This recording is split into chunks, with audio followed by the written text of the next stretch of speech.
There is no land called Nigeria. There is no language called Nigeria. There are no people called Nigerians. We are only deceiving ourselves. We are not Nigerians. Okay, where is Nigeria where is the land called Nigeria? What is the Nigerian language? We are nations that had been forced together to live in one pathetic country. So anybody who goes there today to say pray for Nigeria, that person is just deceiving himself, because the people who want to be that Nigeria had not sat down to agree if they want to be. Mo kí gbogbo wa pátápátá, mo kí àwa ìyá, mo ká wa bàbá, mo kọ́ ọmọdé, mo ká àgbàlagbà, mo kọ́kùnrin, mo dẹ̀ kí obìnrin. Ẹ má bínú pé pẹ́ wá ká tó jáde ní ti wákàtí. Elédùmarè á wà pẹ̀lú wa, ilé àtọ̀nà wa ò ní dàrú. Mo wá kí gbogbo wa pátápátá o bí ojú ọjọ́ ṣe rí ní òní, because àti ìbọ̀ sí ìjọ́ kejì tó ojú ọjọ́ ṣe rí ní òní. Ọlọ́run ọlọ́jọ́ tòní kò wá ní fi gbogbo wa sílẹ̀. Ọjọ́ tòní jẹ́ ọjọ́ 4 nínú oṣù kẹwàá ọdún 2025 ní ọjọ́ ti tòní nínú ọdún tá a sì wà yìí. Mo wá kí ìyá wa Mrs. Modupeonitirimkoabiola, màmá wa tán ní pé kí ìrọ̀mọ Democratic Republic of the Yoruba ní pé kó kò nínú oko ẹrú, kó dẹ̀ jẹ́ pé àwọn kan tí ẹ̀ ń ṣe bákanbàkan pọ̀. A ti kúrò nínú oko ẹrú, Elédùmarè ti yọ wá kúrò, Ọlọ́run ọlọ́jọ́ tòní ó ti yọ gbogbo wa kúrò. Bẹ́ẹ̀ ni, Akin Gọ́mà, God bless you. A ti wá kí bàbá wa Mobọ́lájí Akínọlá ọmọkọrẹ́, Akínyìn bàbá, ilé àtọ̀nà yín ò ní dàrú. Gbogbo ọ̀rọ̀ tẹ́ máa sọ tó máa bó máa ráyé nínú, Elédùmarè rẹ̀ sí lẹ́nu. Gbogbo iṣẹ́ biribiri tẹ́ ń ṣe, Ọlọ́run ọlọ́jọ́ tòní kò wá ní fi ìgbà kan fi yín sílẹ̀. Akin kan, God bless you sir. Akí bàbá Black Lion, ilé àtọ̀nà yín ò ní dàrú o. Gbogbo iṣẹ́ tẹ́ ń ṣe pátápátá, òun ni ìran ọmọ Democratic Republic of the Yoruba lọ ní pé kíni lọ ní ìfẹ́ sí. Wọ́n ní ẹ máa bá iṣẹ́ yín níṣó. Gbogbo àwọn ọ̀tá yín pátápátá wọ́n máa filẹ̀, wọ́n máa fi ṣaṣọ bora láṣẹ Elédùmarè. Akí gbogbo àwọn sọ̀rọ̀sọ̀rọ̀ wa pátápátá, àwọn mídíà wa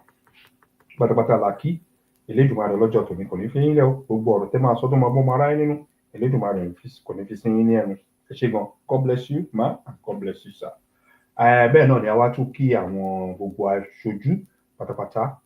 aṣojú Democratic Republic of the Yoruba. Akin wherever oníkálukú bá wà ní wákàtí, ilé àtọ̀nà yín ò ní dàrú o. Tẹ̀sí ń jáde, tẹ̀sí ń wọlé, ọkọ́ àdá kò ní ṣá ẹnì kankan lẹ́sẹ̀ nínú gbogbo àwọn aṣojú wa. Ẹ ṣé gan, God bless you, God bless you. Akin gidigidi gan, ọmọ Yorùbá mọ̀ lóore. Bẹ́ẹ̀ náà ni a tún wá kí àwọn ìyá wa bíbí ọmọ Yorùbá, ìyá wa Tìmíjì àti bàbá wa Bíkí Bàs àti bàbá wa Ọ̀nàrẹ́bù Olúṣọlá. Bẹ́ẹ̀ náà ni a kí gbogbo wọn pátápátá. A tún wá kí bàbá wa Sunday Akin, àti bẹ́ẹ̀ náà ni a dẹ̀ tún kí bàbá wa Ọlákìnrin. Gbogbo wọn pátápátá la kí. Àwọn tá kí àtàwọn tá kí, ẹ má fi ṣèbínú tàbá mọ orúkọ yín, àpè orúkọ ní kálukú. Tó tẹ̀ jẹ́ pé àmọ́ orúkọ àwọn èèyàn kan bọ̀, a lè máa pe orúkọ. Ọjọ́ dẹ̀ ń lọ, ọjọ́ ò dúró de ẹnì kankan. Àsìkò ń lọ, àsìkò dúró de ẹnì kankan. Òun ni àfihàn tètè ń kí gbogbo wa pátápátá. A kí gbogbo wa pọ̀, gbogbo wa pátápátá la kí lórí ètò ti alẹ́ tòní ní pé Ọlọ́run ọlọ́jọ́ tòní kò ní fi gbogbo wa sílẹ̀. Tẹ́sí ń bá wa wọlé àbí tẹ́ máa ti gbọ́, ẹ máa bá wa pín, ẹ máa bá wa like ẹ̀, ẹ má gbàgbé láti máa bá wa fi ọwọ́ kan, láti máa bá wa fi subscribe sórí orí ètò wa. A kí gbogbo yín pátápátá, lọ́kùnrin lóbìnrin àti lọ́mọdé, gbogbo wọn pátápátá la kí. Bẹ́ẹ̀ ni àwọn tó ń ṣiṣẹ́ takuntakun. Mo wá kí àwọn ìyá wa tó ń ṣí ètò, tó ń like ètò, tó ń pín ètò, gbogbo wọn pátápátá náà la kí. Bí ìyá wa Tóyìn Ṣógúnlẹ̀ Akínyìn, àtàwọn tó ti kúrò lọ, àtàwọn tó tún sì máa padà wá, àwọn orúkọ yẹn ti lọ sókè. Mo kí ìyá wa Bọ́sẹ̀dé kí, bẹ́ẹ̀ náà ni mo kí ìyá wa Dayọ̀ Ògúnlẹ́yẹ JP Akínyìn lórí ètò tálẹ́ òní. Ilé àtọ̀nà oníkálukú kò ní ṣe kíni, kò ní dàrú. Ojú tẹ́ fi wojú yín ò ní fọ́. Bẹ́ẹ̀ náà ni a tún kí ìyá wa IYP ọmọ Adélé Àlàdé Akínyìn, akẹ́yìn náà lórí ètò tálẹ́ òní. Ìpè ilé àtọ̀nà yín ò ní dàrú o. Bẹ́ẹ̀ ni ojú tẹ́ fi ń wò, ojú yín ò ní fọ́, etí tẹ́ fi ń gbọ́, etí yín kò ní ṣe kíni, kò ní di láṣẹ Elédùmarè. A kí gbogbo wa pátápátá. Ká má gbàkókò àjò tí mo lè sọ síwájú, ẹja máa sún ètò ìlọsíwájú. A kí gbogbo wa lẹ́ẹ̀kan sí. Ẹ pín ètò yìí, ẹ bá wa like ẹ̀, ẹ bá wa share. Bẹ́ẹ̀ náà dẹ̀ ẹ máa bá wa fi ọwọ́ kan láṣẹ láti máa bá wa fi subscribe sórí ètò ìtàlẹ́ òní. Ṣé gan, God bless every one of us. Ṣé God bless you. Ká tó play orin yẹn, ẹ jẹ́ sáré gbọ́ eléyìí náà ká máa fi máa bá ètò yìí bọ̀ lé ẹsẹ̀ẹsẹ̀ díẹ̀díẹ̀.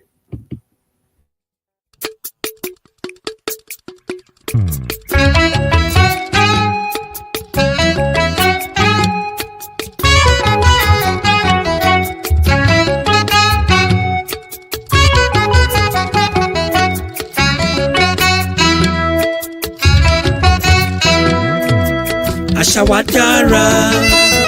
àṣà wa rẹwà, ẹ jẹ́ ká káwọn ọmọ wa láṣà wa. Àṣà wa dára, àṣà wa rẹwà, ẹ jẹ́ ká káwọn ọmọ wa láṣà wa. Àṣà wa dára, àṣà wa rẹwà, ẹ jẹ́ ká káwọn ọmọ wa láṣà wa. Àṣà wa dára, àṣà wa rẹwà, ẹ jẹ́ ká káwọn ọmọ wa láṣà wa. Òrìṣà tẹ́nìyàn bá ń bọ̀ tí kò bá fi hàn ọmọdé, ó dájú pé òrìṣà yẹn kò ní pẹ́ rárá. Ọ̀làjú ló dé ló mú gbogbo dorí kodò, ẹ jẹ́ ká káwọn ọmọ wa láṣà wa. Òrìṣà tẹ́nìyàn bá ń bọ̀ ará tí kò bá fi hàn ọmọdé ó dájú pé òrìṣà yẹn kò ní pẹ́ rárá. Ọ̀làjú ló dé ló mọ ohun gbogbo lórí kodò, ẹ jẹ́ ká káwọn ọmọ wa àní láṣà wa. Àṣà wa dára, àṣà wa rẹwà, ẹ jẹ́ ká káwọn ọmọ wa láṣà wa. Àṣà wa dára, àṣà wa rẹwà, ẹ jẹ́ ká káwọn ọmọ wa láṣà wa. Èdè wa dùn láti sọ, bẹ́ẹ̀ ló rọrùn láti gbọ́. Ká ṣètọ́jú àlejò ńkọ́, lára àṣà wa tó dára ni. Ìdọ̀bálẹ̀ ní tọkùnrin wa, ìkúnlẹ̀ ní tóbìnrin, ẹ jẹ́ ká káwọn ọmọ wa láṣà wa. Èdè wa dùn láti sọ, bẹ́ẹ̀ ló rọrùn láti gbọ́. Ká ṣètọ́jú àlejò ńkọ́, lára àṣà wa tó dára ni. Ìdọ̀bálẹ̀ ní tọkùnrin wa, ìkúnlẹ̀ ní tóbìnrin, ẹ jẹ́ ká káwọn ọmọ wa láṣà wa. Àṣà wa dára, ó dára, àṣà wa rẹwà, ó rẹwà gẹ́gẹ́, ẹ jẹ́ ká káwọn ọmọ wa, ẹ jẹ́ ká kọ́ ọmọ wa láṣà wa. Ká má fèdè lédè kòdì wa rẹ àṣà wa rẹwà, ẹ jẹ́ ká káwọn ọmọ wa, ẹ jẹ́ káwọn ọmọ wa láṣà wa.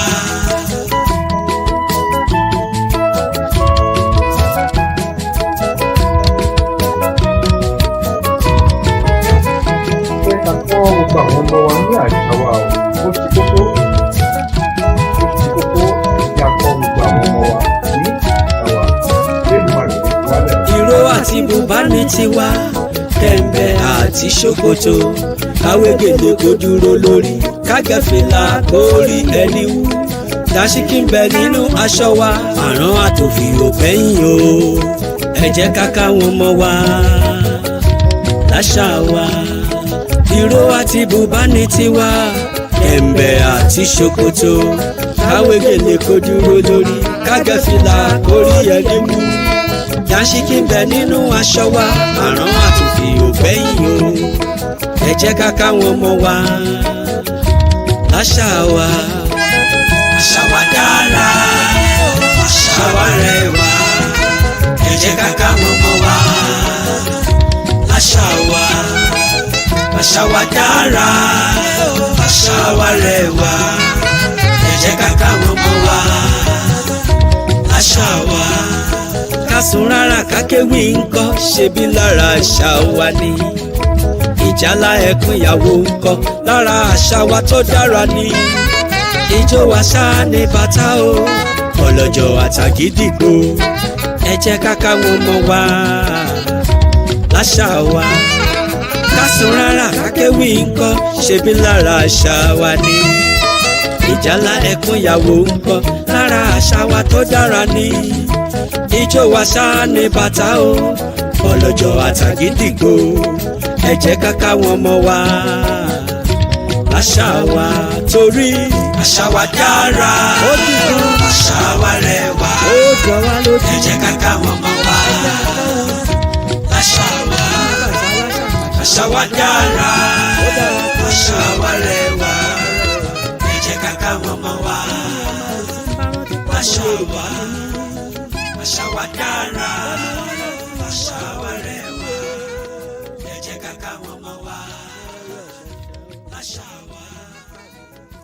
wa dára àṣà wa rẹwà ẹ jẹ́ ká káwọn ọmọ wa àṣà wa.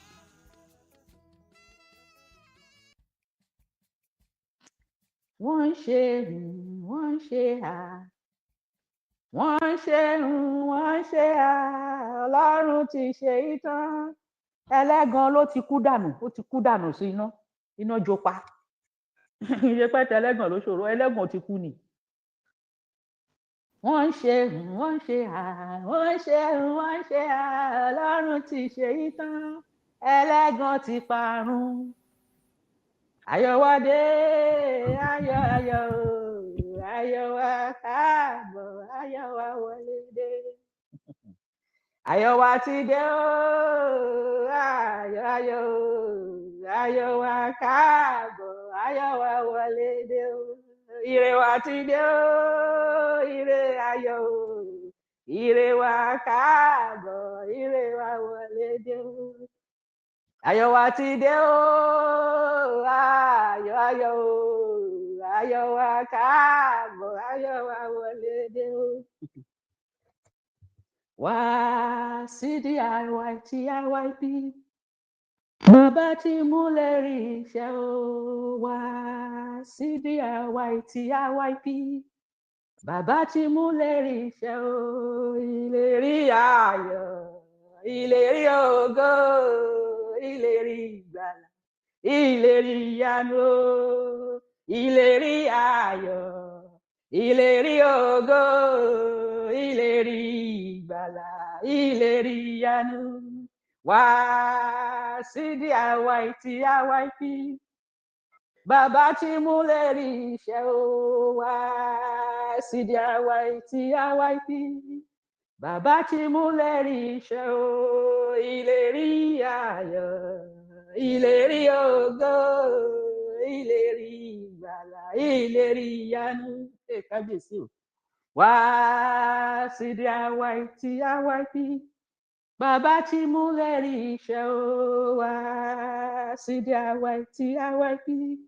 bàbá tí múlẹ̀ rí iṣẹ́ o ìlérí ayọ̀ ìlérí ògo ìlérí ìgbàlà ìlérí ìyanu ó ṣe rí ni ẹ kò yí padà. ọmọ aládé ǹjẹ́ a jẹ́ mọ̀ wípé àlàkalẹ̀ ètò ìṣàkóso tí olódùmarè gbé fún màmá wa mrsmudupeonitirimkoabiola kì í ṣe fún àwa ojúlówó ọmọ ìbílẹ̀ yorùbá IYP tí à ń bẹ láyé nísìnyí nìkan tàbí àwọn àrọ́mọdọ́mọ wa tó ń bọ̀ ṣùgbọ́n àwọn bàbá àti ìyá wa tí wọ́n ti kú pàápàá máa jẹ àǹfààní àlàkalẹ̀ náà torí bí ètò ìgbáyégbádùn lóríṣiríṣi ṣe wà fún àwa tá à ń bẹ láyé lónìí bẹ́ẹ̀ náà ni ètò ṣe wà fún àwọn tí wọ́n ti lọ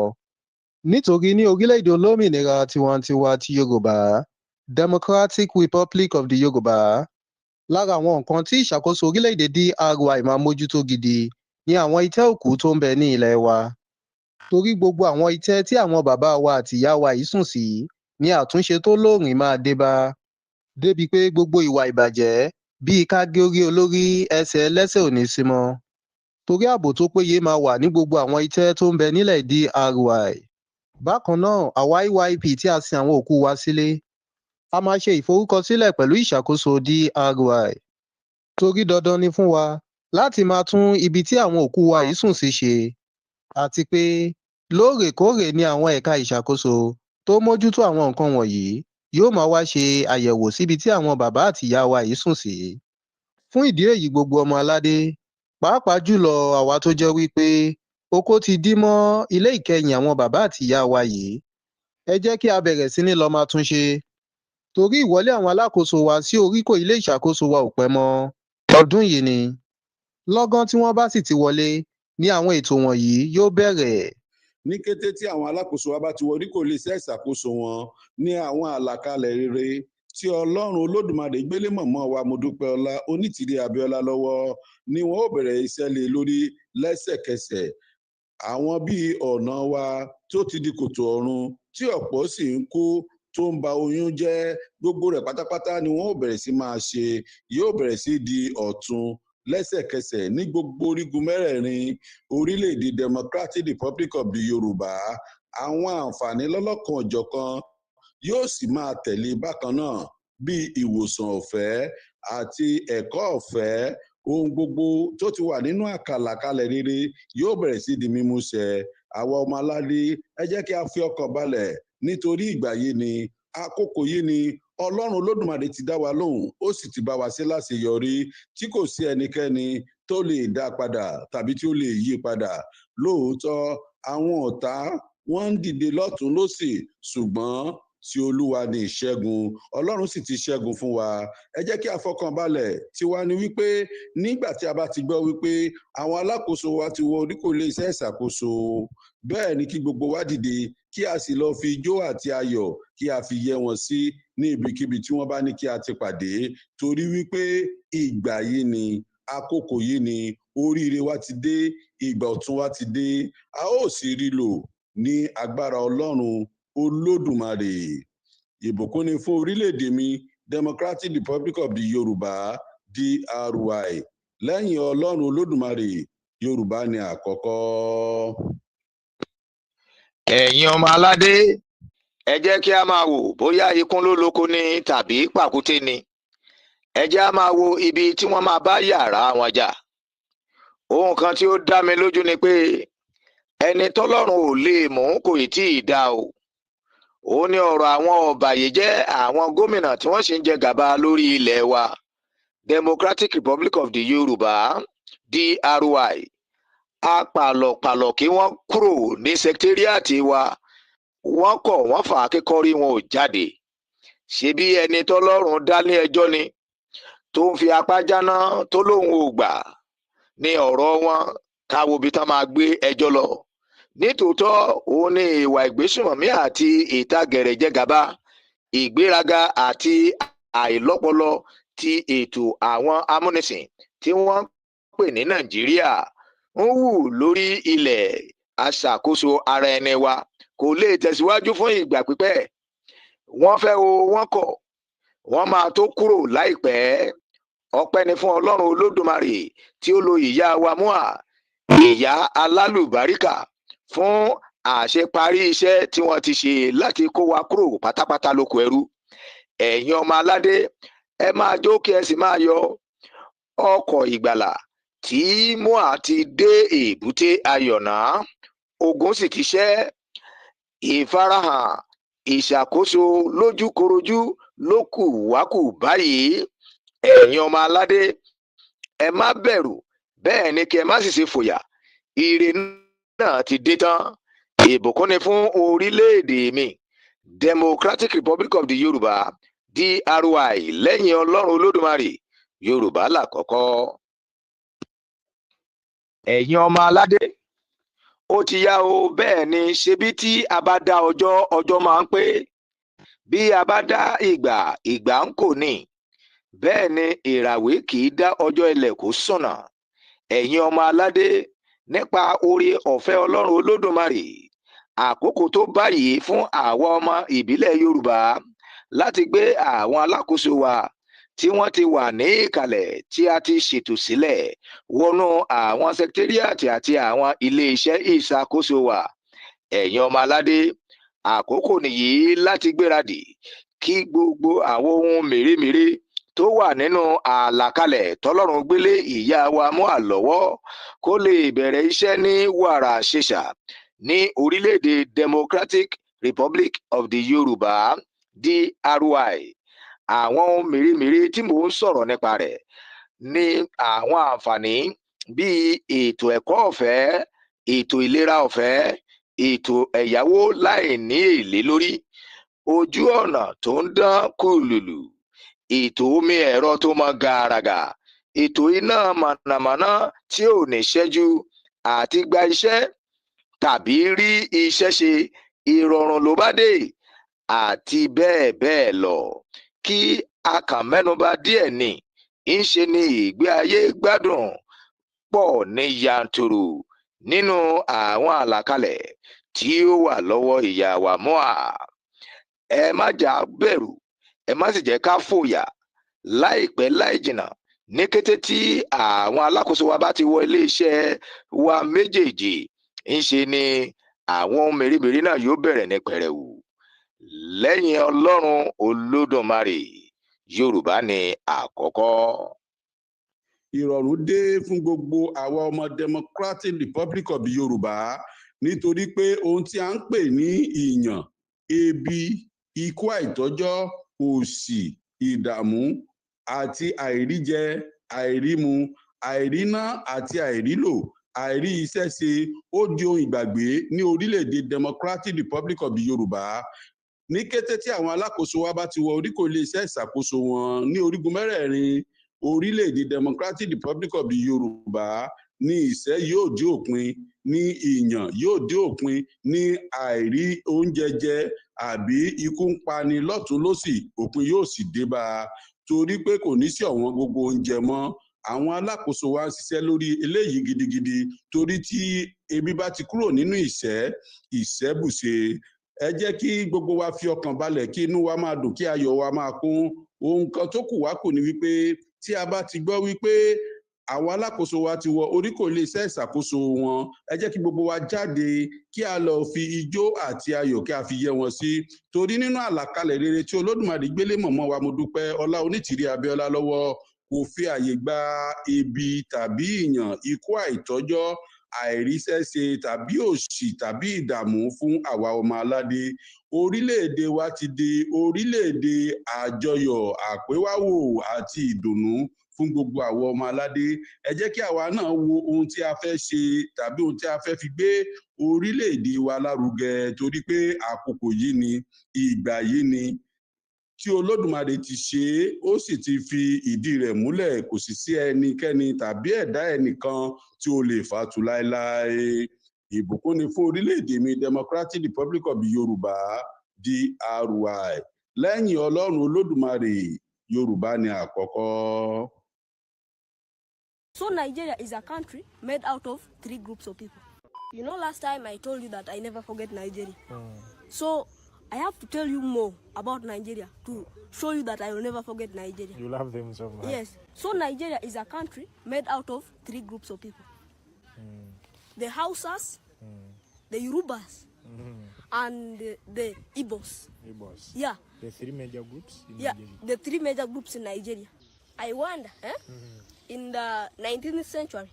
when Flora Shawn, the British journalist,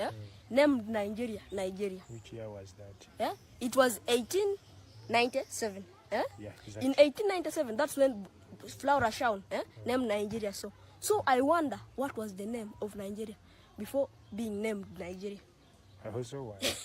So we ask our brothers from Nigeria. Yeah, we shall ask our brothers from Nigeria. Thank you. You're welcome.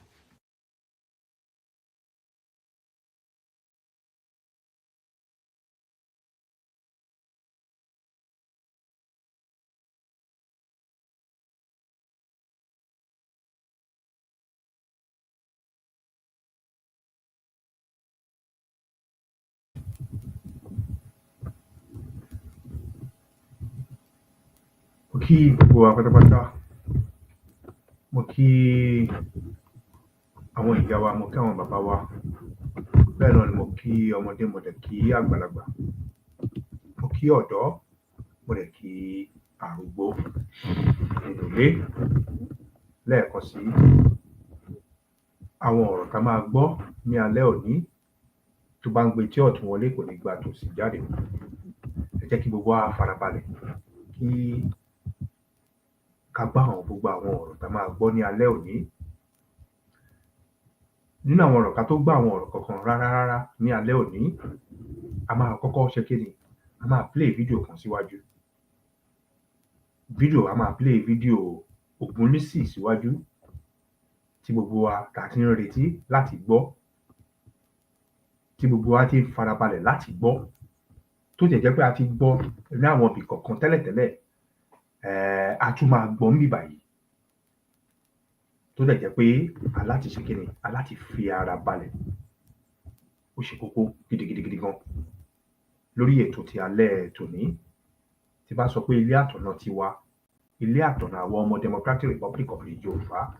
máa sọ pé kò ní dàrú, bẹ́ẹ̀ ni kò ní dàrú. Ẹ jẹ́ a wá ṣe kíni, ẹ jẹ́ kí gbogbo wa farabalẹ̀ kí a máa jọ wo fídíò. Tá bá wo fídíò yìí tán, a máa wò ó, tá bá ti wò ó tán, a máa wá sọ̀rọ̀ lé lórí. Àwọn nǹkan kan wà tẹ́ máa sì gbọ́ látẹnu bàbá Ades. Àwọn nǹkan kan wà tẹ́ máa gbọ́, àbí kò yé wa. Ẹ jẹ́ n kọ́kọ́ play fídíò yìí ká fi ṣe kíni, ká fi bẹ̀rẹ̀ ètò, àbí kò yé wa. Fídíò tí fẹ́ play yìí títí Ògúnnísì kíkọ́ ṣe kíni, ẹ jẹ́ a kọ́kọ́ fi bẹ̀rẹ̀ ètò. Tá bá fi eléyìí bẹ̀rẹ̀ ètò, ibi tá ń lọ á lè yé gbogbo wa pátápátá. Ilé àtọ̀nà wa tí mo ṣe máa ń sọ kò ní ṣe kíni, kò ní dàrú. Ẹ bá mi pín ètò yìí síta, ẹ bá mi ṣí ètò yìí síta. Ìwọ tó o bá ti subscribe sórí ẹ̀, má gbàgbé láti bá wa ṣe kíni, má gbàgbé láti bá wa fi ọwọ́ kan náà láti bá wa fi subscribe sí orí ètò yìí. Lẹ́ẹ̀kan sí, ilé àtọ̀nà wa tí mo ṣe ń sọ kò ní ṣe kíni, kò ní dàrú. Ẹ ṣé gidi gan tẹ́ tí ń bá mi ṣí, ẹ jẹ́ ṣé gidi gan tẹ́ tí ń bá mi like ètò yìí, ẹ jẹ́ ṣé gidi gan tẹ́ tí ń bá wa fọwọ́ kan pín ètò yìí náà síta. Ọlọ́run ọlọ́jọ́ tòní kò wá ní fi gbogbo wa sílẹ̀.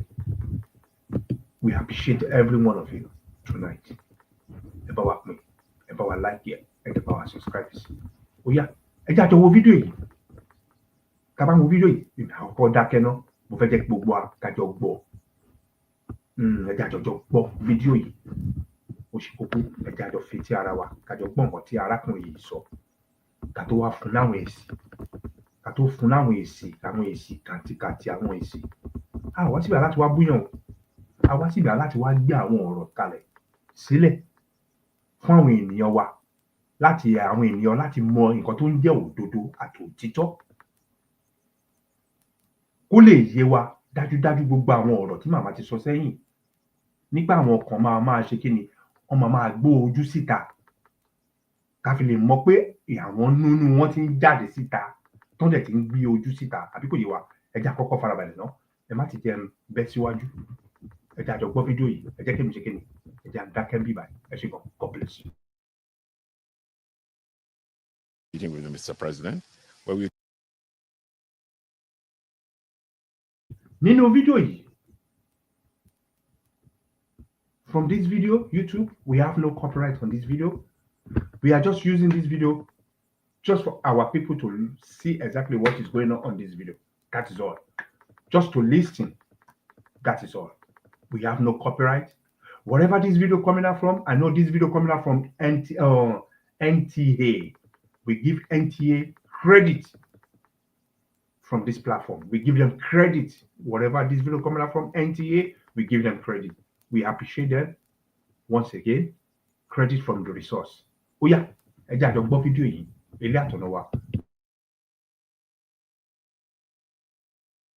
talked about the fundamental transformation that has happened in the last 2 years. Think about it. Removal of subsidy, tax reform. We have a refinery that's operating and exporting aviation fuel. Unification of the road ownership system. And so the next step is, how do we encourage international investment in Nigeria to drive economic growth? And I had a wonderful meeting with Mr. President, talking about exchanging ideas about how we can do that, how we can put Nigeria front and center on the map for international investments. And we had some very good suggestions and discussions about that. All from the suggestions, personally, what are you bringing on board? We're making investments in Nigeria. We explored additional opportunities. I'm not going to tell you what they are. You just wait, watch this space, you will see them. But look, Nigeria is now a place that is exciting to invest in. And that's what we talked to Mr. President about. And of course,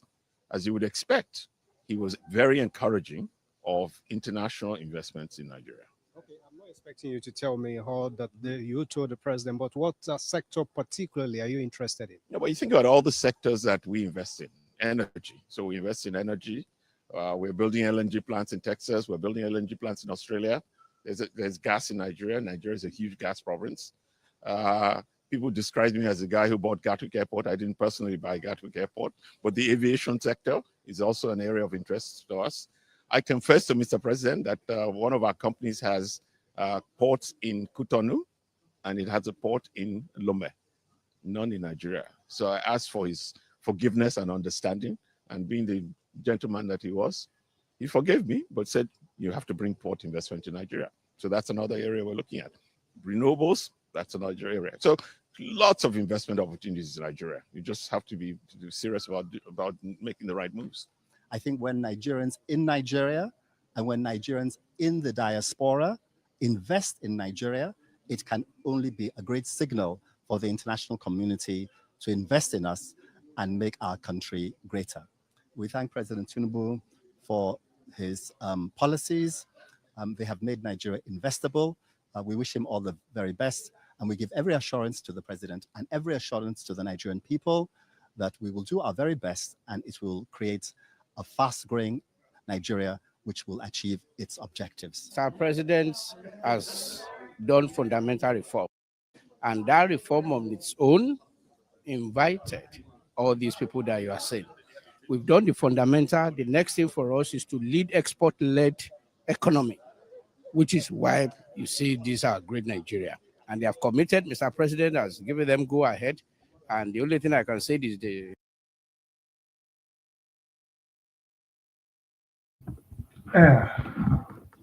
ọmọ Democratic Republic of the Yoruba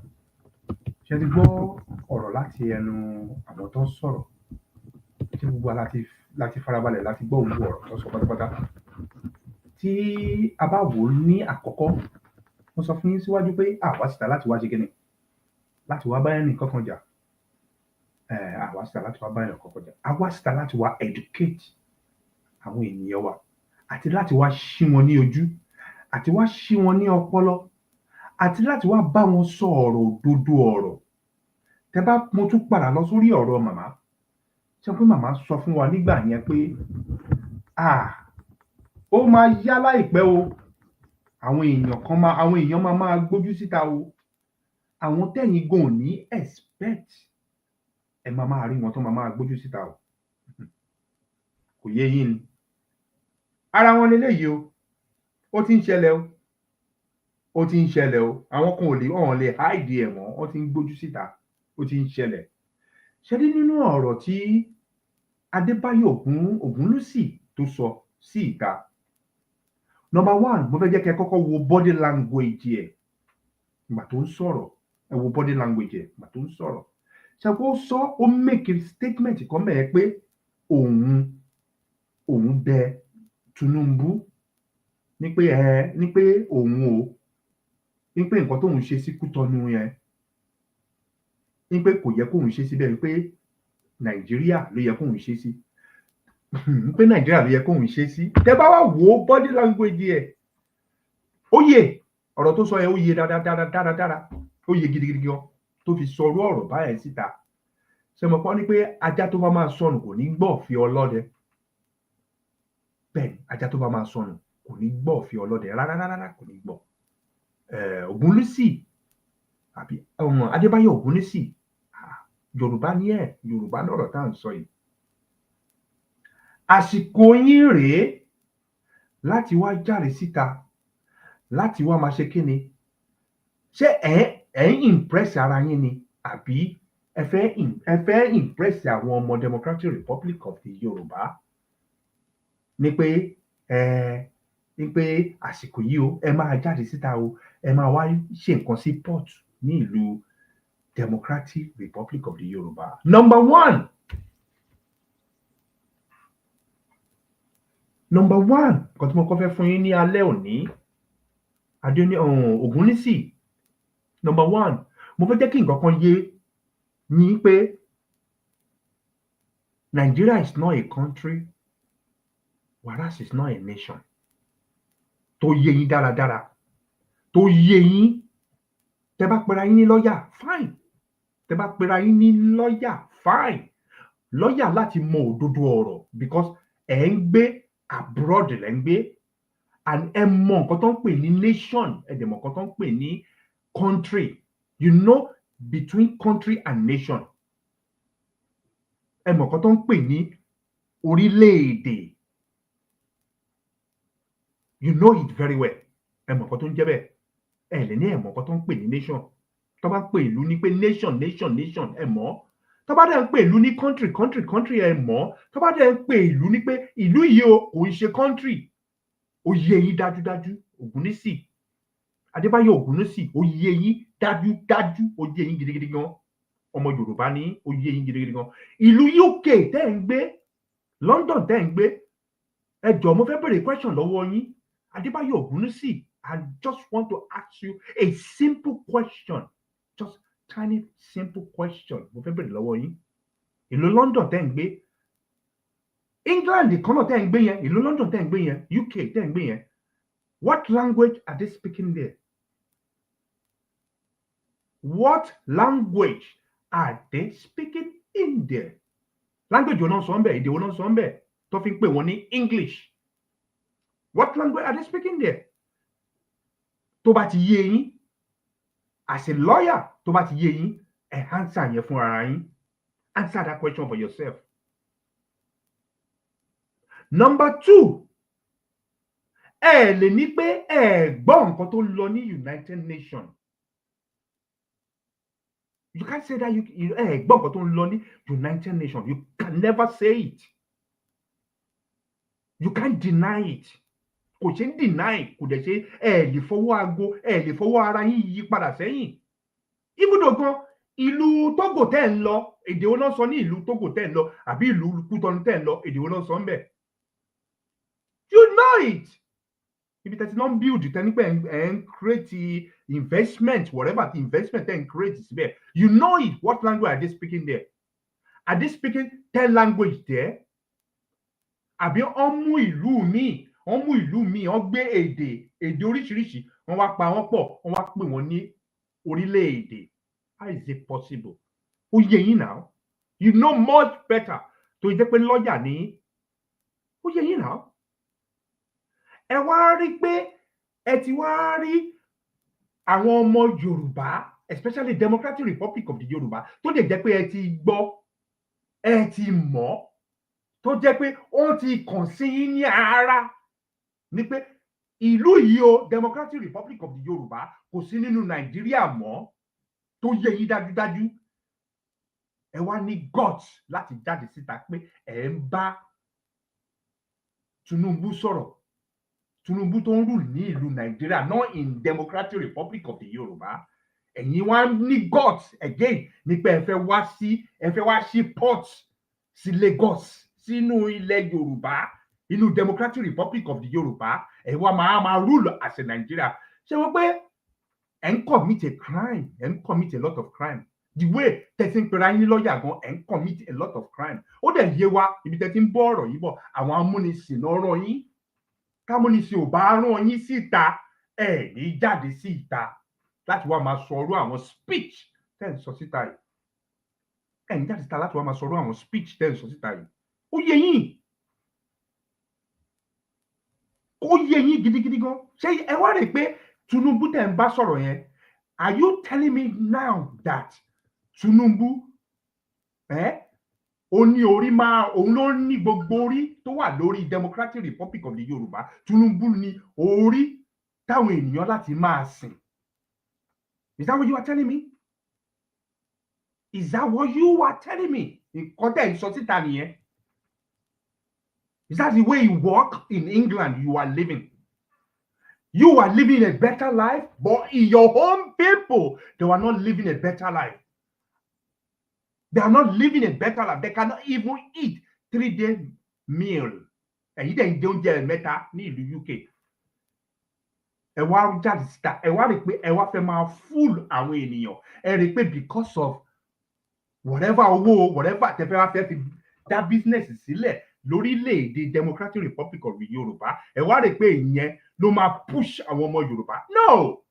we have our own resources. Resources wà ní ilẹ̀ Democratic Republic of the Yoruba. Is that what you people are that's what you people are running after? That is what you people are running after. Oh yeah, dájú. That's what you people are running after. To be honest with you, and then we're honest, but let me be frank with you as well. Because téèyàn bá ní ọpọlọ, tó bá ní làákàyè, when you have a brain, when you have a memory brain, tó bá jẹ́ pé any facon thinking ní orí yín, ní jáde síta, kẹ́ wá máa sọ̀rọ̀ blablush, kẹ́ máa sọ̀rọ̀ àwọn ọ̀rọ̀ tẹ́ ń sọ síta yìí, nípa ẹ ti bá Tinubu sọ̀rọ̀, ẹ ti ṣe kinní kan sọ̀rọ̀. Ẹ jọ̀ọ́, orílẹ̀-èdè Democratic Republic of the Yoruba, we have our own president. President is wà ńbẹ̀. Tinubu is not our president.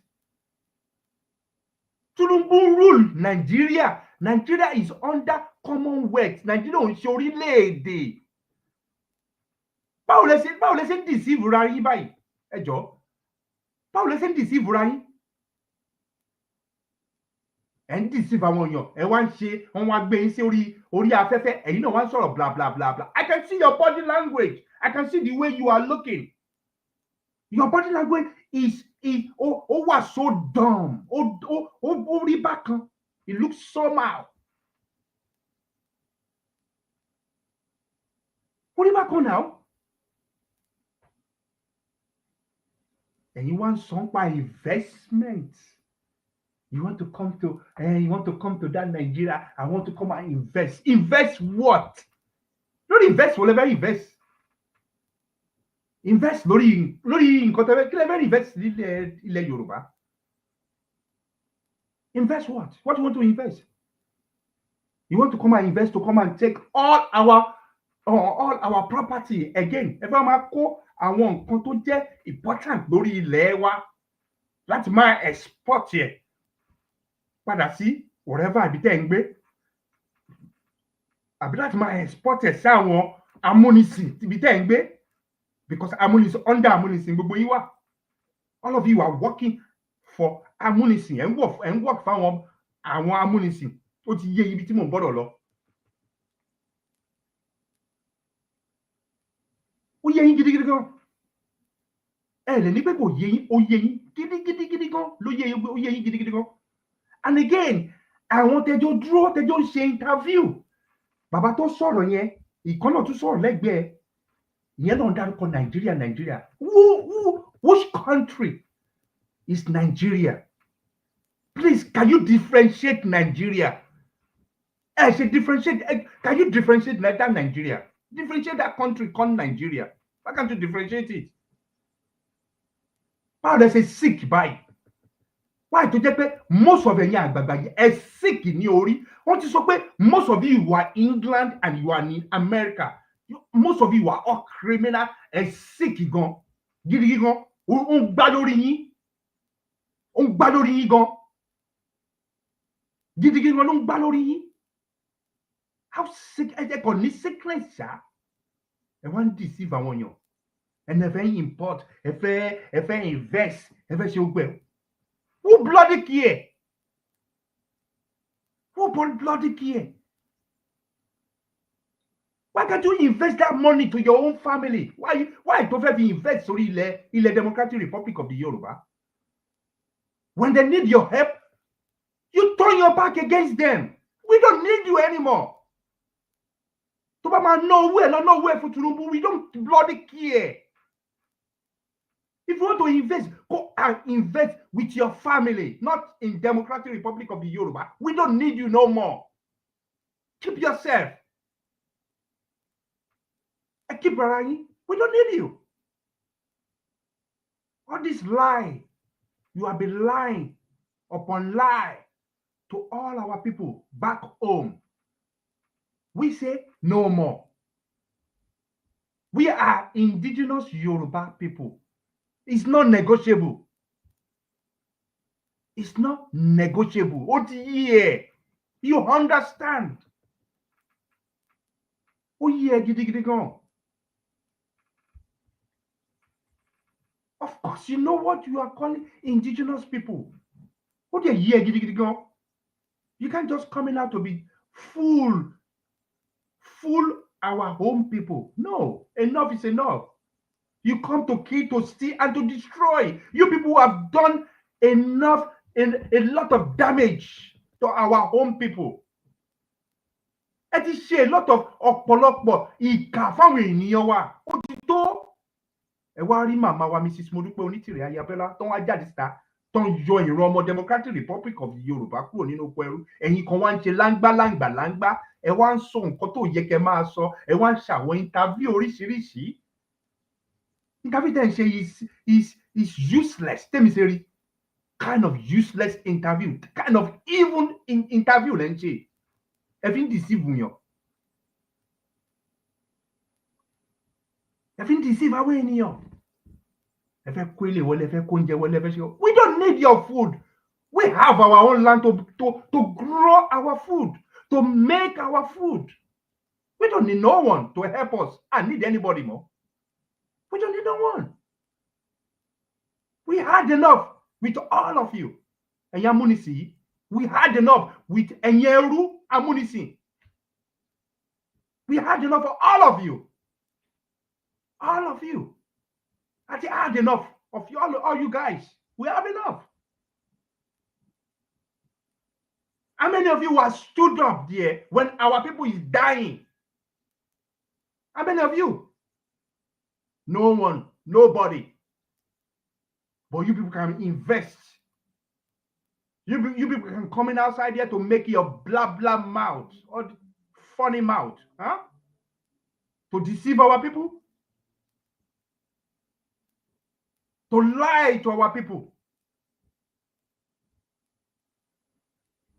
No, enough is enough.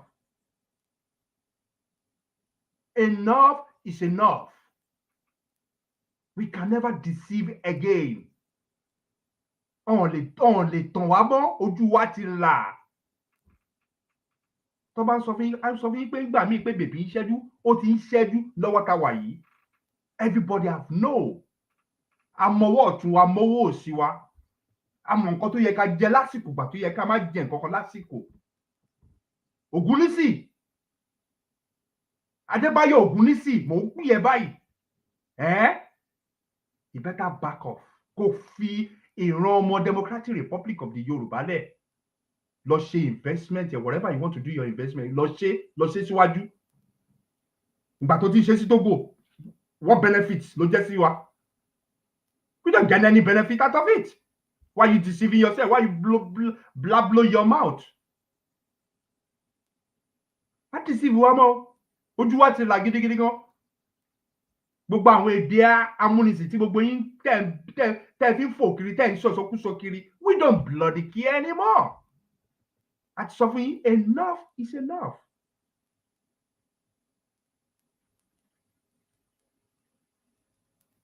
Ẹ fi wálẹ̀ tẹ́lẹ̀dùmarè ṣe dá wa. Ó ti yé Elédùmarè kó tó dá wa. Ó ti yé gidigidi gan. Ó lè má yé ẹ̀yin. Because ọwọ́ ẹ̀yin ìpàkọ́lẹ̀ kọ sí Elédùmarè. Wájú làwọn ènìyàn, lájú làwọn ọmọ Democratic Republic of the Yoruba la kọ sí Elédùmarè. Elédùmarè dẹ̀ ti gbọ́ wa, ó ti gbà wá. Ó dẹ̀ gbà wá true màmá ni. Kò gbà wá true ẹnikẹ́ni nínú ẹ̀yin bàbá yìí, ẹ̀yin bàbá ìkà yìí. Kò gbà wá true yín. Orí yín lẹ̀ kò lò yín ni. Ọmọ yìí ó mọ̀ pé ẹ̀yin yìí atọ́ni ní gbogbo yín. Atọ́ni, ẹ máa ń tàn àwọn èèyàn ni. Ẹ máa ń pa àwọn èèyàn jayé ní láìfù gbogbo yín. Ẹ ń pa àwọn èèyàn jayé ní láìfù gbogbo yín nìyẹn. Tẹ́ ti pọ̀ lóríṣiríṣi. Ẹ máa ń wá láti parọ́ fáwọn èèyàn, deceive àwọn èèyàn, tẹ̀tọ̀ àwọn ènìyàn.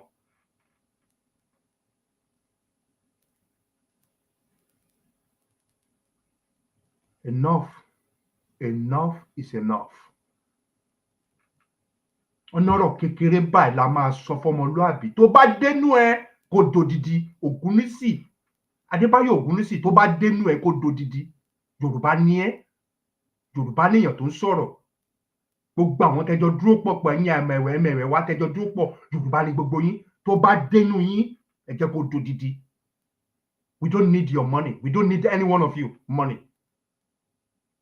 Ẹ dúró síbi tí ẹ fi ọwọ́ yín síbi tí ẹlẹ́mọ̀ṣọ́ yín fẹ́ fi ẹlẹ́mọ̀ṣọ́ ẹ̀ kó fẹ́ fi ṣọ́ ẹ dúró síbẹ̀. We don't need you no more. Enough is enough. Ẹ jọ̀ọ́ ẹ dúró síbi tọ́wọ́ yín máa gbé o. Ẹ dúró síbi tọ́wọ́ yín máa gbé. À nídìí mọ́ èyí tá a ṣe pẹ̀lú gbogbo ẹ̀yin amúnisìn àtẹ̀yin ajá amúnisìn àtẹ̀yin pípẹ̀tì amúnisìn. We have enough. À nídìí mọ́. Tán sí ń tan tí gbogbo yín ṣe ń jáde lẹ́ẹ̀kọ̀ọ̀kan nìyẹn. Ògúnnísì ìgbà tó pẹ́ díẹ̀ àárín ojú gbogbo yín bẹ́ẹ̀ náà àwọn ọba gbogbo yín lóríṣiríṣi ẹ wá ní kangok kiri gbogbo yín pọ̀ kiri táwọn kan ṣe wà lamẹ́ríkà náà wà ní UK ẹ wá pọ̀ kiri bẹ́ẹ̀ ẹ̀yin ìkà ẹ̀yin àdánù ẹ sì pọ̀ ẹ tí jáde lẹ́ẹ̀kọ̀ọ̀kan ni kí ló dé tẹ́ ń jáde lẹ́ẹ̀kọ̀ọ̀kan. Why all of you are coming out one by one? Why can't you come in bundle? Ẹ jáde with huge. Why are you coming out one by one? Why all of you coming out? Why can't you come one at a time? Why are you coming out one at a time? Why can't you come in 20, in 30? Let us see all of you. Tẹ́ ń pera yín ọmọ Yorùbá, ọmọ àlè Yorùbá ló pọ̀ jù nínú gbogbo yín. Ọmọ àlè Yorùbá, ẹ̀yin ò ń ṣe Yorùbá. Ìka Yorùbá ni yín. Ìka Yorùbá ni gbogbo yín. Ìka Yorùbá ni gbogbo yín pátápátá. Ìka Yorùbá ni gbogbo yín. Elédùmarè ọlọ́jọ́ tòní kò mà ní fi gbogbo wa sílẹ̀ o. Ọmọ Yorùbá, àwọn ọ̀dàlẹ̀ ilẹ̀ Yorùbá náà rí yẹn o. Àwọn ọ̀dàlẹ̀, àwọn èèyàn tó ń ṣèkà fún ìran Democratic Republic of Yorùbá, gbogbo wọn náà rí yẹn. Òun ni Adébáyọ̀ Ògúnnúsì. Ó lè bóun náwó owó igbó. Tíyàn tó bá kú lè ní ṣó ń kówó lọ sọ́run ni. Ẹ jọ̀ọ́. Tíyàn tó ní owó lè ní ṣó ń kówó lọ sọ́run ni. Àwọn tó bá ní àwọn olówó lè ní ẹni pé kọ́ lọ wo Berry Grand, kọ́ lọ wo olówó tó ju olówó lọ, kọ́ lọ sí Berry Grand, ẹni pé kọ́ lọ Berry Grand, let them go to Berry Grand. Kọ́ lọ síbi tó ń ṣe àwọn òkú sí, olówó tó ju olówó lọ, kọ́ lọ wò wọ́n. Kí náà fi ṣe at the end of the day? Ó ní o máa kú, ó ní. You will go, definitely you will go. Nǹkan tó ṣe sílẹ̀, òun ni àbọ̀wọ̀, àwọn ni àpadàbọ̀ wá bá. Nǹkan tí ò yé gbogbo yín nìyẹn. It's what you people done. You people will come back to talk about you. The more tó tẹ̀ sí ń talk about you, tó bá sọ búburú pa ẹ, àwọn jìgìjìgì náà máa jẹ́. Ìmí àfọ ní ojú, ìmí àfa ní etí nínú ìwò òkùnrin, nínú ìwò òkú. Nǹkan tí ò yé gbogbo yín nìyẹn. Nǹkan tí ò yé gbogbo yín, ibi tójú yín dí sí. Most of you don't have memory. Ibi tójú gbogbo yín dí sí nìyẹn. Ẹ̀yin rò pé ẹ máa wá síta ẹ kọ́ wa máa sọ blah blah mouth. I want to come there to come and invest in Nigeria. You know that when we invest in Nigeria, after Tinubu, I've apologized to hell with your apologize. To hell with your money. To hell with all of you. Leave Democratic Republic of the Yoruba alone. Leave them alone. Let them be. We are not negotiable. It's already coming out from United Nations. We are not negotiable. We are not negotiable. Ilẹ̀ wa, gbogbo nǹkan wa is not negotiable. All our property, all our investment in Democratic Republic of the Yoruba is not negotiable. It's not negotiable. You people should open your eyes. Think. It's not negotiable. Stay away from Democratic Republic of the Yoruba. We don't care wherever you are living. We don't bloody care. Live there and stay away from Democratic Republic of the Yoruba. It's little word we will say out to most of you. But when it comes into you, it will come large. ọ̀nọ̀rọ̀ kékeré la máa sọ fún yín tó bá dénú yín ẹ jẹ́ kó dòdìdì kó tóbi kó di gbangba bọ́ ọ nípa ajá tó bá máa sọnù kò ní gbọ́ òfin ọlọ́dẹ mo òun ni mo sọ fún yín àwọn kan máa sọnù ẹ ní gbọ́ òfin ọlọ́dẹ rárá ẹ ní gbọ́ nǹkan kan etí yín máa di ojú yín máa di pátápátá ẹ máa gbọ́ òtítọ́ bá ẹ ní gbọ́ títí tẹ máa fi ṣe kí tẹ máa fi parun. Elédùmarè àṣẹ̀dá adẹ́dá kò ní fi gbogbo wa sílẹ̀ o. Mo kí gbogbo wa nínú ilé. Àwọn bàbá yìí wọ́n sì pọ̀ sí o tó sì máa jáde síta àwọn olówó igbó olówó àdánù wọ́n sì pọ̀ wọ́n sì máa jáde dáradára wọ́n sì pọ̀ dáadáa àbí kò yé wa. Mo kí gbogbo wa o. Ilé àtọ̀nà wa kò ní dàrú. Ojú tó ń wò wá ojú yóò ní fọ́. Etí tó dẹ̀ ń gbọ́ wa etí wa ò ní di etí yín ò ní di o. Gbogbo ọwọ́ tó pétò tó láìkè tó ṣètò yìí ọwọ́ yín mà ní fi gbọ́mọ sí. Ògúnnísì it's better you listen. Àtàwọn ẹ̀mẹ̀mẹ̀ wa tẹjọ kóra yín papọ̀ tẹfẹ́ invest keep your invest in United Kingdom wherever àbí tó bá wà keep it there àbí ibi tó ń invest sí bí àìlú Togo àbí ìlú Kútọ́nù wherever àbí tó bá invest sí keep all your investment there. We don't need it on Democratic Republic of the Yoruba. Democratic Republic of the Yoruba is non-negotiable. Democratic Republic of the Yoruba is already a nation. We are not in Nigeria anymore. Nigeria is not a country, it's not a nation. The whole world, even though that United Kingdom you are living in, know about that Nigeria is not a nation. It's not a nation. It's better you know that now. Mo kí gbogbo wa o. Ẹ jẹ́ kí n dá ẹjẹ́ ìfọ̀rọ̀ sílẹ̀. Ẹ jẹ́ fún bàbá Adès láyè láti ṣe kíni láti gbóhùn sórí afẹ́fẹ́. Ẹ ṣé gan. God bless all of you. Ẹ share, ẹ like ẹ, ẹ subscribe lé lórí Ilé Àtọ̀nà wa sẹ́ẹ̀ lẹ́ẹ̀kan sí. Kò ní ṣe kíni kò ní dàrú. Bọ̀ kí bàbá Adès tó sọ̀rọ̀ Adébáyọ̀ Ògúnnúsì Adébáyọ̀ Ògúnnúsì bá mi gbọ́ nǹkan tọmọ kékeré yìí tó béèrè ní ọwọ́ rẹ̀ Yorùbá ni ẹ́ gbọ́ nǹkan tọmọ kékeré tó béèrè ní ọwọ́ ẹ ló ti béèrè báyìí o àtọwọ́ àwọn bàbá tẹjọ dúró pọ̀ tẹjọ sọ̀rọ̀ nínú fídíò tá a play yẹn gbọ́ nǹkan tọmọdé yìí tó béèrè ní ọwọ́ tiẹ̀ ń sìn ó yá gbọ́ nǹkan tọmọdé yìí sọ lẹ́yìn ọmọdé yìí kò gbọ́ nǹkan tó sọ ó yá. So Nigeria is a country made out of 3 groups of people. You know, last time I told you that I never forget Nigeria. So I have to tell you more about Nigeria to show you that I will never forget Nigeria. You love them so much. Yes. So Nigeria is a country made out of 3 groups of people. The Hausas, the Yorubas, and the Igbos. Igbos. Yeah. The 3 major groups in Nigeria. The 3 major groups in Nigeria. I wonder, in the 19th century, when Flora Shawn, the British journalist, named Nigeria. Which year was that? It was 1897. Yeah, exactly. In 1897, that's when Flora Shawn named Nigeria. So I wonder what was the name of Nigeria before being named Nigeria. I also wonder. So we ask our brothers from Nigeria. Yeah, we shall ask our brothers from Nigeria. Thank you. You're welcome. Ṣé o ti gbọ́? Ní kọ́kọ́ béèrè lọ́wọ́ yín. Ṣé o ti gbọ́ nǹkan tọmọdé yìí béèrè lọ́wọ́ yín? Wá lọ béèrè lọ́wọ́ Tinubu kan náà tó ń béèrè. Ṣé Tinubu ní blueprint? Ṣé báwọn èèyàn béèrè lọ́wọ́ ẹ̀ kò sí nǹkan tó ní blueprint. Nàìjíríà ò ní blueprint. Kò sí nǹkan kan tí Nàìjíríà ní àbí kò tí ì yẹ. Ó máa yé gbogbo yín láìpẹ́ láì jìnnà. Elédùmarè àṣẹ̀dá adẹ́dá kò lè fi gbogbo wa lẹ̀ o. Ìwọ tó o bá ti tẹ̀lé blueprint tí Democratic Republic of the Yoruba tó ní gbàgbé ẹ̀ tó ṣe ń lọ ọmọ àlè ni ẹ́ òun ṣe ọmọ Democratic Republic of the Yoruba ọmọ àlè ni ẹ́ inú ìbàjẹ́ ló ti ń jẹun lẹ́ẹ̀kan sí. Mo kí gbogbo alólé o Ilé Àtọ̀nà wa kò ní dàrú ó yá bàbá ẹ gbóhùn sórí afẹ́fẹ́ ẹ jẹ́ kí n ṣe kí ni ẹ ń dákẹ́ mi bá ẹ ṣe gan God bless you. Ẹ ṣé gan bàbá ẹ bá mi ka message tí mo send sí yẹn. Ẹ kú ohùn a kí gbogbo wa pátápátá a kí àwọn ọmọládé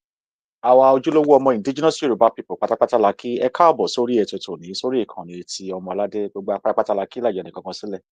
a kí àwọn bàbá wa àwọn ìyá wa gbogbo àwọn tó ń gbọ́ wa lórí ètò láìláàkí ẹ bá wa pín ètò yẹn bá a ṣe ètò yẹn á dára fún gbogbo wa pátápátá a kí ọmọ Yorùbá ní gbogbo àgbáyé bẹ́ẹ̀ náà la kí ọmọ Yorùbá lórílẹ̀-èdè Democratic Republic of Yorùbá. A kí gbogbo àwọn tọ̀rọ̀sọ wa pátápátá wọn kúṣẹ́ takuntakun àti tó ṣiṣẹ́ fún ìran wọn níwájú àti lẹ́yìn gbogbo pátápátá la kí láì yọ ẹnìkankan sílẹ̀. Bẹ́ẹ̀ náà la kí àwọn adélé wa a kí olórí adélé wa bàbá wa Mobọ́lájí Ọláwọlé Ọmọkọrẹ́ aṣojú àwa ọmọ orílẹ̀-èdè Democratic Republic of the Yorùbá àwọn ọmọ IYP a kí yín bàbá ẹ kúṣẹ́ takuntakun a dúpẹ́ lọ́wọ́ Olódùmarè fún ọjọ́ òní fún àlàáfíà fún àǹfààní fún ire fún ọpẹ́ fún ìyìn ògo fáwọn ọmọ ológo pé àsìkò wa ti dé àsìkò wa ti tó ẹ̀tọ́ wa ti dé láti gba ohun tó jẹ́ ti ọmọládé adúpẹ́ amúlóore adúpẹ́ fún ojú Olódùmarè màmá wa Mrs. Modupeonitirimkoabiola màmá tó dúró fún ìran wọn tó ní dédé àsìkò yìí ní dédé àsìkò yìí dédé wòyí àwọn ọmọládé àtúnṣe oko ẹrú mọ́ àbójú wẹ̀yìn àbẹ̀rù mọ́ kò sí ìfòyà mọ́ ìlọsíwájú ọ̀ràn àwọn ọmọ IYP ti Democratic Republic of Yorùbá ó ti dá dúró ó dẹ̀ ti dúró ó dẹ̀ máa bẹ̀rẹ̀ iṣẹ́ ní ọdún yìí lágbára Elédùmarè èyí 2025 tí gbogbo àjọ wà yìí á bá wa níre o a kí gbogbo ọmọládé pátápátá ká má bàa gbàsìkò wa a ní ká tó wá sọ àwọn ọ̀rọ̀ kan tó ṣe pàtàkì tó ṣe kókó ọ̀rọ̀ tòní máa ní abuké díẹ̀ sẹ́yìn mo rò bá ti gbọ́ gbogbo àwọn àlàyé tí bàbá Green for God bá wa sọ pátápátá bẹ́ẹ̀ náà la tún wo fídíò tí wọ́n fi hàn wá ẹ bá wa pín ètò yìí ẹ pín fọ́ọ̀tà o ẹ pín fáralé ẹni kan dúró kan gbèsè o torí wọ́n máa ń wá ibi tán ti fẹ́ rí ibi tó wíìkì ni ẹ wá kẹ́ wá gbèsè o ẹ pè wọ́n wọlé ní kọ̀ọ̀kan ẹ bá wa pín ètò ẹ bá wa ṣe ètò yẹn dára fún gbogbo apápátá ẹ dẹ̀ má gbàgbé láti bá a subscribe sórí ìkànnì yìí ó ṣe pàtàkì ó ṣe kókó a kí wa lẹ́ẹ̀kan sí ọ̀gbẹ́ni tí à ń wò wájú wa yìí Adébáyọ̀ àwa ọmọ IYP à ń ṣe ìkìlọ̀ pàtàkì fún yín torí àwọn ìgbésẹ̀ tí ẹ̀ ń gbé pẹ̀lú àwọn atara yín tẹjọ́ ń pìtàn tẹjọ́ ń gbèsè àwọn ìgbésẹ̀ tó ń da ìran rú tó ń da ètò ìran rú tó ń da ìlọsíwájú ìran rú ọ̀pọ̀lọpọ̀ ọmọ Yorùbá ló yẹ kó máa béèrè pé kí ló wá dédé lásìkò yìí tá a bá dédé rí àwọn àgbààgbà yìí tán wá yọjú àwọn àgbà tí wọn lè tó lé dáadáa kí lè tò ara àwọn àgbà kan rèé tí wọn lè tó lé kán tò ṣùgbọ́n tó ti jẹ́ pé ìṣe pé kán máa jẹ gàba lórí àwọn ọmọládé yẹn ni àsìkò ti tó fún àwọn ọmọládé láti máa pè wọ́n síta ká kọ́ọ̀lù wọn out ẹ jẹ́ kó yé àwọn ọmọládé àsìkò ti tó láti máa pè wọ́n síta ká kọ́ọ̀lù wọn out ó ṣe pàtàkì ó ṣe kókó tá a bá rí ọ̀tá ìran ká pe ọ̀tá ìran síta o torí wọn ò lè wúlò nínú ìran torí tó bá jẹ́ pé nǹkan ìbànújẹ́ a pa ìran lẹ́kún a pa ọmọdé lẹ́kún nínú àwọn ọmọdé IYP àwọn àgbà IYP tó ń pa wọ́n lẹ́kún tó dẹ̀ ń fi wọ́n jayé ó yẹ ká máa pè wọ́n síta àwọn àgbà tó ṣàgbà níta tí wọn tó tọ́ka sí àwọn ilẹ̀ ń tẹ̀ ń rí ọ̀pọ̀lọpọ̀ lá ní kí ló fa ọ̀rọ̀ ẹ bá máa bá a ká lọ amọ̀pọ̀ ọ̀pọ̀lọpọ̀ náà ló ti yé tá a bá ti ń rí wọn ó ti pẹ́ tí màmá wa ti ń jẹ́ kó yé wa pé láìpẹ́ yìí a máa tó máa rí àwọn tó máa fojú máa hàn wọ́n ti ń fojú hàn nísìn bẹ́ẹ̀ tó bá gbọ́ ọ̀rọ̀ tí arákùnrin yìí ń sọ wọ́n á ní ọ̀rọ̀ yìí ọ̀rọ̀ tó ṣe bákan kò lè kò ṣe ṣùgbọ́n ṣe rí gbogbo wọn tó ń ṣe ìgbìmọ̀ regionalism wọn àti state security wọn àti law gbogbo oríṣi tó ń ṣe yẹn mo fẹ́ ká mọ̀ pé àwọn elite wọn ò tí ì yọjú ọ̀bàyéjẹ́ ààyè ọ̀tọ̀ làbàyéjẹ́ wà o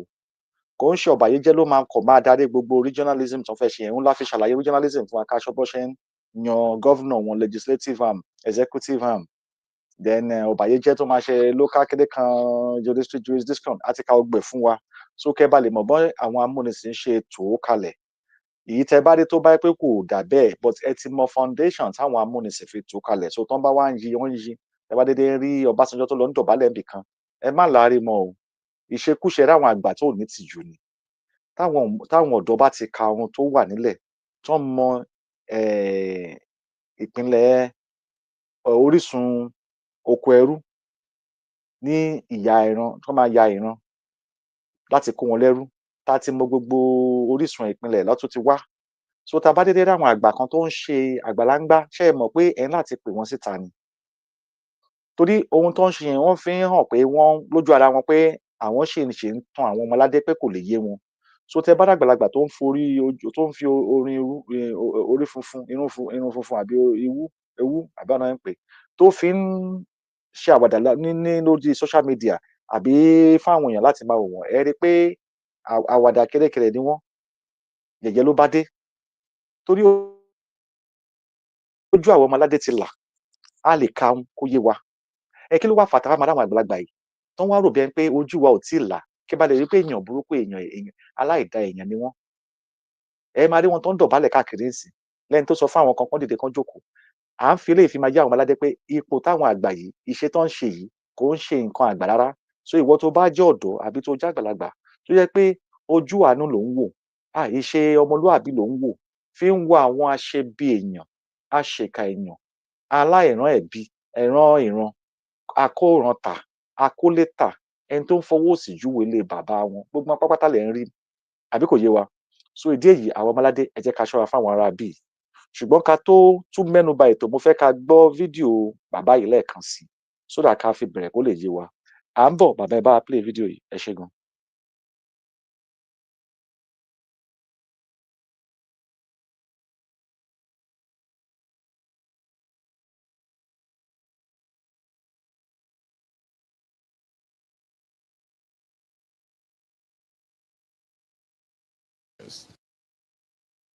Think about it.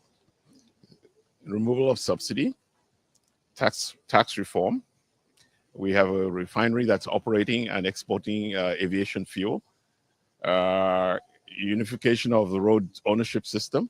And so the next step is how do we encourage international investment in Nigeria to drive economic growth? And I had a wonderful meeting with Mr. President, talking about exchanging ideas about how we can do that, how we can put Nigeria front and center on the map for international investments. And we had some very good suggestions and discussions about that. Apart from the suggestions, personally, what are you bringing on board? We're making investments in Nigeria. We explored additional opportunities. I'm not going to tell you what they are. You just wait, watch this space, you will see them. But look, Nigeria is now a place that is exciting to invest in. And that's what we talked to Mr. President about. And of course, as you would expect, he was very encouraging of international investments in Nigeria. Okay, I'm not expecting you to tell me how that you told the president, but what sector particularly are you interested in? Yeah, well, you think about all the sectors that we invest in. Energy. So we invest in energy. We're building LNG plants in Texas. We're building LNG plants in Australia. There's gas in Nigeria. Nigeria is a huge gas province. People describe me as a guy who bought Gatwick Airport. I didn't personally buy Gatwick Airport, but the aviation sector is also an area of interest to us. I confessed to Mr. President that one of our companies has ports in Cotonou, and it has a port in Lomé, none in Nigeria. So I asked for his forgiveness and understanding, and being the gentleman that he was, he forgave me, but said, you have to bring port investment to Nigeria. So that's another area we're looking at. Renewables, that's another area. So lots of investment opportunities in Nigeria. You just have to be serious about making the right moves. I think when Nigerians in Nigeria and when Nigerians in the diaspora invest in Nigeria, it can only be a great signal for the international community to invest in us and make our country greater. We thank President Tinubu for his policies. They have made Nigeria investable. We wish him all the very best. And we give every assurance to the president and every assurance to the Nigerian people that we will do our very best and it will create a fast-growing Nigeria which will achieve its objectives. Our president has done fundamental reform, and that reform on its own invited all these people that you are saying. We've done the fundamental. The next thing for us is to lead export-led economy, which is why you see these are great Nigeria. And they have committed, Mr. President has given them go ahead. And the only thing I can say is the hope is very on rise. ẹ ṣé gan a kí gbogbo ọmọládé ẹ káàbọ̀ lẹ́ẹ̀kan sí mo rò bá ti jọ gbọ́ fídíò tá a wò yìí. We give credit to the source of this video. We have no copyright. Mo rò bẹ́ẹ̀ ti gbọ́ ọ̀rọ̀ tí àwọn arákùnrin yìí sọ àkọ́kọ́ tí mo fẹ́ ká kọ́ tó lọ wọnú ọ̀rọ̀ wọn náà mo fẹ́ kẹ́ wo ohun tí Adébáyọ̀ sọ ṣọ́gun nísìn ni wọ́n ní àwọn ti ní invest káàkiri ní àgbáyé tó dẹ̀ sẹ́yìn àwọn ní invest ní Togo àti Cotonou àbí Lomé àti Cotonou but ẹ̀yin ọmọ aládé orúkọ arákùnrin yìí Yorùbá ni àbí láwọn àgbà yìí so àwọn ò nígbàgbọ́ tẹ́lẹ̀ kí ló fà á tí wọ́n lọ ní gbogbo investment síta tẹ́ pé orílẹ̀-èdè wọn gan tó ń pè Nàìjíríà wọn ò ní investment síbẹ̀ mo rò bẹ́ẹ̀ ń gbọ́ wọn kí ló wá ń fa eré tó wá ń sá nísìn torí àwọn ìbéèrè tẹ́ ká máa bi wá à ń bira wa ṣé ó ti wá dáa ni torí ọmọ Yorùbá ni wọn ò ní investment kankan nílé so tá a bá sọ àwọn àgbà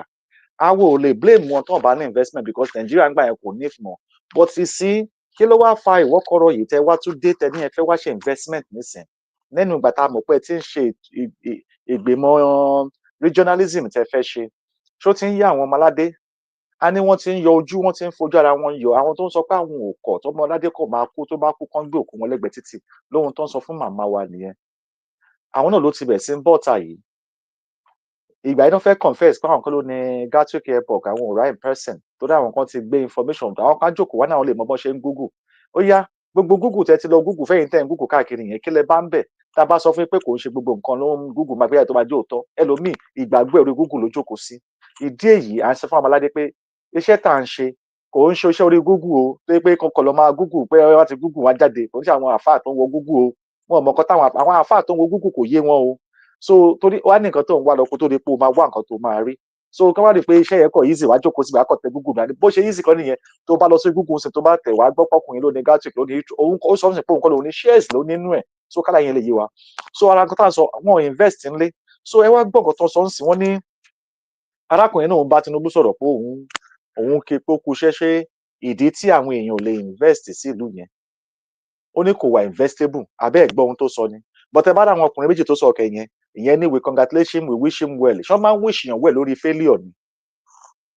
ṣé wọ́n máa ń wish yàn well lórí failure ni torí ẹ bá máa rí contradicting statements ẹni tó ní gbogbo àwọn investment ti sá lọ nílùú tán wọ́n tún sọ pé we wish him well for his tenure he has been doing great for the past 2 years but ẹ dé pé àwọn èèyàn tó wá fẹ́ invest wọ́n ti sá lọ kúrò nílùú wọ́n ní kò ń ṣe tán lè invest sí líìm billionaire wà ń bẹ àbí èyí tó máa padà olùsí adékíní tó wà ń bẹ ṣe gbọ́ tó sọ pé kò ń ṣe tán lè invest pé òun ti yí padà òun fẹ́ wá invest ẹ wá béèrè pé ṣé ó fẹ́ yìn ìgbà tí Buhari wà bẹ̀ kò invest ó ṣàwálé ńgbà yẹn náà adé gbogbo wọn Tinubu wà bẹ̀ first time kò invest nísìnyí náà ṣe fẹ́ invest lọ́wọ́ ìbáyìí náà ṣe fẹ́ invest bọ́ ẹ jẹ́ ká wo àwọn ọ̀rọ̀ tán sọ à ń sọ ilé ìsíwájú kó lè yá àwọn ọmọládé pé tẹ bá dédé wọn tó ń yọjú pé àṣebọ́ fẹ́ invest ni wọ́n ti wá tẹ́lẹ̀tẹ́lẹ̀ ṣáà tí wọ́n pẹ̀lú àwọn pásítọ̀ adébẹ̀rẹ̀ gbogbo bàbá yìí ẹ ti gbọ́n bẹ̀ wọ́n mọ́ra wọn òun ọ̀rọ̀ ara wọn yíra ẹ má kò sẹ́nìkan tó wà special àbí kò yé wa so tá a bá ń kíláàsì wọn sínú àwọn àgbà tí ò ní ti tó hàn ní ọjọ́ ìran wọn ò mú ọjọ́ ìran wọn síwájú wọn ò mú àwọn èèyàn wọn síwájú àbí kò yé torí tẹ̀yàn tó bá ló wá ní mi ò lè kọ́lé sílé torí pé ilé ò dá bákanbàkan ṣùgbọ́n tó tún ní business tó lè wò pé òun lé agbára tẹ́ pé gbogbo ibi náà ti mọ̀ ṣùgbọ́n kò lè ní nǹkan kan nílé níbi tó ti wá lójijì ló dédé wá dé tó ní nísìnyí wọn ṣe fà invest ṣé tó yẹ pé ó jẹ́ Yorùbá ló wà ń bẹ̀rẹ̀ ṣé wọ́n ti wà lẹ́gbẹ̀ẹ́ àwọn tó máa níyàn ní àwọn tó ń yára wọn àwọn gúrùpù àwọn ni racism tó bá pè lóde Gẹ̀ẹ́sì ṣùgbọ́n nílé àwọn tá nípa àwọn kó yàtọ̀ ṣé ìgbà tí Buhari wà ń bẹ̀ ṣé kò lè ṣe ni wọ́n Nàìjíríà yìí nìyẹn so kẹ́ bá lè máa rí hypocritism wọn bó ṣe dúró dé arákùnrin náà bá Tinubu sọ̀rọ̀ Adébáyọ̀ ó ní òun bá sọ nípa pé òun pé iṣẹ́ tó ti ṣe kásílẹ̀ pé ó ti iṣẹ́ tó lágbára ni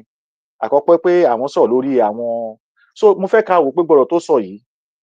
ọ̀rọ̀ náà sọ o kò sí àkọọ́lẹ̀ ẹ̀yin tẹ́ bá dẹ̀ ń read the body language ẹ mọ̀ pé tíyàn bá ń present nǹkan kan pé àwọn fẹ́ ṣe nǹkan kan ẹ ti máa rí convincing tone pé ìyẹn túmọ̀ sí pé ẹ ti máa rí pé ohun tó ń sọ yẹn gan tẹ̀wà lọ́nà jíjìn sí wọn ẹ máa ní ìgbàgbọ́ ọkàn pé ohun tó ń sọ yìí ó dà bó tiẹ̀ ṣe ń sọ̀rọ̀ yìí bó ṣe ń ṣe but tẹ bá rí àwọn tó bá fẹ́ ṣe business láti òkè òkun tó ń bá wá síbẹ̀ yẹn ẹ máa rí bọ́n ṣe máa wà present ọ̀rọ̀ wọn ẹ mọ̀ pé kò ń ṣe pé wọ́n kọ̀ lọ dialogue ṣé tí ìlú bá ní kò ṣe ní investment lọ ṣé ọ̀rọ̀ ò ní ju dialogue lọ then again tó bá fẹ́ wá confront àwọn èèyàn tó bá fẹ́ sọ̀rọ̀ nípa pé wá bá president wọn sọ̀rọ̀ assessment tẹ máa fi assess ara yín síta tó máa fi wò yín á jẹ́ pé nípa ọ̀rọ̀ táwọn sọ nǹkan táwọn ń gbìn táwọn ń rò láti ṣe àbá ṣe báyìí àwọn investment máa wá báyìí. So kéèyàn máa procrastinate kò kí ń ṣe pé èèyàn fún wọn ní ó ń fún ẹ ní àwọn theoretical ó ń ṣàlàyé pé àlàyé ló ń ṣe kò ń ṣe pé bí a pé ó ti wà definite pé nǹkan táwọn fẹ́ ṣe lélẹ́yìí gangan so kẹ́ má yẹ kẹ́ni kankan máa gọ̀ yín àwọn kan ń ṣàlàyé pọ̀rọ̀ táwọn kan sọ nìyẹn kò mí pé bí a kò múlẹ̀ kankan mú kankan dúró kò sí ìwé kankan tán tẹ ó kàn sọ fún mi pé ẹni tó fẹ́ sọ̀rọ̀ fún mi tó sọ fún mi pé ẹ ṣáà máa wò ẹ máa wo bó ṣe lọ tí irú èèyàn báyìí bá lọ fún campaign tó bá ń fẹ́ campaign fáwọn èèyàn láti dìbò fún kán wá sọ pé kí ni àǹfààní tó máa ṣe fáwọn akó wá sọ fún yín pé ẹ máa wò kọ́ta máa ṣe ẹ ṣáà máa wò ẹ máa wò kọ́ta máa ṣe ó máa convince àbí kó lọ fún àwọn program kan tó ń ṣe lókè òkun sí bíi Mr Sugar àbí kíni kan bá ń pè tó bá jẹ́ entrepreneur tó bá ní business tó bá fẹ́ ta ọjà ẹ ó dẹ̀ fẹ́ kí ni invest sínú ọjà ẹ òun láti gbé presentation ọjà ẹ láti sọ fún bó ṣe máa ṣe ideas yẹ iye tó máa pa bákan wá ṣàlàyé ẹ òun ló máa jẹ́ kẹ́nìyàn nípò mo fẹ́ náwó sí ibẹ̀ so tí foreign investment bá ń gbọ́ wọn gan a máa gbọ́ gbogbo ilé tán sọ ṣé ẹ máa gbọ́ kí foreign investment bá ní ṣé ọ̀rọ̀ tọkùnrin sọ máa jẹ́ kí foreign investment wá pé ọ̀rọ̀ yìí wà convincible mo mọ̀ kí tán bá gbé wá ń sìn wá lọ tó lè ṣe dáadáa torí wọ́n jìnnà sí bọ́ jẹ́ ká máa mú àwọn ọ̀rọ̀ wọn kan níjàjà ká máa mú jáde ní kọ̀ọ̀kan wọ́n náà dúpẹ́ pé ìgbésẹ̀ táwọn ń gbé ń sìn torí kò ń ṣòun ló sọ ó ní wọ́n discuss ẹ̀ ni so ó dẹ̀ mẹ́nu bà àwọn ọ̀rọ̀ yẹn mo fẹ́ ká farabalẹ̀ ká gbọ́ ó ní wọ́n sọ̀rọ̀ ó ní òun rí i pé wọ́n ti ṣe removal of subsidy a ti ṣàlàyé nǹkan tí subsidy jẹ́ fún àwọn ọmọládé tẹ́ bá sọ subsidy lórí àwọn gọọmẹ́ntà àwa máa sọ nípa àwọn èèyàn wa torí orílẹ̀-èdè làwa Democratic Republic of Yorùbá ohun tó bá ní ṣe pẹ̀lú wa à ń sọ àwọn ará bíi torí wọ́n gbórúkọ Yorùbá dání àwọn tó dẹ̀ ń ṣe alága wọn lọ́hùn president wọn ọmọ Yorùbá ni wọ́n dẹ̀ ń tàpá sí ilẹ̀ Yorùbá tó ń jẹ gàba lórí ilẹ̀ Yorùbá wọ́n tún wá ń jẹ ọba tàdé sọ pé kò sí ọba lórílẹ̀-èdè tó máa ti ń lo republic orílẹ̀-èdè wọn kan tó ń jẹ́ federal republic tẹ́ bá lọ yẹ túmọ̀ ẹ̀ wò fẹ́yìn tẹ́ ń google ẹ̀yin àfà ẹ google republic kẹ́kẹ́dẹ̀ google federal ẹ bọ́ta kẹ́ google ẹ̀ wò ẹ má lọ máa google ìjà tó ń jà ní gbégbé jẹ́nẹ́wìjì o kẹ́ má lọ máa google àwọn tó ta ọ̀pá látọ̀run wá tó yọṣẹ́ ẹ lọ google nǹkan tí federal àti republic jẹ́ tẹ́ bá tó bẹ́ẹ̀ kẹ́ bọ́ta kẹ́ ṣàlàyé ẹ̀ fáwọn èèyàn yín tẹ́ bá a fi dá yín wò ni a fi dá yín wò tẹ́ bá tó bẹ́ẹ̀ ẹ lọ google nǹkan tí federal jẹ́ kẹ́ google republic ẹ má lọ google phase one o ẹ google dáadáa kẹ́ sọ fún wọn pé ṣé tó bá ti ń ṣètò lọ́ba ṣé ó máa ń wà ní republic kẹ́ síta kẹ́ yẹ kó gbó máa gbé gbogbo àfún yín kò yé yín ẹ̀yin tẹ́ ń lo google ó lè yé yín torí nǹkan tá à ń sọ etí àwọn kan ti di dànù so now àwọn àgbà òfò now ó ní removal of subsidy aṣàlàyé subsidy kan tó jẹ́ fún yín in the late times ní àlàyé fún àwọn èèyàn wa torí àfòyìnbó máa fi máa borí ara wa jẹ́ mọ́ ṣe rí tó bá ní ìjọba subsidize fún àwọn èèyàn apart pé ó ń subsidize fún àwọn ọjà ńláńlá bí àwọn business trade ìyẹn kọ́ là ń sọ yìí tí wọ́n nìyẹn Nàìjíríà ọ̀kan wa but fún àwọn èèyàn wa tó máa ní pé wọ́n yọ subsidy kó lówó epo fún yín wọ́n yọ gbá kan kó lówó kankan a ti ṣàlàyé pé subsidy jẹ́ ohun tó yẹ pé ìrànlọ́wọ́ ló jẹ́ látọwọ́ ẹni tó bá ń darí orílẹ̀-èdè fún àwọn èèyàn ìrànlọ́wọ́ ni pé ìyẹn máa ń wà automatic ni èyí tó yẹ pé tí ìlú bá dẹ́ pé inflation bí nǹkan ń lọ sókè ìlú òtòrò dáadáa owó gbogbo ẹ̀ tó bá ní àwọn adarí ràn lọ́wọ́ through subsidy dámì pé ìjọba máa fún owó kún owó nǹkan yẹn kéèyàn aráàlú kẹ́ má bàa náwó rẹpẹtẹ torí ẹ̀ torí pé bí àwọn kan kò sówó nílùú inflation àbóríṣiríṣi lè máa ṣẹlẹ̀ so ìdí èyí subsidy yẹn máa ń wà láti ran àwọn èèyàn lọ́wọ́ ni so èyí tẹ́ pé fún bí àpẹẹrẹ bó bá fẹ́ ra mọ́tò ń sìn àbí mo kàn fi yẹn ṣàpẹẹrẹ ní o o fẹ́ fi ra mọ́tò kí mọ́tò yẹn jẹ́ bíi 1,500 so iṣẹ́ táwọn adarí yẹn máa ṣe wọ́n lè san owó 800 nínú owó yẹn kí wọ́n san èyí tó kù but iye tí wọ́n máa bá lórí igbá nìyẹn o wàá kọ̀ bá níbi 800 but 1,500 náà ń tà á but torí àwọn adarí ti fowó kún wọ́n ti á sọ èyí tó pọ̀ jù nú ẹ̀ ìwọ ni wàá kọ̀ sọ kékeré so o ò lè mọ̀ wàá kọ̀ rí pé ó ga òkìní yìí ó wà báyìí so tó bá yọ subsidy yẹn kúrò original price 1,500 yẹn máa padà sórí ẹ̀ sórí 800 yẹn tí wọ́n tó bí i 700 tí wọ́n san àdéhùn tó san yẹn wàá wá san 1,500 yẹn wàá wá ní ó ti ga ju owó epo ti lọ sókè owó bẹ́ẹ̀ lọ sókè ó máa lọ sókè because ìrànlọ́wọ́ tó yẹ kí àwọn adarí yín máa ṣe fún yín wọ́n ti yọ yẹn kúrò òun ló máa jẹ́ kó lọ sókè so ẹ wá wo nínú ìṣe ọjà títà ohun tẹ́ ń jẹ oúnjẹ jíjẹ ẹ ń lọ síta ẹ wọ mọ́tò ọkọ̀ ẹ wo skul léèwé ọmọ bẹ́ẹ̀ lọ ló máa lọ sókè ẹ lọ ra rẹsì ẹ lọ ra nǹkan kan because táwa bá ń sọ̀rọ̀ àwa kì í sọ̀rọ̀ nípa àwọn elite àwa máa ń sọ̀rọ̀ fún àwọn èèyàn ni àwa ń sọ pé grassroots láti bẹ̀rẹ̀ because àwọn èèyàn wa ni wọ́n ń fìyà jẹ àbí kò yé àwọn èèyàn náà ń fìyà jẹ jù so tá a bá mọ̀rọ̀ wá látàrí èèyàn àwọn ò bá wọn sọ̀rọ̀ nípa àwọn elite wọn àbí corporation tax wọn àbí gbogbo corporation company wọn kò sí nǹkan tó kàn án pẹ̀lú dáadáa yẹn torí tá a bá sọ̀rọ̀ kí ló àǹfààní ẹ̀ tó jà fún lẹ́nu gbogbo ọ̀nà ló ń pariwo wọn sì kò sí nǹkan kan mọ́ nílùú so kí wàá láfẹ́ máa define ìrora dáadáa wọn fún but à ń mọ̀rọ̀ jáde kẹ́ bá lè mọ ohun tí alákùnrin sọ pé àwọn ń sọ̀rọ̀ nípa removal of subsidy ṣe é rí ibi tó ń dúró sí fún ọmọládé so dámì pé ẹni tó ń sọ̀rọ̀ yìí ń sìn tó jẹ́ ọmọ Yorùbá ń sìn tó ń bọ̀ tá ń sìn tó ń sọ pé òun ti bá Tinubu ó ń fọgbọ́n fara ẹ̀ hàn ní o so that gbogbo wọn ti ń position ara wọn sí bọ́n ṣe fẹ́ ṣe regionalism wèrè wọn ó ń fa wọn fara wọn hàn síta ni so kẹ bá lọ ń wo àrùngbọ̀n àbí irun tó parí láàrin orí kẹbílẹ̀ pé àbọ̀ wọ súùtù kẹlẹ̀ kán ló máa fi là yín mọ́ ẹ má láre mọ́ o rádaràda ló pọ̀ nù wọn rádaràda wọn ò rí nǹkan kan ṣe láti ọjọ́ yìí wọ́n ṣèjẹ́ ni wọ́n tún dé ń sìn bọ̀rọ̀ tán tún dé ń sìn kí náà bẹ̀rẹ̀ sí múlò sọ wọ́n tún yìn ni lẹ́yìn tó sọ pé òun ìgbà tó gbọ́ lẹ́nu òun mọ̀ pé bó ṣe máa yí lélẹ̀ pé òun mọ̀ bóun ṣe máa ṣe abẹ́ẹ̀rí tí Tinubu bọ́ta tó sọ ni abẹ́ẹ̀gbọ́n gbà tí wúmà yẹn tó ń bá ṣe pa wúmà Haúsá yẹn tó ní ìgbà tó fẹ́ ṣe pé Tinubu ò ní template lọ́wọ́ ṣẹṣẹ àgbọ̀ tó wá sórí TV tó wá sọ wúmà Haúsá yẹn nígbà tó fẹ́ ṣe election ó ní kò ní template ó ní kò ní blueprint kò ní kankan lọ́wọ́ ó ní òun bẹ̀rẹ̀ pé bàbá where is the blue ó ní I don't have kò sí ẹgbẹ́ tí wúmà yẹn fi kúrò tán ní ẹ tó lé pé jáwúsá ló fi kó wúmà yẹn náà ti máa ṣe tipẹ́tipẹ́ ó ní kò ní nǹkan kan so dá mi pé ẹni tó bá lè kọ tó ní template tó ní blueprint tó ní kankan dá mi pé yẹn ló máa bá a kọ́ àbí kò yé kò láì díẹ̀ ibi tó ń lọ yẹn ló máa bá a kọ́ torí ó sọ ní pé òun mọ̀ bó ṣe máa délé pé káwọn èèyàn kan dárí jù òun ṣé ẹ̀gbọ́n tó bọ̀ tàbí Tinubu sọ ní pé kán dárí jù òun pé òun mọ̀ pé bó ṣe máa délé torí àwọn èèyàn máa tètè gbàgbé nǹkan lákòógbàgbé làwọn ọ̀pọ̀lọpọ̀ àwọn èèyàn wa tó ní pé òun ò mọ̀ kankan nísìnyí ó ti wá mọ̀ nísìnyí àbí wọ́n ti wá bẹ̀rẹ̀ sí ń gbà àwọn tó máa bá wọn máa kọ oríṣiríṣi wá policy tó máa override àwọn èèyàn àkọ́kọ́ ló yọ subsidy tó ní pé ó máa da fáwọn èèyàn ṣé ó ti wá da ṣó ti da torí àwọn kan máa ń gbàgbé nǹkan àti yọ subsidy báyìí wọ́n ní ó máa da ní subsidy ìbàjẹ́ káyà yóò da aṣàlẹ̀ subsidy fáwọn èèyàn títí pé subsidy ẹ̀tọ́ yín ló jẹ́ ẹ̀ ń san tax ẹ̀ ń san gbogbo ẹ̀tọ́ yín ní subsidy ẹ̀tọ́ ọmọ nílùú ní subsidy àti fi òkè òkun ṣàpẹẹrẹ fún wọn àwọn ìjọba máa ń ran àwọn èèyàn lọ́wọ́ nífun gbàgbà tó ń ṣe gbogbo covid yẹn gan wọ́n ràn wọ́n lọ́wọ́ láti sanwó iná ìrànlọ́wọ́ ló jẹ́ fún àwọn èèyàn tó ní apá pé òfin ṣe ètò àjò business ńlá bọ̀ fún àwọn èèyàn fún subsidy kọ́ ló kí ìjọba ràn wọ́n fún subsidy lọ́wọ́ ó máa láti dákun owó tó máa ná fún oríṣiríṣi nǹkan oúnjẹ ni o ètò àwọn ọmọ ni o aṣọ ni o oríṣiríṣi bẹ́ẹ̀ yẹn ìjọba ti sanwó lé lórí so that kó lè ràn lọ́wọ́ ṣùgbọ́n àwọn aṣọ fún yín sí pé bí ló ṣe tó tẹ́kọ̀ máa ràn yín lọ́wọ́ wọ́n ní káwọn yọ kúrò ó máa dáa fún yín mi ò mọ bó ṣe ṣe magic yẹn abakadabra yẹn kò yé mi ní mo tán ti rí bàbá ìnáwó tún dé ń sìn ṣẹ́ rí wọn ó tún ní pé òun congratulation pé ó yọ yẹn kúrò ó tẹ̀síwájú ó lóun tún dúpẹ́ pé ó tún ṣe tax reform ṣẹ́yọ̀ tax reform yìí la máa sọ̀rọ̀ lórí lálẹ́ yìí but mo kàn fẹ́ ka àwọn kankan ni mo fẹ́ ka dá ó lóun ṣe tax reform ṣẹ́yìn náà ti rí tax reform tó ń ṣe tax reform tó ń ṣe yẹn ṣé ó ti wá benefit ó máa benefit àwọn èèyàn àbí bọ́ káyà yẹ di tax reform ilé ìyá àwọn èèyàn wa a máa gbé wa ìrìn àjò kan lálẹ́ yìí ẹ bá a máa ká lọ ẹni sùúrù pẹ̀lú wa ẹ jẹ́ ká kọ́kọ́ sọ àwọn ọ̀rọ̀ tó sọ náà kó tó nípa ìbẹ̀rẹ̀ sí máa máa wọ̀nyẹn ní kankan ó tún sọ̀rọ̀ nípa refinery àti for aviation fuel mi ò mọ̀ nínú yín tó mélòó ló ń wọ plane ní gbogbo àwọn èèyàn rẹpẹtẹ bí náà tẹ̀ wọ plane lọ́wọ́ ìbáyìí kí ló kọ àwọn èèyàn pẹ̀lú aviation plane and fuel ṣé nǹkan tó ń kọ àwọn èèyàn tí ló bá tó dájúrú that means pé wọ́n kàn sọ̀rọ̀ nípa àwọn rich elite set wọn àbá àwọn middle class wọn tí kò tiẹ̀ sí nǹkan tó jẹ́ middle class níbi tẹ́ ń lọ yẹ tí bọ̀ kò sí nǹkan tó bá jẹ́ middle class is either you are extremely rich or extremely poor is either kó jẹ́ pé o máa lówó rẹpẹtẹ àbí kó do tòṣì níbi tí plan global ideas agenda wọn lọ so pé mi ò fẹ́ máa mẹ́nu bà gbogbo àwọn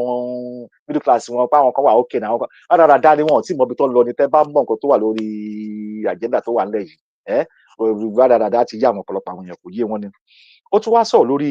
unification of road ownership wọ́n unify road ownership ẹjọ́ ta ló lọ́nà ẹ máa gbọ́ fún ṣe lọ statement yẹn fáwọn ọmọ aládé ẹ̀ẹ́dẹ̀ bí pé nǹkan tó ń sọ pé nǹkan tó máa ṣàǹfààní fún yín ni ṣé ó máa ṣàǹfààní fún yín ṣá nígbà tá a ní ká sọ nǹkan léde Gẹ̀ẹ́sì léde Yorùbá ká fi Gẹ̀ẹ́sì lẹ̀ kó lè yé wa dáadáa ọ̀pọ̀lọpọ̀ la máa ní kí náà sọ speaking vernacular wọ́n ti bá yé yín jẹ́ àwọn àgbà òfò yìí náà ló bá yé yín jẹ́ àwọn àgbà dànù yìí náà ló bá yé everybody jẹ́ kí ni nǹkan tó ń sọ nípa unification of road ownership ta ló ní road ownership nígbà tá a sọ pé ọmọ onílù indigenous ó ní gbogbo nǹkan nígbà tó bá bẹ̀rẹ̀ sí ń gbé àwọn policy wèrèdé tó bá bẹ̀rẹ̀ sí ń gbé àwọn constitution wèrèdé that means pé wọ́n á reclaim ownership wọ́n á reclaim everything òun la fi sọ fún yín pé ìgbìmọ̀ àwọn tó rán wọn níṣẹ́ yìí àwọn jẹ́ kó yé yín pé you will own nothing and you will be happy that means yẹn túmọ̀ sí wípé ní ibi táwọn lọ ní 2030 yìí o and beyond yìí o ní nǹkan kan lórúkọ yín mọ́ ìjọba la máa fún yín ní gbogbo nǹkan tẹ́ bá need òun náà fi ń pè ní sustainability wọ́n máa sustain yín ẹ máa sustain pẹ̀lú ìjọba òun náà fi gbé ìṣe yẹn wá tí wọ́n fi ń pè ní ẹ̀sìn fáwọn èèyàn wọ́n test run ẹ̀ ni ṣé oúnjẹ ti bẹ̀rẹ̀ àwọn kan ti bẹ̀rẹ̀ sí ń jẹun sí bọ́ ìgbà yẹn ṣe pé wọ́n bẹ̀rẹ̀ sí ń pẹ́ wọ́n fi test ẹ̀ wò bóyá tá a bá rọ̀nà program yìí tá a bá bẹ̀rẹ̀ sí ń ṣe because bó ṣe lè sustainability táwọn advocate fún nìyẹn pé kán sustain economy yẹn kán sustain yẹn so gbogbo ọ̀nà lẹ́dẹ̀ máa fi sustain ẹ̀ oúnjẹ tẹ̀ ń ṣe nínú ilé yín gan wọ́n á máa sustain ẹ̀ bó ṣe ń náwó ẹ̀ gan wọ́n á sustain ẹ̀ fún ẹ bó ṣe ń san tax ẹ̀ wọ́n á sustain ẹ̀ fún ẹ gbogbo ló máa dórí sustainability ó lábáyé sọ̀rọ̀ nípa C40 ìyẹn mayor London pẹ̀lú Sanwó-Olú wọ́n jọ wà nínú ẹgbẹ́ kan náà ni àwọn ló fẹ́ ṣe ESG environment social governance but láti gbé àwọn ìṣe jáde ó máa pay wọn kán lọ sórí regional system so that kọ́ wọn ò lè influence institution colony amúnisìn because wọ́n fẹ́ yí gbogbo ẹ̀ padà ń sìn sórí intelligence computer technology data harvesting oríṣiríṣi dáadáa yẹn wọ́n fẹ́ ṣe wọ́n fẹ́ fi máa darí àwọn ọmọládé rú ìṣe akónilẹ́rú ní èyí tó yẹ pé ayérayé òun ló ń bọ̀ yẹn ayérayé so ìdí ẹ̀ náà la jókòó sí náà ni wọ́n fẹ́ ṣe relocation of road ownership so nísìnyí wọ́n fẹ́ tún ẹni tó jẹ́ tó lónà ta ló nànà so nísìnyí àwọn tó ń gba tax ojú títì tó ń gba ticket tó ń gba oríṣiríṣi ẹ pé Tinubu ló ní gbogbo toll gate lọ àti oríṣiríṣi bẹ́ẹ̀ lọ́dọ̀ mi ò lọ details nípa road ownership èmi kàn lè pe gbogbo tó bá ti ń dì pẹ̀lú ownership yìí tó ti ń dé pé wọ́n ti ń unify papọ̀ láti mẹ́ni tó di road ownership tó bá dé gbà kan kò sẹ́ni tó máa ní ilẹ̀ mọ́ ṣé ní gbogbo ẹ̀yin àwọn ọmọ onílẹ̀ tẹ́ ẹ ń talẹ̀ tẹ́ ẹ nílẹ̀ tẹ́ ẹ ní ownership of land ẹ ní mọ̀ wọ́n fẹ́ bá yín wọ́n fẹ́ yí yín wá sí ibi táwa wà yìí níbí ibi ìwà tún tax láyé àfẹ́ bẹ́ owó oṣù ẹ̀gan ìdajì ẹ̀ ni ẹ fi máa sanwó lé ṣẹ́yìn tẹ́ pé ẹ nílé tẹ́ ẹ ní ownership lẹ́yìn tẹ́ ẹ ní ownership lẹ́yìn tẹ́ pé ẹ lè ra lẹ́yìn tẹ́ pé ẹ ní láti máa sanwó fún ìjọba yín lẹ́yìn nísìnyí ẹ bẹ̀rẹ̀ sọ á máa san owó ìjọba owó tẹ́ pé Ọlọ́run fi dá àwọn ọmọ aládé àwọn ọmọ indigenous ilẹ̀ wa kò sí nǹkan tó jẹ́ bẹ́ẹ̀ but àwọn ilé ìfẹ́ wọ́n fẹ́ sọ yín di nǹkan míì èyí náà ní àwọn kan ń dùn pé àwa advance ni we are advancing to number one àwa náà ti ń advance ní society àwa náà ti ń join ní one road initiative àwa náà ti dáadáa ní torí mo máa ń wò ó sí pé àwọn tó mọ̀ nípa ẹ̀ wọn pọ̀ àwọn tó jẹ́ pé dìde ní ọ̀dẹ̀rẹ̀ ọ̀dàlẹ̀ dáadáa wọn ignorantly wọ́n kọ̀ sọ díẹ̀ fún wọn wọ́n bèèrè pé nǹkan tó ń sọ pé òótọ́ ni wọ́n mọ̀ kó má ṣe bàbá ìṣekúṣe fún wọn ẹ̀yin tẹ́ ẹ ní ilẹ̀ tẹ́ ẹ pé ẹ ní láti máa sanwó níbí ẹ san council tax lókè òkun ẹ san road tax gbogbo ilẹ̀ máa fẹ́ san pa ẹ san council tax ẹ sanwó omi ẹ sanwó iná ẹ lè nílẹ̀ land belong to the queen ní ṣẹ́yìn ẹni ni gbogbo ẹ̀ kóra mortgage pa you don't have kí náà ń pè adúró of the land mi ò tiẹ̀ máa gbé yẹn wá lálẹ́ mo ti ṣàlàyé yẹn lẹ́mìnà mẹ́rin tó the real owner of the land oyè yín àwọn tó mọ̀ nípa most of geographical things wọ́n kàn máa sọ káàkiri but wọ́n máa sọ fún yín pé iṣẹ́ tó ń ṣe lọ́nà ìyẹn pé gbogbo yín máa gba one source of income salary tó bá dárúkọ iṣẹ́ tẹ́lẹ̀ yín ṣe wàá ṣe wọ́n máa fi tax yẹn fi formulate gbogbo orí àwọn èèyàn pátápátá so gbogbo nǹkan tẹ́ bá ṣe pátá lè máa san tax lórí so ẹ lè ní nǹkan kan mọ́ yìí kán òun ọ̀tún pé mo nílẹ̀ kan rẹpẹtẹ mo nílẹ̀ ìjọba abẹ́ débẹ̀ àwọn wèrè abẹ́ débẹ̀ wọ́n á gba owó lọ́wọ́ ẹ̀ owó ilé ètò san owó ilé ètò máa san bẹ́ẹ̀ ló ṣe máa rí ìyẹn dúró bẹ́ẹ̀ so gbogbo ilé táwọn máa ń ṣe ń sìn wọ́n náà wọ́n ń wọ̀nà láti wo báwọn ṣe máa encourage àwọn international investment láti rí pé wọ́n ń ga orílẹ̀-èdè yẹn kọ́ orílẹ̀-èdè tó ń ṣe orílẹ̀-èdè yẹn táwọn fẹ́ jẹ́ kó máa lọ síwájú so pẹ̀lú policy tán ṣe yìí ṣé policy tán gbé kalẹ̀ yìí tí mo ti ṣàlàyé díẹ̀díẹ̀ yìí òun ló máa jẹ́ káwọn èèyàn wá invest padà nílùú yẹn policy tí ò dùnnú àwọn èèyàn nínú tó ń jẹ gàba lórí àwọn ọmọ nílùú ṣùgbọ́n tó ń fojú wọn níta bẹ́ẹ̀ pé àwọn ń ṣe democratic but nílé wọ́n ń ṣe indirect ruling wọ́n ń fìyà jẹ àwọn èèyàn wọn nílé so wọ́n ṣetán láti gbẹ̀rẹ̀ àjọ tó pa pé kò sóúnjẹ kò sílé boko haram àwọn èèyàn gba owó iṣẹ́ wọn ń wọlé wọn káàkiri àwọn èèyàn náà fẹ́ ṣe policy yìí fún náà ṣe reform yìí fún ṣé kò yá àwọn ọmọládé ẹ̀yin tẹ́ wà ń lé yẹn ṣé mo bó ń yé wa báyìí ṣe ní nǹkan tó ń gbé bọ̀ fún yín torí gbogbo yín sì ẹ̀ ń jójó òṣì ẹ̀ ló ń bá wọn jójó ọba mọ̀ nǹkan tó ń gbé bọ̀ fún yín and àwọn people yóò nífẹ̀ẹ́ yín à ń sọ fún yín ṣé lẹ́yìn ọ̀dọ́ yẹn tẹ́tí yín di yẹn ẹ̀yin lẹ máa jẹ bàbá yẹn ṣé ní future yín lẹ fi ń ṣeré ẹ̀ fi future yín ẹ̀ fi ń ṣeré àwọn eléyìí ò níbi kankan lọ in as much láti máa keep iṣẹ́ wọn máa roll wọ́n láti lọ máa involve àwọn èèyàn láti máa fojú máa fi hàn fún yín pé àwọn ń ṣe nǹkan dáadáa àyà picture ń bí psyop picture àyà picture pẹ̀lẹ́ nìkan bóyá tá a bá yọ gbé bọ̀bọ̀ ìwà tó náà ní Gatwick airport bí ẹ̀ tí wò bí investment dé èèyàn ọmọ Yorùbá wọ́n tún fi sàyín wò ẹ jí ẹ la rí yín ẹ la ju yín àwọn eléyìí ò níbi kankan tó ń kó yín lọ ẹ̀rọ àgbàlagbà kan tó lọ ń dọ̀bálẹ̀ fún ọba kan láti fi hàn yín pé Tinubu Ọbásanjọ́ ń dọ̀bálẹ̀ fún Ládọjà rádaràdà náà fi ń ṣe fún yín wọ́n fi ń tọ̀yàn Ọmọládé ní tẹ́ bá lọ lárí mu pẹ́rẹ́ ẹ mọ̀ pé àwọn àgbà yóò mọ̀ lágbà wọn níbi kankan lọ pẹ̀lú àwọn Ọmọládé wọ́n ní sọ eléyìí táwọn gbé kalẹ̀ máa jẹ́ káwọn èèyàn wá bẹ̀rẹ̀ sí máa invest nílùú yẹn on the expense of the people lórí ìyàtẹ̀ yìí máa jẹ ní máa fi wá invest lé lóyún lórí àwọn tó ń ṣe business òkè ń worúkọ mẹ́yẹn táwọn bá ti mọ̀ pé àwọn ètò ìlú gbọ́dọ̀ wà nílọsíwájú òfin ìlú gbọ́dọ̀ wà nílọsíwájú fún ètò iṣẹ́ tó ń bá fẹ́ invest in country yín kò ní sí jàgùdùjàgà kò ní sí olè kò ní sí corruption àwọn kan táwọn èèyàn máa ń wò nìyẹn ṣe rí tó ń sọ pé àwọn àgbà òfò kan tó bẹ̀rẹ̀ pàwọ̀ ọmọdé àwọn ọ̀dọ́ yìí kò yé wa mọ́ wọ́n bẹ̀rẹ̀ pàwọn nìkan bá ti ní pé wọ́n ti fún wọn lóye wọ́n ti knighthood wọ́n ti fún wọn lóye kan wọ́n bẹ̀rẹ̀ pàwọn ti mọ everything jẹ́ everybody lọ òye àwọn ti mọ gbogbo ẹ̀ tí wọ́n bá ti fún wọn ní noble kan fún wọn lóye ìwèrè kan àwọn táwọn gbé lóko kun àárẹ̀ àwọn tó ju bàbá láwọn lọ tó ń gba gbogbo ẹ̀ tàbí gbogbo àṣírí tó ju àṣírí wọn lọ so olú fún máa ń dùn wá pé àwọn Ọmọládé ta bá ń sọ nǹkan fún yín nílé ẹ̀ ń gbà wá gbọ́ àwọn wèrè lẹ máa ń gbàgbọ́ ẹ tí wọ́n àwọn wèrè kan tó lókè òkun tó máa sọ sókú sọ tẹ́ pé wọ́n tiẹ̀ mọ politics ibi tó ń gbé nílùú wọn wọ́n mọ nǹkan nípa ẹ̀ wọ́n mọ anything ju pé kọ́ńtì àmọ́ prime minister àbámọ́ president ó tán wọ́n mọ the details about things tó ń lọ nílùú yẹn gangan wọ́n mọ wọ́n kò wà nílùú wọ́n lè wà nílùú yìí fún 20 years wọ́n mọ dò fáwọn ọmọ tí wọ́n ní kán lọ bíṣẹ́ kán lówó àbí kò yẹ àwọn sọ́ta bá ń ṣàlàyé nǹkan tó yẹ pé a ti rí bí a ti mọ̀ nǹkan tó ń ṣe fáwọn èèyàn tó ń fẹ́ wá implement fáwọn tó wà nílọ́hùn yẹn lẹ́yìn wọn abúlé pé best idea kan ni tàdé sọ pé ọmọ aládé àwọn ọmọ indigenous people a lè create ideas wa àwa náà wọ́n ní àwọn western educators ṣé fáwọn yẹn ló wá ń kàwé lókè òkun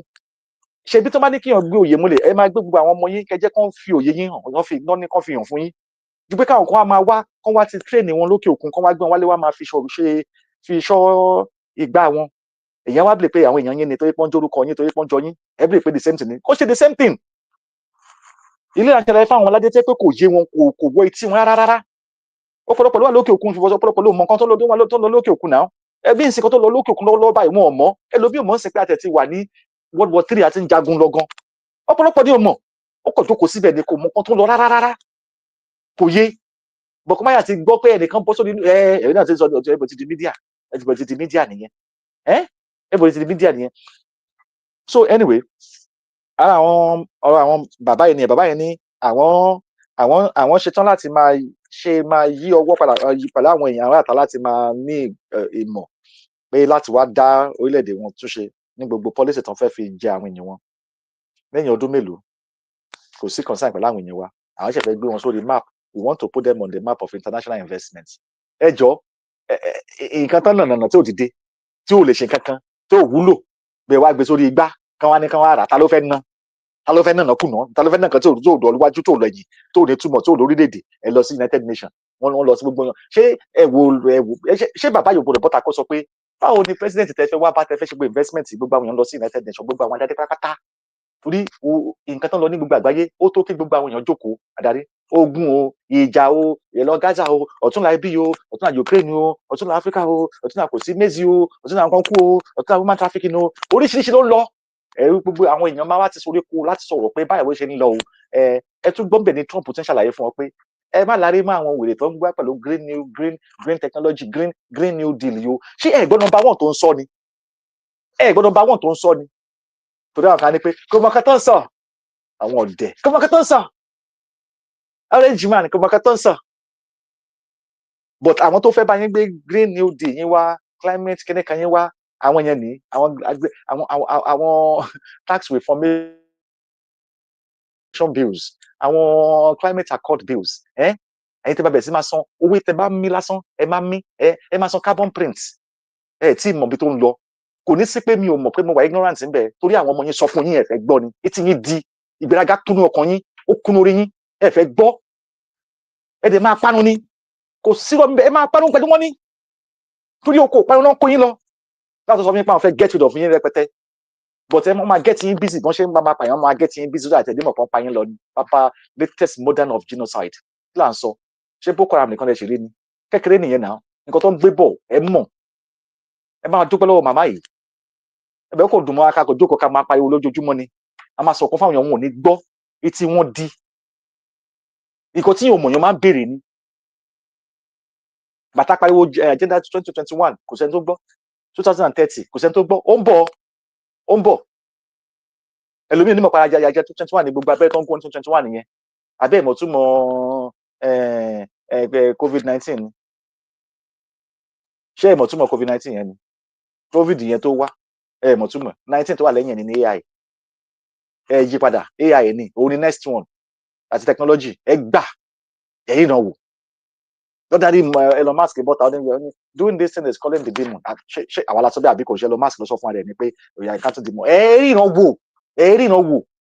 lóògùn ẹníṣòǹgùn ẹni gbogbo bàǹtẹ́ gbogbo ẹlẹ́ni ládàradà àwọn ọba wa gbà yín ọba tí ò tiẹ̀ mọ̀ kankan àwọn ọ̀dẹ ọba wọ́n tún kọ́ àwọn ọmọ wọn wọ́n tún kọ́ wọn sókè òkun àwọn àgbààgbà òfò yìí wọ́n máa jẹjẹ kú jẹ anyway ọ̀rọ̀ wọn kọ́ la bá wá so ẹ máa gbọ́dọ̀ ọ̀gá Gatwick airport I don't own it I own it ládàradà nínú kólónì military kólónì yìí náà ti ń ṣe gbogbo eléyìí o ṣé bàbá yóò mọ̀ pé Nàìjíríà kì í ṣe orílẹ̀-èdè ẹgbẹ́ ìbéèrè tọmọ yẹn béèrè 1897 náà sanwó lórúkọ ṣé àgbàlagbà bàbá yìí tó mọ gbogbo investment tó jọ ọmọ Yorùbá ṣé kò mọ̀ pé ọmọ ilẹ̀ Yorùbá ti dúró tẹ́lẹ̀ ṣé kò mọ̀ pé Yorùbá nation ti wà tẹ́lẹ̀ tó yẹ pé Yorùbá land Yorùbá country ni làwọn ọ̀dẹ̀ kan fi Yorùbá land wọ́n fi ń pe Oòduà nation ọ̀dẹ̀ Oòduà is a noun ṣé ẹ̀kọ́ wọn tún kọ́ ní school what is a noun? A noun is a name of a place animal name of a person báwo ló ṣe wá jẹ́ orúkọ country pàtẹ́ pé ẹgọ̀ ẹfẹnu họra mọ̀ nǹkan tẹ́ ń ṣe irú bàbá tó ka gbogbo èyí tó ná náà ìtẹ̀ tó gba gbogbo epo tó gba gbogbo lọ́ọ̀dù gbogbo ẹ̀ tó gbà yìí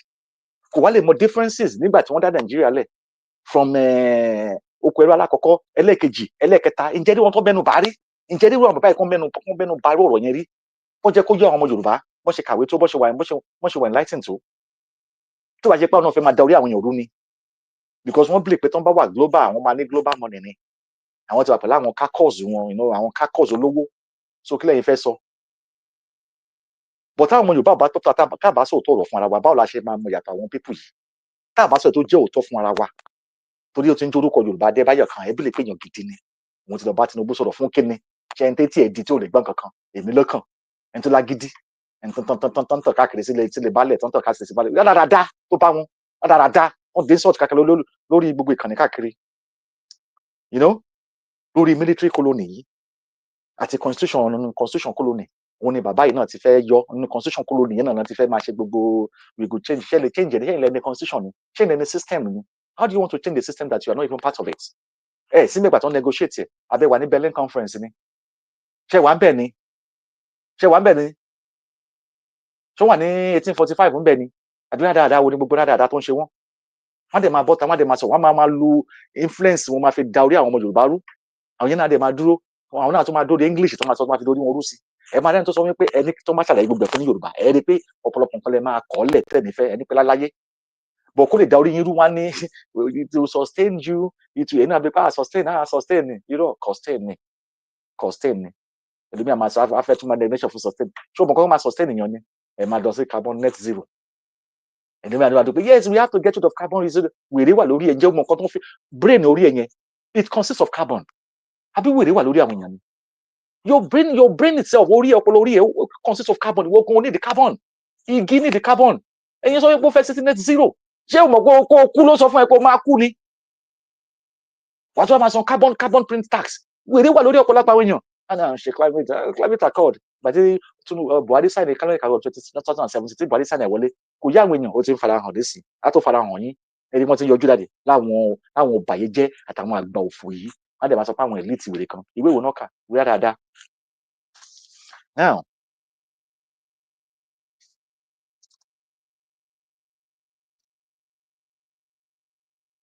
ẹ má bínú aké gbogbo àwọn ọmọ aládé kan sí ẹ kó kalẹ̀ sórí ètò talẹ́ yìí à ń mẹ́yẹ bọ̀ lápò ni o ẹ bá wa ní sùúrù à ń bọ̀ ẹ ní sùúrù díẹ̀. So ó ní òun bá Tinubu sọ̀rọ̀ bá arákùnrin ṣe sọ wọn náà ní oríṣiríṣi àdísọ́nà ẹni oníròyìn yẹn wá bè lọ́wọ́ ẹ̀ ó ní gbogbo yìí tẹ́ kálẹ̀ yìí ewu gangan lẹ́yìn fẹ́ ṣe gan egu gangan lẹ́yìn gan fẹ́ ṣe gan fún ara yín lórí ìgbélé tẹ ẹ̀kọ́ mo sọ lóyún sọ pé ẹ̀kọ́ tó kálẹ̀ yẹn rìpọ́tà yóò gẹ̀ẹ́tì ẹ̀ wọ́n fi kàjò lọ síwájú ló ní pé ìwà ìwọ gan ẹ̀yìn ewu lẹ fẹ́ invest gan ewu lẹ́yìn gangan fẹ́ ṣe torí gbogbo ìtẹ̀ ń ṣe gbogbo tí Tinubu ti ṣe lẹ́ẹ̀kan tó ti pẹ́ débẹ̀ ní so ẹ wá ń dàbí spokesperson fún Tinubu ó ti fẹ́ ṣe reform tax ó ti fẹ́ ṣe iṣẹ́ pé campaigner fún oníròyìn yẹn gbè lọ́wọ́ pé ewu gangan lẹ́yìn gan fẹ́ ṣe ló wá ní àwa máa invest náà ni a invest ní Canada a invest nígbà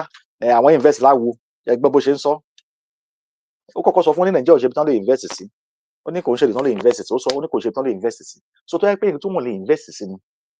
ṣé policy tó wá ṣe ló máa invest nígbà tó sọ̀rọ̀ yẹn tán bàbá tó sọ̀rọ̀ pé yẹn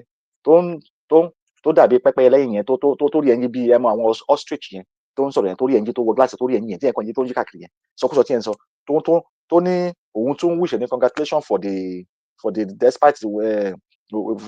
failure Tinubu ó tún ní congratulation for your 2 years ó ti wà ń bẹ̀ kó ti ń ṣe dáadáa lẹ́yìn tí eléyìí sọ fún wa nínú bẹ̀ pé kò sẹ́ni tó fẹ́ invest ní Nàìjíríà o ó ní kò is not a place to invest everybody máa sá kúrò tí gbogbo ordinary company sá lọ ẹni tó ní representative ló ń represent almost 109 representative ambassador withdraw kò sí ní other country ẹ̀ ní representative níbi kankan United Nations tẹ́ kẹ́ lọ ṣojú ẹ̀ lọ́bẹ̀ ẹ̀ lọ sí wọ́n ti ń jẹ oyè lọ́balọ́ba ṣe rí pé dáadáa ló bá wọn dáadáa ló bá wọn wá rán Shettima lọ àti Sanwó-Olú but ẹ wo ọkùnrin yẹn ìyẹn tó ń yẹn Tinubu kẹba lè mọ̀ pọ̀rọ̀ ara wọn ò yéra wọn so ọkùnrin ẹni wọ́n ní kí ló fẹ́ invest àwọn náà òun ṣiṣẹ́ wọn ti ní energy kan nìkan òun nígbà kan láwo òun náwo kan kò sí nǹkan tí ò kà tán bọ̀ kò sí nǹkan tó ní bí òun náà òun tiẹ̀ tún ní port kan ní Togo àti Cotonou àti Lomé ilẹ̀ Yorùbá tó jẹ́ ọmọ Yorùbá tó jórúkọ ẹ̀ kò ní nǹkan kan bẹ̀ bó o tẹ̀ ní nǹkan kan kò rí nǹkan kan sọ sí nípa ọmọ Yorùbá àwọn olè ò bọ́ta nígbà tí gbogbo wọn pariwo pé bí àwọn Yorùbá fẹ́ lọ ó yẹ rí wọn kán bọ́ta kán sọ anything but wọ́n ṣe fẹ́ máa wọ́ kẹ́lẹ́kẹ́lẹ́ wọnú yín nìyẹn torí wọn ò lè jáde because àwọn gan wà nínú àwọn tó ṣe wọ́n fi ń ṣọ́jú àwọn ọmọ Yorùbá yálà níta àbí nílé so àwọn ta tiẹ̀ tí fojú wọn tó fojú wọn hàn ẹ̀rí táwọn ti lé àwọn ò fẹ́ lọ síwájú ìran rárá tí gbogbo wọn bá ń bá Tinubu sọ̀rọ̀ tí wọ́n dẹ̀ mọ nǹkan tó ń gbẹ́sẹ̀ tó ń gbé gbogbo pátá ló yé ọ̀rọ̀ màmá yé gbogbo pátá wọ́n mọ Tinubu mọ nǹkan tó ń lé òun ó dẹ̀ mọ ibi tọ́rọ̀ ti ń bá òun àbí kò yé wa ó dẹ̀ yé àwọn ìbàyéjẹ́ yìí tó dé àwọn lóye wọn lọ́ba so a mọ̀ pọ̀rọ̀ wọn yéra wọn àbí kò yé wa but aláti ṣàyàyẹ fáwọn àwọn èèyàn wa ń wojú èrò wọ́n wojú àwọn tó popular àwọn tó wà níta àwọn tó ní fame face òṣìlẹ̀ ń wò ó torí àwọn ilé ara títàn wọn nìyẹn amúnisìn bí wọn káàkiri àwọn ló sọ wọn di billionaire káàkiri sí gbogbo bí and 1% ni wọn láti wá máa control àwọn ibi táwọn settlement wọn wà ní kọ̀ọ̀kan ṣé kò jẹ́ àwọn aládé so tí a bá dédé rí wọn tó ń fojú jọ ẹ má lọ máa wò pé bí àgbẹ̀dẹ kan nínú funfun lórí àbí ó ń sọ̀rọ̀ òye irọ́ o ara iṣẹ́ tán gbà fún wọn láti máa ṣe iṣẹ́ ẹ̀tàn kọ́ máa tan àwọn ìran wọn torí tẹ bá bẹ̀rẹ̀ sí dìde tẹ bá ní ẹ fẹ́ máa ṣe nationality ẹ fẹ́ máa ṣe nationalism ẹ fẹ́ máa sọ pé ìran yín orílẹ̀-èdè yín èdè yín àwọn eléyìí kò lè pay wọn because wọ́n ti ń jẹun yàtọ̀ tó bá ṣe yẹn wọn lè rí nǹkan kan kó mọ́ so ìdí nìyẹn tó ń fi gbọ́dọ̀ máa ṣiṣẹ́ wọn iṣẹ́ tó ń gbà nìyẹn láti make sure pé àwọn ọmọládé kí ni wọn ò dìde wọn ò dẹ̀ gbérí wọn ò dẹ̀ ní lọ síwájú so tẹ bá rí ìgbìmọ̀ tó ń jókòó tó ń sọ ìgbìmọ̀ bí kò ṣe ní da fáwọn ọmọládé làwọn ṣe so kẹ́nìkan máa fi wò pé àwọn fẹ́ ṣe ìrànlọ́wọ́ wọn kò sí ìrànlọ́wọ́ kankan o bẹ́ẹ̀ ṣe rí lè nìyí bá ṣe rí yẹn àwọn ló wà ní díẹ̀ ara wọn ní ara àwọn tó ń lò ní àwọn náà lè ṣe tán wọ́n dẹ̀ mọ̀ sí láti rí pé táwọn pípì bá gbérí o kò sí jẹ fáwọn mọ́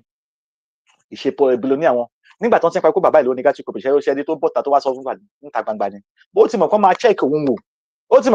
wò ló fi ní chairs ló ní bó tara bọ́n ṣe máa fi ń lu àwọn èèyàn bọ́tẹ́ bá tẹ́ gbogbo ń sìn máa níbẹ̀ lásìkò òun kó ló ní ó ti fi dára ẹ̀ sọ nísìn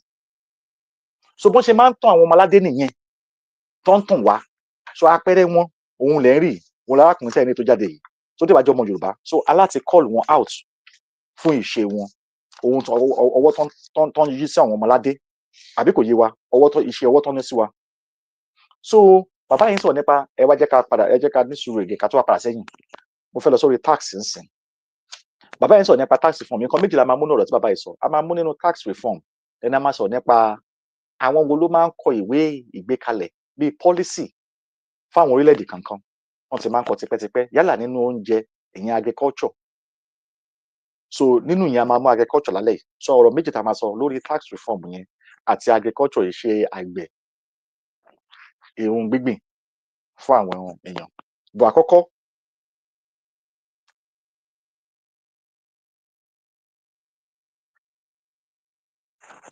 tax system tó fẹ́ gbé wáyé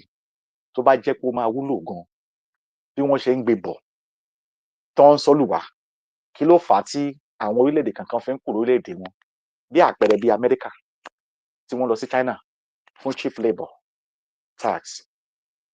abẹ́ ìgbọ́ tí number one sọ fún wọn gbà yẹn pé òun máa reduce the tax lamẹ́ríkà so that káwọn company lè padà sílé bíi Nike and other companies láti padà sílé so that kún lè máa ní product wọn so ìyẹn jẹ́ self-sovereign lórí nǹkan tí wọn self-sufficient ohun tá tó wọn lọ́rùn tá ṣẹ́kù fún wọn owó yẹn ò dẹ̀ ní máa bọ́ta owó yẹn á jẹ́ nílùú wọn láti máa lo owó yẹn circulation of their currency. Now kí ló fà á tí number one máa sọ nǹkan bẹ́ẹ̀ yẹn torí ó understand nǹkan tó fà á pé tó bá gbé owó tax lé nǹkan jù àwọn company máa kúrò nílùú tó bá ti bẹ̀ because kò kí ń lọ sójú kan ẹ dẹ̀ mọ iṣẹ́ àṣà fake Nigeria yẹn tó bá ti lọ sókè kò kí ń wálẹ̀ ni o ìwà máa bẹ̀ sí máa glorify orí burúkú nígbà tí nǹkan kúrò láti odindi 550 tó bọ́ sí 3000 tán wá ní wọ́n gé 500 kúrò lórí ẹ̀ tó wá kó 2005 ẹ̀rọ àwọn kan máa dúpẹ́ pé ọpẹ́ wọ́n ti 500 wọ́n ti brain wash orí yín wọ́n ti mọ̀ pé táwọn bá gbé dé 3000 yẹn ẹ máa fara kì í ṣùgbọ́n táwọn bá yọ bí 500 kúrò ńbẹ̀ ẹ máa ní sùúrù ṣe rí bẹ́ẹ̀ game táwọn wèrè yìí máa ń lò fún yín nìyẹn so kí ló fà á tí àwọn company yẹn fi lọ síbẹ̀ tẹ́lẹ̀ pé bó ṣe great tẹ́lẹ̀ pé wọ́n fẹ́ fún wọn ní real tax reform bó ṣe ń pariwo wọ́n fẹ́ rí western tax reform wọ́n fẹ́ dàbí UK ní ṣe gbogbo iná lẹ́yìn yọ owó ẹ ṣáà yọ bí rẹ̀ lẹ́jọ́jú 300 sí 400 pound lórí cash machine so kí ló fà á tẹ́lẹ̀ pé iná lè máa lórú bẹ̀ wọ́n ti gbà lọ́wọ́ yín wọ́n ṣe gbà káàkiri náà nìyẹn ẹ̀ ń lọ sí cashless society ni bí tẹ̀ ti lè ní cash kankan mọ́ ẹlòmíràn ní òkè digital ló da gbogbo ẹ̀ digital ló wà ní gbogbo àgbáyé ẹ̀ tí mọ̀ kan tẹ́ ń bọ̀ ní digital tẹ́ fẹ́ rí yẹn ojú yẹn á rí màpò ṣe rí ohun tó ṣẹlẹ̀ ní Albania ṣe rí news of Albania recently ẹ lọ wo a máa gbé wá fún yín the president of Albania ẹ máa tó rí nǹkan tó ṣẹlẹ̀ ń bẹ̀ bọ̀dé ẹ̀kìn yẹn kọ́ la bá wá ṣe rojú wọn yìí àwọn ló gbà ìdí ẹ̀yìn wá ṣe wojú poster tẹ́ ń rí Bill Gates ni àwọn ló gbé tax reform wá so mo fẹ́ kẹ́ wo policy tí Adélùsì àbí Adébáyọ̀ yẹn ń sọ fún yín adúpẹ́ lọ́wọ́ Tinubu wọ́n ti fi ṣe tax reform fún yín adúpẹ́ o ẹjọ́ talent tó dé tax reform tó ń gbé wá fún yín mo bẹ rántí ìgbà tí bàbá yẹn ti ń pariwo pé òun fẹ́ ṣe tax reform yẹn Bill Gates tó introduce ẹ̀ sí Nàìjíríà wọ́n dẹ̀ ṣe sign ẹ̀ sínú deal but ọ̀pọ̀lọpọ̀ àní báwo la ṣe mọ̀ ṣé Tinubu lè dá ṣe dẹ̀ báwọn yẹn tẹ̀ ló ṣe ẹ wá wo ẹni tó wà ń bì kí ló what I discussed with Bill Gates about Nigeria chairman presidential committee on tax reform mo rò bẹ́ẹ̀ ń rí iwájú yín bẹ́ẹ̀ yẹn ṣé ní nǹkan tó kọ síbẹ̀ ẹ jọ kí ni date tó wà lórí ẹ̀ yẹn that is September 4 2024 ọdún tó kọjá September tó kọjá yìí ni o so ṣé coincidence ni pé wọ́n bẹ̀ sí wọn sọ pé àwọn ṣe tax reform àbí ṣé coincidence ni pé wọ́n fẹ́ ṣe regionalism system tó pé wọ́n máa ṣe tax reform revenue reform income homeland revenue orí dáadáa bá ṣe yẹn wọ́n fẹ́ ṣe yẹn port critical wọ́n máa ṣe gbó reform tax yẹn wọ́n ló máa bẹ̀ sí wọn máa gbé tó máa gbọ́ but tẹ́ pé irú ọkùnrin yìí ló ń bílí bọ̀bọ̀ ló ń advice mi òun mo fi ṣàpẹẹrẹ fún yín nípa Amẹ́ríkà pé tó bá yẹ pé ó pè bẹ́ẹ̀ ni kí ló mú wọn tí lájọjọ́ yìí tẹ́ pé Trump ṣẹ̀ṣẹ̀ wá number one ló ṣẹ̀ wá ń gbé wọn padà wá pé kọ́ wọ́n máa bẹ̀rẹ̀ sí máa invest pé kọ́ máa fún wọn ní high tax torí ọ̀pọ̀lọpọ̀ ló máa gbówó tẹ́ pé wọ́n máa ṣẹ́ níbí wọ́n máa lọ ṣẹ́ ń ta wọ́n máa san tax ẹlòmíà safe havens wọ́n lọ sanwó sí account wa ní away account bí kan tó ń kó àwọn sí ẹyin gbogbo àwọn olè wọn tó lọ ń kó pamọ́ síbì kan nígbà yẹn you know just to avoid the tax ẹlòmíì tax ilé lásán máa pa lamẹ́ríkà adéyẹ tó wọ́n san fún tax kó tó di pé sanwó ọmọ tó san tax ọmọ òfin gbogbo àdáadáa yẹn wọ́n ti fi sínú gbogbo tax system wọn ó lè nísìnyí ọ̀pọ̀lọpọ̀ àwọn èèyàn nísìnyí wọn lè kọ́lé sílé mọ́ torí pé kí ni owó oṣù tó bá gbà ìdajì ó ti fi san tax tán ó ti san tax tán then tax mi gan tó tún bọ̀ lẹ́yìn yẹn everything ni tax ń lọ ó fẹ́ lọ wọ train lásán every month ni tax every year ni tax lọ sókè owó train lásán tó fẹ́ fi lọ wọ train lọ síbi kan owó increase ni by 10% lọ sókè you know so kí wọ́n máa gbọ́ wọn 20.5% àwọn lè fẹ́ gbé wá fún ẹ 25% tó fẹ́ gbé wá sóde tax àwọn lẹ́yìn tẹ́ pé wọ́n wúlé yín kò sóúnjẹ kò sí nǹkan kan àwọn èèyàn ò lè rìn láwùjọ wọn then wọ́n wá ṣe reform wọ́n wá ń ṣe drama fún yín pé táwọn bá ti fi Kwara fi ṣe test ground fún yín kọ́ rán àwọn olórí burúkú kan lọ́bẹ̀ kan náà fẹ́ lọ́ máa jẹ̀jà agbára àwọn wèrè olórí burúkú wọ́n fẹ́ fi yẹn fi cover pé àwọn ti bẹ̀ sí ń handle Boko Haram issue àwọn olórí burúkú regional system àwọn olórí burúkú mo sọ fún yín pé kẹ́ máa ṣọ́ra fún wọn wọ́n máa ṣe nǹkan kan tó yẹ pé wọ́n fẹ́ fi relevant wọn kọ̀ọ̀kan pa àwọn èèyàn sódà kẹ́ fi gbọ́ nǹkan tó fẹ́ sọ pé àwọn fẹ́ ṣe security olórí burúkú ni wọ́n àwọn ọmọ àlè ìran ni wọ́n àbí kò yé yín wọ́n fẹ́ fi because recently ní Burkina Faso release information àtàwọn Niger nípa àwọn senator yẹn àtàwọn tó ń sponsor Boko Haram wọ́n ti release orúkọ wọn wọ́n ti release ní Boko ní ìjẹta but wọ́n fẹ́ fi lè cover fún yín pé irọ́ o ẹnìkan báyìí ló ń sponsor Boko Haram àwọn máa lè ṣé kò jáde ní USAID pé wọ́n fi $600 million fẹ́ sponsor àwọn Boko Haram ṣé kò jáde ní number one ṣé kò jáde ń bẹ̀ ṣé gbọ́ tí senate wọn sọ wọn ò dín náà àwọn senator wọn l'Amẹ́ríkà ń sọ but ẹ̀yin tẹ́ wá lójú yín ti fọ́ ẹ̀wọ̀n nífẹ̀ẹ́ kẹ́ ẹ gbọ́ ẹ̀ lè ever gbọ́ $600 million ẹ̀jà wẹ̀rẹ̀ wá ní pé báwo làwọn Boko Haram ṣe ní helicopter tẹ́ ẹ̀ helicopter tó ń fún ọ níbọn ẹ̀ wá surprise ni kí ló surprise yín ẹ̀ wá bìlẹ̀ pé àwọn agboolé kan ló ń kidnap yín and àwọn eléyìí ló mọ owó ń lọ ṣé ẹ̀ ríṣẹ̀ tí màá tó ń jẹ lunch pẹ̀lú Boko Haram ni àbẹ́ ẹ̀ gbọ́ Kẹ́mi Bọ́dìnà tó sọ pé I'm not Nigerian Yoruba I'm not Nigerian Boko Haram ni àbẹ́ ẹ̀ sínbẹ̀ gbàtí Tinubu bá Boko Haram jẹ president tó ń jẹ vice president pẹ̀lẹ́gà ni ẹ̀ rí wọn ni ẹ̀ wá ní ẹ̀ ń takò security àbẹ́ ẹ̀ rí Gumi ni ṣé ẹ̀ rí Gumi tó sọ pé gbogbo àwọn president tó mọ bí táwọn terrorist wà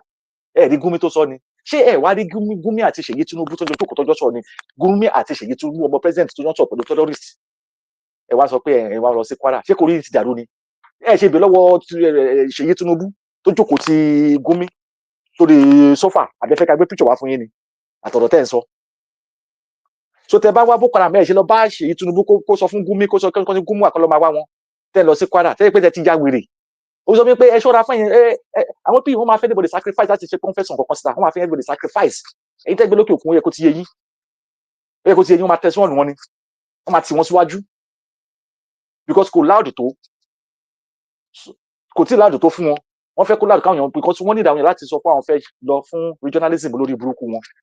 wọ́n máa set up a lot of things sílẹ̀ fún wọn ó láti loud àti ní gbogbo tó fi yàn ọkọ̀ àti rí wọ́n ti agbègbè mọ̀ níbí àyín tẹ̀fẹ́ mọ̀ nílé náà sọ fún yín wọ́n máa tẹ̀síwọ̀n ní gbogbo yín àbí kò yé wa so now tẹ bá wo ọ̀rọ̀ lórí bàbá bá gbé next page sí jáde so àkàlẹ̀ kà síwájú so lórí tax reform tó ń ṣe mo fẹ́ kẹ́ wo ǹjẹ́ orúkọ bàbá bá yọ orúkọ tó wà bẹ́ẹ̀ so àkàn lè rí abẹ́ ẹ̀bẹ̀ yẹn because mi ò mọ̀ pé orúkọ máa yẹn wà lábẹ́ so mo fẹ́ kàn lórúkọ máa yẹn ẹ bá mi yọ orúkọ tó wà lójú page tán ẹ máa gbé padà later àwọn orúkọ tó ń wà bẹ́ẹ̀ yẹn ìyàwó Bọ́sẹ̀dé kì í má bínú láti yọ orúkọ afẹ́ káwọn èèyàn rí àwọn kankan dáadáa níbẹ̀ yẹn so àkàn lè rí bàbá bá yọ orúkọ kúrò ẹ̀jọ̀ kò tó máa wà detail ṣe rí no orúkọ yẹn kọ́ nìyẹn bàbá ẹ bá mi yọ orúkọ Bọ́sẹ̀dé kì í kúrò kẹ bá mi gbé next page sí orúkọ yẹn wà níbẹ̀ ó máa wà lábẹ́ ẹ ṣé gan so ẹ bá gbé next page sí so that kò lè rí orúkọ yẹn so mo fẹ́ kẹ́ rí ọkùnrin tó ń wà ní charge chairman àwọn lélẹ̀ chairman tó ń ṣe reform tax 2004 so kò ṣe mistake tí Tinubu ń ṣe tax reform so tẹ bá ti rí ní regional system ó máa worst o mo kò fẹ́ ní mo fẹ́ bẹ̀bẹ̀ yẹn fún yín bó ṣe fẹ́ ṣe ìgbẹ̀ yẹn but mo fẹ́ kẹ́ understand Nàìjíríà olórí burúkú wọn the regional system the tax reform tó ń ṣe chairman wọn òun ló ń bá Bill Gates sọ̀rọ̀ àbí kò yé wa ẹ jẹ́ ká ka ohun tí wọ́n jọ discuss so that kó lè yí ọmọládé kí gbogbo àjọ máa understand ohun tí wọ́n discuss ẹ jẹ́ fún ní 1 minute kí n sáré ṣí page tèmi níbí so that ká lè jọ máa ka together.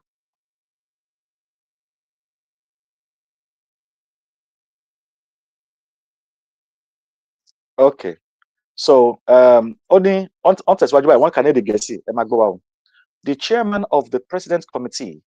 on Tax Reforms, Mr. Taiwo Oyedele, ẹni tó jẹ́ chairman President's Committee on Tax Reform ní Nàìjíríà amúnisìn wọn Nigerian colony wọn orúkọ ẹni Taiwo Oyedele ṣé ẹ̀ ń rí ọmọ Yorùbá mo bẹ́ẹ̀ ń rí torí àwọn kan máa ní ẹ bá sọ fún àwọn gọ́ọ̀mẹ̀ntì wa no ẹ máa call wọn out ẹ máa pe orúkọ wọn síta kẹ máa mọ̀ wọ́n so tó bá ti ní lára kẹ bọ́ bí tẹ máa sẹ́ndì àdúrà yín sí so àkọ́ máa lọ sí postcode oní postcode kẹlẹ̀ mọ́ postcode tẹ máa lè sẹ́ndì àdúrà yẹn sí fún wọn so wọn á lè understand so àkẹ́ máa sọ pé bí ọmọ Ìgbò kan ló ń ṣe yín torí wọ́n ti dorí ọ̀pọ̀lọpọ̀ àwọn èèyàn rú wọn kò dá orí yín wá ní àwọn Ìgbò ló ń fà tìlù fi dàrú báyìí àwọn Haúsá ló ń fà tìlù fi dàrú bàbá wa dé bá nǹkan bẹ́ẹ̀ ni bàbá yìí ti máa gbẹ̀jẹ̀ kó tó dé bẹ́ẹ̀ wọn ò ní idea nípa politics wọn ò ní no ideas mo sọ category gbogbo àwọn olórí burúkú tẹ̀lé tó ń pariwo Oòduà nation wọn ò ní because ó yẹ kó máa details ibi tí problem wọn ti wá wọn ò ní detail ẹ̀ fún yín rádaràda ẹni tó sọ ọkùnrin láti ọkùnrin wá Ṣàngó tó bọ́lẹ̀ tó yọnu lẹ́nu rádaràda náà máa sọ fún yín now wọ́n tẹ̀síwájú ní Mr. Taiwo Oyedele has shared his discussion with the American business and co-founder Microsoft Bill Gates. He took his ex-handle at Taiwo Oyedele on Wednesday to share photos of him with Gates. Oyedele revealed that they discussed ongoing fiscal reforms and different measures to improve the quality of spending on health and education, as well as enhancing agricultural productivity. Ṣó ti yé yín sìn? Wọ́n sọ sí pé arákùnrin bọ́tà òun àti Bill Gates ó fi àwòrán hàn pé òun ya picture pẹ̀lú ẹ̀, náà máa ń kí àwọn ya picture pẹ̀lú kú. Ó ní àwọn jókòó láti ṣe fọ̀rọ̀wọ́rọ̀ láàrin ara wọn láti fòye kúnye fúnra wọn bọ́n ṣe máa tú àtúnṣe àtúnbí àtúndá rárára tó fẹ́ ṣe láti pé ìlọsíwájú yálà nínú ètò ara ìyẹn health, ààbò ara, iléèwé ẹ̀kọ́ àti bọ́n ṣe lè ràn lọ́wọ́ nípa ètò gbíngbìn àgbẹ̀ ṣíṣe. So nǹkan mẹ́ta tó fẹ́ kẹ́ wò yẹn health ẹ̀yin tẹ́ni wọ́n hospital pé wọ́n ń yọ̀ fún yàn ìdán yín gbogbo tí ń yé yín sìn so àwọn tó ń discuss ẹ̀ mo fẹ́ kó yé yín ẹni wọn ní hospital kàkà tán ti kàkà tán ń yọ̀ fún wọn yọ̀ ìdán wọn yọ kidney wọn yọ gbẹ fẹ́ kẹ́ máa mọ̀ yẹn o mi ò ní òun ló ń ṣe o but mo ń sọ ni pé àwọn tó ń ra business tó ń ra gbogbo hospital tán mo bẹ́ẹ̀ ta ló rà á ṣé kò ń ṣe bílíbọ̀ náà ló ra gbogbo hospital wọn ṣé kò ń ṣe òun ni so kẹ́nìkan bẹ pé bí ọkọ̀ dédé ni kò lè dédé o àní tí ògiri ilé ò bá sán aláǹgbá ò lè kó wọ̀ gbogbo tí ń yé wa education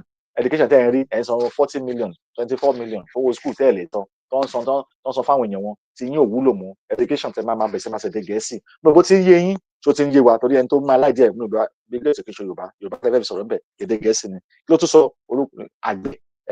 èyí tẹ́ ń bá pest jà pest control kíni kan control pest kíni kan control àgbàdo what would they eat àgbàdo rice garri give them plenty òun lẹ́ ń rí yẹn àwọn tẹ́ ń rí nìyẹn these are the discussion ground so ibi tó ti ṣe àwọn tó ń ṣe àwọn chairman yìí ló máa sọ nǹkan tó máa gbẹ̀yìn yín ẹ̀yin tẹ́ ẹ̀ ń dóde nàìjíríà yẹn nǹkan tó àwọn tó máa gbẹ̀yìn yín lélẹ̀ so kẹ́ máa dúró pé ẹnìkan lẹ́fẹ́ lọ pè àbẹ́fẹ́ pa àwọn warrior yìí kankan àbáwọn ló máa gbà yín lẹ̀ ọ̀bá kan tó ti di ṣàngó tó wá ń gun ẹṣin ló máa gbà yín lẹ̀ rádaràda ló bá yín àwọn tó ń ṣe yín wà nítòsí yín o àdúgbò yín. Now ó tẹ̀síwájú I had the opportunity to engage with at Bill Gates. We discussed our ongoing fiscal reforms and various measures to improve the quality of spending on health and education and to enhance agricultural productivity. Nígbà tá a sọ ọlọ́run bá sọ nípa ètò ara ààbò ètò iléèwé ẹ̀kọ́ ètò ṣé tíkà ní Bill Gates ni ṣé dókítà náà tún ní ni from Microsoft no ó jogún genocide lọ́wọ́ bàbá ẹ̀ okay genocider Microsoft entrepreneur ewo ó tún wá di doctor tó wá ń gba abẹ́rẹ́ oríṣiríṣi ni ní ó tún wá di àgbẹ̀ kò dáadáa mú kò dọ́kọ́ mú rí o bó tó ti dàgbẹ̀ tó máa sọ bọ́n ṣe máa sọ nǹkan fáwọn èèyàn bọ́n ṣe máa lò àbí kò yé wa so àwọn tí wọ́n bá sọ̀rọ̀ nìyẹn wọn ò bá yín ẹ̀yin àgbẹ̀ tẹ́ mọ̀ bọ́n ṣe máa ń ṣoko wọn ò bè lọ́wọ́ yín bí time bẹ́ẹ̀ ṣe máa ń ṣàgbẹ̀ sí àbí wọ́n fẹ́ enhance yín bẹ́ẹ̀ ṣe máa ṣe bọ̀ tó máa kọ́kọ́ kọ policy tó yẹ pé wọn ò ní láti bè lọ́wọ́ yín ẹ̀yin lẹ́ máa dá padà tó ń fi pa àwọn kan lọ ní north tán pa almost 30 billion wọn tán fún wọn ló ẹran tí tán fún wọn ní fóònù tán fi track tán pa wọn lọ fún àgbẹ̀ láti fún wọn ní láti control seed yín control oúnjẹ yín control ètò owó tẹ máa fi máa rà á ṣe mọ àwọn kan understand details nípa nǹkan tá à ń sọ yìí but adúpẹ́ lọ́wọ́ màmá wa lẹ́ẹ̀kan sí torí ètò wa máa yàtọ̀ sí gbogbo dáadáa yìí but ara ti call àwọn people yà out láti jẹ́ kó yé wọn àwọn lè mọ̀ wà in control of your seeds ṣé wọ́n ti kó kúrò bẹ́ẹ̀ tí wọ́n ti kó lọ síbòmíì àwọn fẹ́ establish settlement oúnjẹ tiwọn tó máa kó wá fún wa tẹ́ ẹ máa jẹ ẹ mọ̀ bí wọ́n ti kọ policy oúnjẹ agriculture yìí a máa gbé afọlálẹ̀ yìí ẹ máa ẹni sọ̀rọ̀ torí àwọn tó wá ń sin mo fẹ́ kẹ́ rí ẹ̀yẹ wọn dáadáa pé wọ́n bìlì pé ẹ mọ̀ pé ẹ lè understand mo mọ̀ káwọn kan ó yá àwọn kan but details ó ṣe kókó ṣe pàtàkì so akọ́ máa fọ àwọn ọ̀rọ̀ sọ fún yín kọ́kọ́ máa mú àwọn ọ̀rọ̀ mọ́rọ̀ kó lè dá orí yín àwọn èèyàn rú so now sọ láti pé ìlọsíwájú ààbò àti iléèwé ẹ̀kọ́ àti agriculture ó tẹ̀síwájú according to him these are some of the areas of priority for his foundation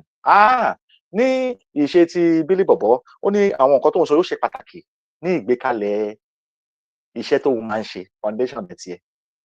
charity ó máa ń pín owó káàkiri ni I will not own them I will give you all my wealth àwọn ilé ìtẹ́rí charity ẹ̀rí tẹ́ bá mi tán turnover tán ní nígbà tí wọ́n ṣe covid lásán àtàwọn Google àti Amazon ẹ má yẹ ká lọ síbẹ̀ ṣe rí nǹkan tó ń make ojú kan lọ wọn kò máa fi yẹn tàn ní wọn dáwọ́ àti pé àwọn tó ń ràn wọn gan ràn wọn so kò sẹ́ni tó lè dá wọn ṣé wọ́n dá wọn dúró ẹ mọ bó ṣe jẹ́ so now wọ́n jẹ́ pé wọ́n ti pé nǹkan tó ń sọ̀rọ̀ nípa yìí ó ṣe pàtàkì sí Bill Gates ẹjọ́ nígbà tó bá ṣe pàtàkì sí foundation ẹ̀ ẹ̀yin ọmọ nílùú ìjọba aládé èwo ló ṣe pàtàkì sẹ́yìn náà ṣe rí tó ṣe pàtàkì làwọn ṣe yìí èèyàn ó ṣe nǹkan tó ṣe pàtàkì fóun lórí ìran tàwa àwa ọmọ ìran àwa ń sọ pé nǹkan tó ṣe pàtàkì wọn lélẹ̀ àwọn kan ní pé ká má sọ̀rọ̀ pé àmọ̀kọ́ tá à ń sọ àbí kò yé wa ṣé èwo lẹ fẹ́ follow ṣé èyí tó ṣe pàtàkì fáwọn tó jẹ́ tìran wa ló yẹ ká follow àbí tí ẹlòmíì tó ṣe pàtàkì foundation tiẹ̀ gbogbo oríṣiríṣi controversy tó ti wà lórí bọ̀bọ̀ yẹn oríṣiríṣi ni ìdí kó ló ti ń lọ kóòtù tó ti lẹ gbogbo kéèkì mọ́ lójú nígbà kan tó lẹ gbogbo fídíò wà tán lẹ mọ́ bí géètì ojú gbà yẹn tán lẹ mọ́ sójú tán lẹ mọ́ wọ́n mọ́ ní sórí tiẹ̀ ṣé ìyẹn ló máa wá di priority fáwọn ọmọládé ìyẹn ni àwọn Tinubu lọ bá àwọn ọlọ́kàn àwọn ló fẹ́ bá yẹn plan àwọn tó sọ pé àwọn fẹ́ kí ilé ayé pé ó lè rọrùn pé kán lè dín ilé ayé kùn fáwọn èèyàn káwọn èèyàn dínkù pé tó bá dínkù ó máa help biodiversity káàbọ̀ orí yẹn ti dàrú o wọ́n á wá get rid of carbon so àwọn ló máa select ẹni tó kù bí i 500,000 people ló máa kù ìṣe transport America tó fi sórí kíní wọ́n ti lọ gé kúrò sí kíní wọ́ọ̀lù yẹn àwọn kan ọmọ wọ́n ti gbélé ìmọ̀ ṣe fẹ́ ṣe èèyàn tó máa kù àwọn tó máa kù wọ́n ti gbé sílẹ̀ bíi tablet báyìí bí òkúta wọ́n ti lọ wo wọ́n ti blú ẹ̀ nísìn torí àwọn èèyàn bẹ̀rẹ̀ sí ń kà á pé ṣé ibi tá à ń lọ lélẹ́yìí torí àwọn kan tá a bá ń sọ̀rọ̀ wọn ò ní any idea of what ṣe research kàtàkàtà lọ́mọ sọ káàkiri so mo bá ń tó tí àwọn kan yẹ tá à ń sọ sójú wọn so then ó tẹ̀síwájú. He therefore expressed positivity in the reforms when fully implemented and stated that they will be transformational for Nigeria, Africa, and the rest of the world. Ó ní ìgbékalẹ̀ ọ̀rọ̀ tán sọ tọ́jọ́ jókòó sọ ó ní gbọ́n ọ̀pọ̀ ọkàn wọn balẹ̀ wípé tán bá gbé kékeré kó máa dàbí ó máa jẹ́ kí lọ síwájú àbí lọ sẹ́yìn wọ́n ní máa jẹ́ kí lọ síwájú wà fáwọn aláwọ̀ dúdú àti gbogbo àwọn èèyàn pátápátá lórí global initiative lórí World Economic Forum ìbẹ̀lẹ̀ ti fẹ́ rí nǹkan tó fẹ́ lọ síwájú lórí ìbẹ̀lẹ̀ ti fẹ́ rí anyway ẹ jẹ́ ká tẹ̀síwájú kí gbogbo alẹ́ kan sí òun àdépá àwọn èèyàn bá wọlé wọn bá jáde ẹ má bínú tẹ́ ẹ bá ti mọ ohun tí à ń mẹ́nubà à á sọ lórí Adébáyọ̀ Ògúnlẹ̀sì àwọn tó wá àwọn èèyàn lọ́wọ́ Tinubu àwọn tí ẹ pé mídíà ò lè bá wọn ṣiṣẹ́ wọn dáadáa ń sìn so wọ́n lè dé irú àwọn bàbá yìí torí wọ́n jẹ́ influential person wọ́n jẹ́ nìkan tẹ́ pé gbajúmọ̀ ní àgbáyé so nítorí èyí tán bá kó wọn múra tán bá kó gba òyìn múra àwọn iṣẹ́ tán fẹ́ ṣe iṣẹ́ ibi tán fẹ́ ṣe á lè fa ọjọ́ òyìn múra pé ó bá ti ń yí padà ìbílẹ̀ kan ti wá di àwọn lókàn nísìnyí gbogbo ara dáadáa yẹ owó ní gbogbo lè tẹ̀ ń rí àti pé àwọn àgbààgbò fún àwọn àgbààgbò òṣì tí wọn ń rìnrìn aládé nílẹ̀ tí wọn ò ṣe nǹkan fún aládé àwọn ló wá bọ̀ tá à ń sìn wọn máa ń sọ̀rọ̀ tó yẹ pé kí ni ẹni tẹ́ bá dà àwọn kan tó máa ṣe regional system lẹ́gbẹ̀ẹ́ kan ẹ máa blé pọ̀tọ̀ làwọn yẹn wọn ń ṣọ̀tọ̀ o àwọn elite wọn ni kẹ́ máa wò àwọn tó fi darapọ̀ mọ́ wọn àwọn tó fẹ́ kúrò níbi tán wà orúkọ burúkú wọn ti create lára wọn wọn fẹ́ kúrò ń bẹ̀ bọ̀ tí wọn ní fojú wọn pé ibi táwọn lọ lélẹ̀ bọ̀ tí ẹ bá dé wọn tá máa bá ti máa support Tinubu olófàtẹ́ pé Tinubu prioritize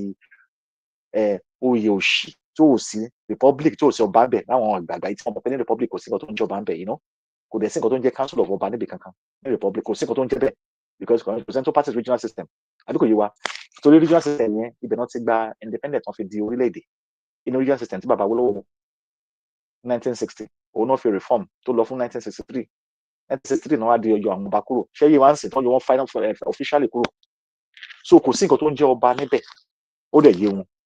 but òun làwọn lè wá ń sìn ó tẹ̀síwájú ẹ jẹ́ ká tẹ̀síwájú so nǹkan tá à ń ṣe lára ẹ̀ nìyẹn kó ba lè jẹ́ àwọn tó ẹ̀ṣẹ̀ darapọ̀ mọ́ wa àwọn àgbà tó ń bọ́ta tó ń sọ àwọn òṣìṣẹ́ kó má sọ fún àwọn ọmọládé láti máa tú àṣírí wọn síta. He therefore expressed positivity in the reforms when fully implemented and stated that they will be transformational for Nigeria, Africa, and the world. We are positive that our reforms, when fully implemented, will be okay. Anyway, nǹkan tó ń tọ́ láti sọ fún àwọn èèyàn ìyẹn pé tó bá ṣetán ìlọsíwájú wọn máa dá o bàbá àgbò lọ but ọmọládé ìyẹn lórí ọ̀rọ̀ Bill Gates nìyẹn tó sọ fún tó ń bá wọn sọ nípa bọ́n ṣe fi ṣe tax reform àbí kò jàmádé but ká tó wá mẹ́nu bà ọ̀rọ̀ tax reform yẹn dáadáa à ń bọ̀ o ǹjẹ́ ayé àwọn tó ti ṣerú ẹ̀ rí bí a tàbá rántí kí ló ṣẹlẹ̀ ọ̀ká tó lọ síbẹ̀ yẹn ẹ jẹ́ ká kọ́kọ́ gbé wa lọ síbì náà lórí tax reform yìí náà mo fẹ́ kí bàbá bá gbé next page sí torí ọ̀pọ̀lọpọ̀ àwọn èèyàn la máa gbọ́ nípa wọ́n ti ń ṣe digital ID àbí àwọn tó wà lókè òkun gan ní England gan sọ fún wọn pé tó bá ní digital ID ń sìn ò lè ṣiṣẹ́ mú mo rò bẹ́ẹ̀ wò nǹkan tó ń bẹ̀ Nigeria president talks tax reform ṣe ń gbọ́ digital ID and MOSIP with Bill Gates mo bẹ tí yẹ yín àwọn ṣé coincident ní gbogbo ibi tẹ́ bá wà ní gbogbo yín ẹ tẹjọ́ mọ̀wé ṣé ẹ tí ìbẹ̀sẹ̀ ń gbọ́ àwọn kan sọ pé ẹ bá bẹ̀sẹ̀ ní digital ID ṣé pé kò kí ń ṣe coincident so wọn lábẹ́ pé àwọn wà lé pé àwọn kan wà lé yẹn wọn ò lè ever understand ẹlòmíì máa jáde sọ fún wa pé kí làá mọ̀ nípa digital health tó ń ṣe mò ń bọ̀ kí làá mọ̀ nípa digital health fáwọn olófo tó bá sọ fún wa pé kí lẹ mọ̀ tó bá sọ fún yín bẹ́ẹ̀ ẹ sọ fún wọn pé kán lọ wo recently ní Albania parliament kí ló ṣẹlẹ̀ ní Albania parliament kí ló ṣẹlẹ̀ pẹ̀lú àwọn tó rí root ní láwọn kankan páwọn òfin so táwọn kan bá ń kọ́ páwọn òfin àwọn wèrè ká ní pé àwọn ọmọ kan tá à ń sọ fáwọn tó wà nílé àwọn tó wà nílé náà fẹ́ gbà á gbọ́ wọ́n gbà wọ́n gbọ́ Albania parliament lénìí àbí lánàá kí ló fàjà wọn tó bẹ̀rẹ̀ sí ń ju pépà sí àwọn tó ń ju nǹkan sí àwọn nínú parliament wọn tó dàbí third world tó bẹ̀rẹ̀ sí ń jà nínú parliament ẹ wọ́n kékeré délé wọn àwọn lè bẹ̀rẹ̀ sí ń jà ní bèrè kí ló fàjà torí pé wọ́n gbé AI ibi tẹ̀lé lélẹ̀ yìí o excuse me wọ́n gbé AI síta kí AI wá di president parliament wọn kó wá máa sọ̀rọ̀ fún àbí president tó fẹ́ fi avatar kó dàbí òjìjí èèyàn tó kì í ṣe èèyàn tó ní ọkàn tó lẹ́mìí wọ́n wá gbé sórí screen wọ́n wá ṣe bíi angel tó wá dán bákan ẹ̀ máa rò so artificial intelligence àti sọ fún ẹ ti pẹ́ pé wọ́n ń gbé bọ̀ ẹ lọ wọ́n ti gbé dé ṣèbá à ń pariwo àsọ fún ẹgbẹ́ pé ìkọ̀tàn lọ lélẹ̀ but ẹ máa wo àwọn ògbèrè kan tẹ́ pé wọ́n á wọ bàtà kan tá a máa dán everyday kan ti wọ́n á wọ suit 2x2 everyday pé àwọn ló mọ̀wé ẹ lọ wo Albania parliament wọ́n láwọn ò fẹ́ wọ́n ní àwọn ò tí ì yan èèyàn tán àwọn fẹ́ máa yan AI kó wá máa di president fún wọn ṣe bá a sọ fún àwọn kan kó bẹ́ẹ̀ pé lọ́la pa pé wọ́n ní di president mọ̀ ẹ kọ́ wọn select ni wọ́n ti mọ ẹni tó máa jẹ president ní AI ni ọlọ́run ẹlòmíì bá AI ni ẹ mo gbé fídíò wá fún mi ní ẹ̀rọ àwọn kan tó ń jùbà fún AI tó ti wọ́n ṣe pẹ̀lú ọlọ́run that is the transformation tẹ́ ń lọ pẹ̀lú digital system tẹ́ mọ̀ yẹn inú digital inú ilẹ̀ ti wà bí wọ́n ní blockchain àwọn ní bitcoin àwọn ní gẹ́gẹ́ kan wò ó ṣe wallet ẹ̀ gbogbo yẹn ó ti package ẹ̀ sínú digital system yẹn dáadáa wò ó tó o bá gbà ó lè jẹun ó lè rìn ó lè ṣe nǹkan kan ó lè wọ mọ́tò ó lè wọlé ó lè lọ sí ó lè wọ plane ó máa deny yẹn ẹ máa kọ́kọ́ bẹ̀rẹ̀ láti brick card yẹn lẹ́ máa lọ so láwọn okòbè kan wọ́n fún ọ ní brick card but ẹ wo nǹkan tó fẹ́ gbé fáwọn Nàìjíríà mo fẹ́ ká kọ́kọ́ understand mo fẹ́ kẹ́ gbogbo àwọn understand bí táwa ní setting gba America wọ́n ti ń sọ UK wọ́n ti ń sọ wọ́n celebrate digital digital so ẹgbọ́n tí Nàìjíríà náà ti ń gbé tí wọ́n dìde so kẹ́ bá lè mọ̀ pé kò ń ṣe organic ní Tinubu nǹkan tó ń gbé kalẹ̀ ló ń ṣe wọ́n kàn ń dẹmọ ni wọ́n ń dẹmọ wọ́n kàn ń lé àwọn olórí burúkú wọ́n kàn ń dẹmọ níta àmọ́ kó tó ń lọ á tó yé wa o ẹ farabalẹ̀ o kí náà kọ síbí ìgbà náà kọ síbí April 29, 2024 so kò ṣe ní o 2024 ní pípa ìjáde o so mo fẹ́ ká máa rí tax reform àwọn regional system ìyá máa jẹ ní wọn tax ṣé wọ́n ṣe ń wọlé yín ni wọ́n máa claim gbogbo lẹ̀ mọ̀ ni wọ́n máa reform gbogbo ẹ̀ ni land ownership kíni kan wọ́n máa fẹ́ wọlé yín pa wọ́n ní pipe kan ló gbàbì kan kíni kan ló gbàbì kan wọ́n ń tàn yín ni because wọ́n láti reclaim because wọ́n fẹ́ ṣe constitution mi wọ́n máa fi àwọn sí position tó máa di àwọn tó máa dá gbogbo yín and the governor the ọba legislative kan wọ́n á máa gbalẹ̀ káàkiri lọ́wọ́ everybody wọ́n á ní wọ́n ti change gbogbo tẹ̀sán fún federal yẹn sàrà ni ẹ máa bẹ̀ pẹ̀lú wọn ẹ máa bẹ̀ ní ìlọ pẹ̀lú wọn láwọn olórí burúkú yìí àwọn ilẹ̀ wọn tẹ̀lé lọ́n sílẹ̀ ló ń bá wọn sọ pé wọ́n ń ṣọba ẹ̀yin náà lọ síbẹ̀ pé wọ́n jẹ ọba kan bí kan ìyà tó fẹ́ jẹ yín ìjà burúkú ẹ̀yin rò bí àwọn ní problem pẹ̀lú àwọn ọba yẹn ní problem lọ ní nǹkan tó fẹ́ ṣe àtàwọn bo òṣì tó ń lò yìí là ń sọ fún yín wọ́n fẹ́ ṣe bóyá ń gbọ́ àgbàlagbà wọ́n fẹ́ ṣe ń gbọ́ à ń sọ fún yín wọ́n ti mọ̀ pé ibi tẹ́ emotion yín wà tó máa lè wáìnì yín mọ́ra tí àwọn máa jà láàrin ara wa tá a bá ń sọ̀rọ̀ nípa àwọn tó máa kọ̀ lọ wọn èyí á máa sọ fún wa pé èyí á ní abáṣe máa fàgbàlagbà abáṣe ń bọ́ba à ń sọ fún yín pé wọ́n lò wọ́n fún yín èyí sọ fún wa pé wáṣọ ìkulẹ̀ fẹ́ kú ṣẹ́ni ní ìsìn wá sọ pé èèyàn máa kú ẹ̀ máa padà kú ni. wá ibẹ̀ yín rìn orí etí dídí ó ti fọ́ iṣẹ́ lómi gbọ́n náà ó tẹ̀síwájú kí náà kọ sábẹ̀bẹ̀ wọ́n ní Nigeria President Bola Tinubu and Bill Gates discussed the use of digital identity as a tool for improving tax collection by the government in a meeting in the sidelines of a World Economic Forum (WEF) event in Saudi Arabia. Ṣé ó ṣe yẹ wá sí? Tinubu mọ̀ kankan etí ẹ̀ ń dùn kò ríran dáadáa ojú ẹ̀ ṣubú ó ń yọ káàkiri dáadáa. Now ó ti lọ sí ó ti bẹ̀rẹ̀ sọ láti 2024 òun àti rí bọ̀bọ̀ tó ti jókòó tó ti bẹ̀rẹ̀ sí sọ̀rọ̀ nípa bọ́n ṣe máa ṣe digital identity. Kò ṣe pé digital identity gan ni because identity ó ní nǹkan tó fẹ́ ṣe o ẹ bá ti wà ní àti ní NGA NIN INN oríṣiríṣi fún yín oríṣiríṣi ń gbà PVC gbogbo ẹ̀ ń gbà mọ̀kọ́ tẹ̀ ń gbà so ó jẹ́ wọ́n ní is a tool ó máa jẹ́ irinṣẹ́ tó ń fẹ́ lò láti lè improve tax collection kò tí yé yín so nígbà tí gbogbo information bá lórí ID card yẹn tó bá blake o lè lówó kan lẹ́yìn tó lè ṣe kó jọjẹ kó má sanwó wọ́n á trace ẹ̀ pẹ̀lú káàdì gbogbo yẹn kò tí ì rí ẹ àmọ́ olówó kan tí mo ń ṣe pé wàá san kò sí pé olówó kankan mọ́ so total freedom yẹn because ẹ̀yin kan máa wọ́n fi tax sọ pé ó ná máa no kí ni tó bá fẹ́ sọ̀rọ̀ nípa tax báwo ni tax ṣe wá sí láyé báwo ṣe lo tax kí ni tax wà fún but nísìnyí wọ́n ti wá ń lò fún two láti fi máa gbà nǹkan everybody so wọ́n sọ pé you will own nothing and you will be happy ṣé wọ́n ṣe máa get ẹ̀ wọ́n máa rate everybody sórí ID card yẹn everybody máa ń bẹ̀ every information yẹn owó ẹ̀ báǹkì ẹ̀ ìṣesí ẹ̀ gbogbo nǹkan tó ní gbogbo ẹ̀ ó máa wà ń bẹ̀ má dàbí wallet máa yẹn ẹ̀yà card ẹ̀ so any of your information so nísìnyí táwọn bá fẹ́ trace pé o ṣe kankan lórí káàdì yẹn abo olówó kan torí kò ní lè sí pépà mú so a lè wà traceable digital kò yẹ now tó bá wá ṣe nǹkan wọ́n lè fi káàdì yẹn fi trace yẹ ìyẹn láti fi gba tax ẹyẹ kan nìyẹn nù ẹ o ẹyẹ kan náà nìyẹn pé bí apò ní tax abo ní business mẹ́ta kan tó fi kan pamọ́ ṣé bọ̀ pé òkè òkun ò lè fi kankan pamọ́ wọ́n á gba tax gbogbo ẹ̀ nísìnyẹn tó ń ṣe bitcoin tó ń ṣe blockchain wọ́n tún máa san tax ńsìn àwọn àgbẹ̀ wa máa san tax ńsìn wọ́n tún máa san assumption tax yẹn ló burú jù sórí yẹn wọ́n á kọ̀ déédéé rí pé oníṣọ́ọ̀bù ni òun ta ẹ̀wà òun ta gàrí òun ta sẹ̀mó òun toríṣiríṣi wọ́n wá wo ṣọ́ọ̀bù yẹn wọ́n á wù yẹn wọn ò ní bẹ́ẹ̀ sọ wọ́n á kọ̀ pé tó bá lè ta lókan báyìí iye báyìí ni wàá máa pa dáa pé ìwọ tó wà society ibi tó wà low level wọ́n á kọ̀ gbowó lé àwọn ṣọ́ọ̀bù yín káàkiri pé kí gbogbo yín máa san 1.5 pé wọ́n ti wá òṣìlò iye tẹ́ ń ka o wọn ò tí ì san owó tẹ́ fi bẹ̀rẹ̀ business o tẹ́ fi bẹ̀rẹ̀ business kankan your investment stocks investment capital tó fi bẹ̀rẹ̀ ìyẹn capital ni wọ́n máa fi wọn ara nǹkan tó máa fi wọn owó tó máa gbà lówó ẹ̀ nìyẹn so ìwọ lọ sọ́jà lọ gbé alábàárò o sanwó kẹ̀kẹ́ márúwá o sanwó gbá o sanwó àgbo kan ọjà kan tó wá dànù lẹ́gbẹ̀ẹ́ kan tẹ́ pé bí accident ṣẹlẹ̀ àbí kankan tó wọ́n á gbé tax yẹn lé ẹ wàá san kò sí pé bí apẹ́ àwọn ìjọba dènà wọn lọ́wọ́ wọn ò rí pé iléeṣẹ́ wọn lọ sí wọn kọ̀ọ̀kan wọn òun ni assumption tax so mo kọ́ sọ yẹn fún wa ni so wọ́n ní wọ́n lọ sí meeting yẹn ní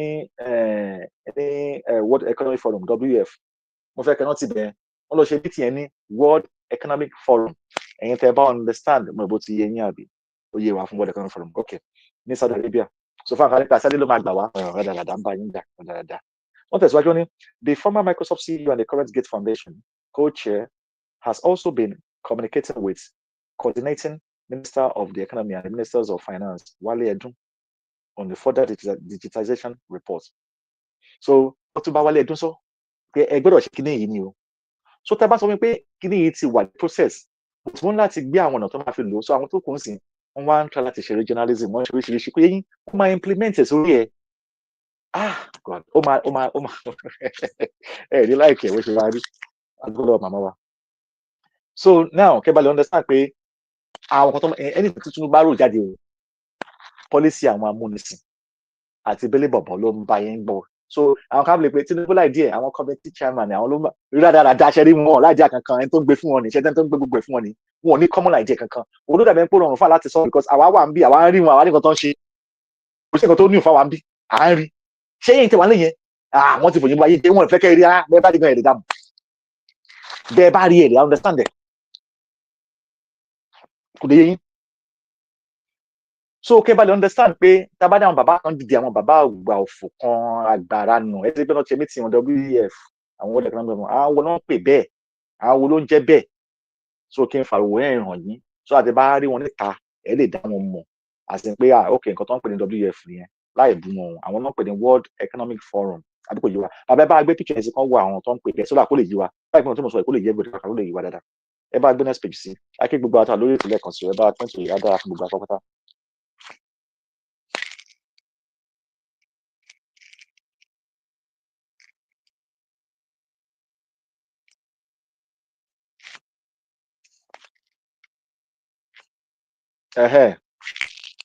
mo rò bẹ́ẹ̀ ẹ ń bá wa wò bẹ́ẹ̀ yẹn òun náà lẹ ti rí iwájú wa ẹ mọ bẹ́ẹ̀ ti rí World Economic Forum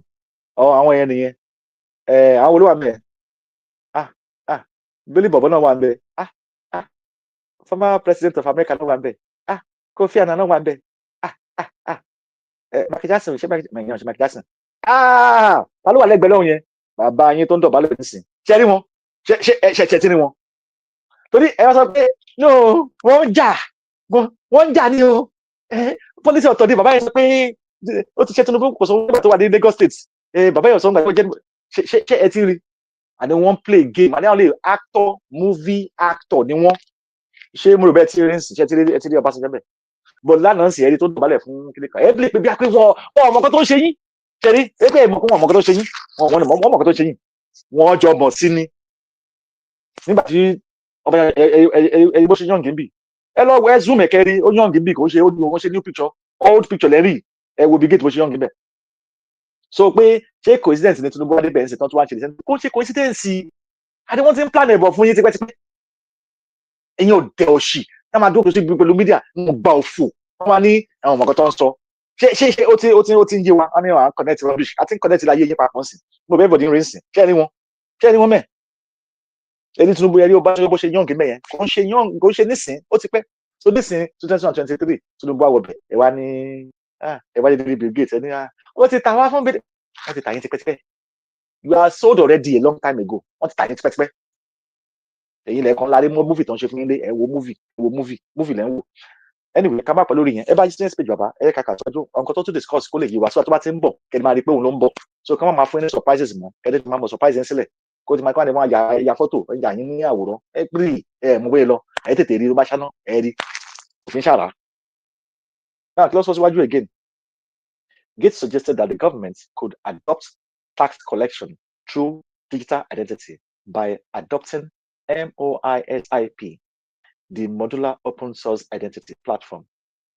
Gates is the prominent proponent of MOISP and the Gates Foundation, one of his primary financial backers. So I want to dá MOISP tẹ́ máa adopt sí yẹn àwọn backer financial tó ń náwó fún délé bọ̀bọ̀lẹ̀ rẹ̀ àwọn olówó ẹ̀ lẹ́yìn tó ń dún so tẹ́ bá dédé ní pẹ́ tibẹ̀ sí adopt ẹ̀ kẹ́ mọ̀ pé policy tí bàbá Gatwick airport tó ń yẹn Tinubu fún tó ń yìn fún pé ó káre ọmọ wa ó káre òun ká ọmọ Yorùbá lọ síbi tó dáa ní short ìwọ gangan lọmọ Yorùbá gidi ìwọ ló kàn tó tọ́ ṣé ibi tán kọ́ yín lọ so wọ́n ti hand over yẹn fún àwọn kan tó jọ àwọn kan lọ pé wọ́n ti ní investment tí màmá bá ń dìde tó bá sọ̀rọ̀ ṣe mo fẹ́ kẹ́ máa fojú wo àwọn tí màmá ń bá pò ṣé pé àwọn ilé tó bá sọ pé àwọn ilé yìí wọ́n wẹ́ wọ́n ní àwọn bàbá wọn lọ́n bá pò àlọ́ ọ̀rọ̀ yé gbogbo àwọn yé àwọn tó yẹ kó ọ̀rọ̀ yé àwọn bàbá wọn lọ́n bá pò tí bá láwọn tó ń connect mọ́ wọn tó ń bọ́ wọn tó ń fún wọn lówó tó ń sanwó oṣù wọn tó ní kọ́kọ́ gbogbo tán ní tó ti yà wọn ládé so tẹ̀síwájú so ó ní wọ́n gbọ́dọ̀ adapt system yẹn so Tinubu àti Tinubu Gates àti Tinubu ló ń sọ̀rọ̀ yìí o so ó ti jẹ́ kó yẹ pé bá ó jẹ́ kó yẹ pé gbogbo àwọn tó máa connect ẹ̀ mú ètò kan fi balẹ̀ lórí legality ó tẹ̀síwájú with MOSIP ID there's potentially application in all government payment programs the publication quotes Gates are saying it helps with payment efficiency and bank accounts. And eventually, when everyone is using that, it makes tax collection easier. So, nísìnyí, ẹni bó ṣe dùn mọ́ ẹ sọ,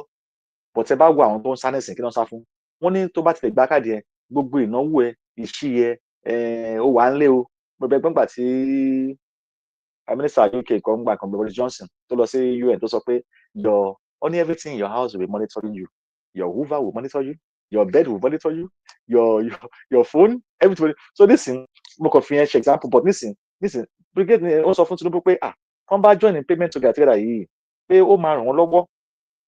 láti lè máa sanwó tax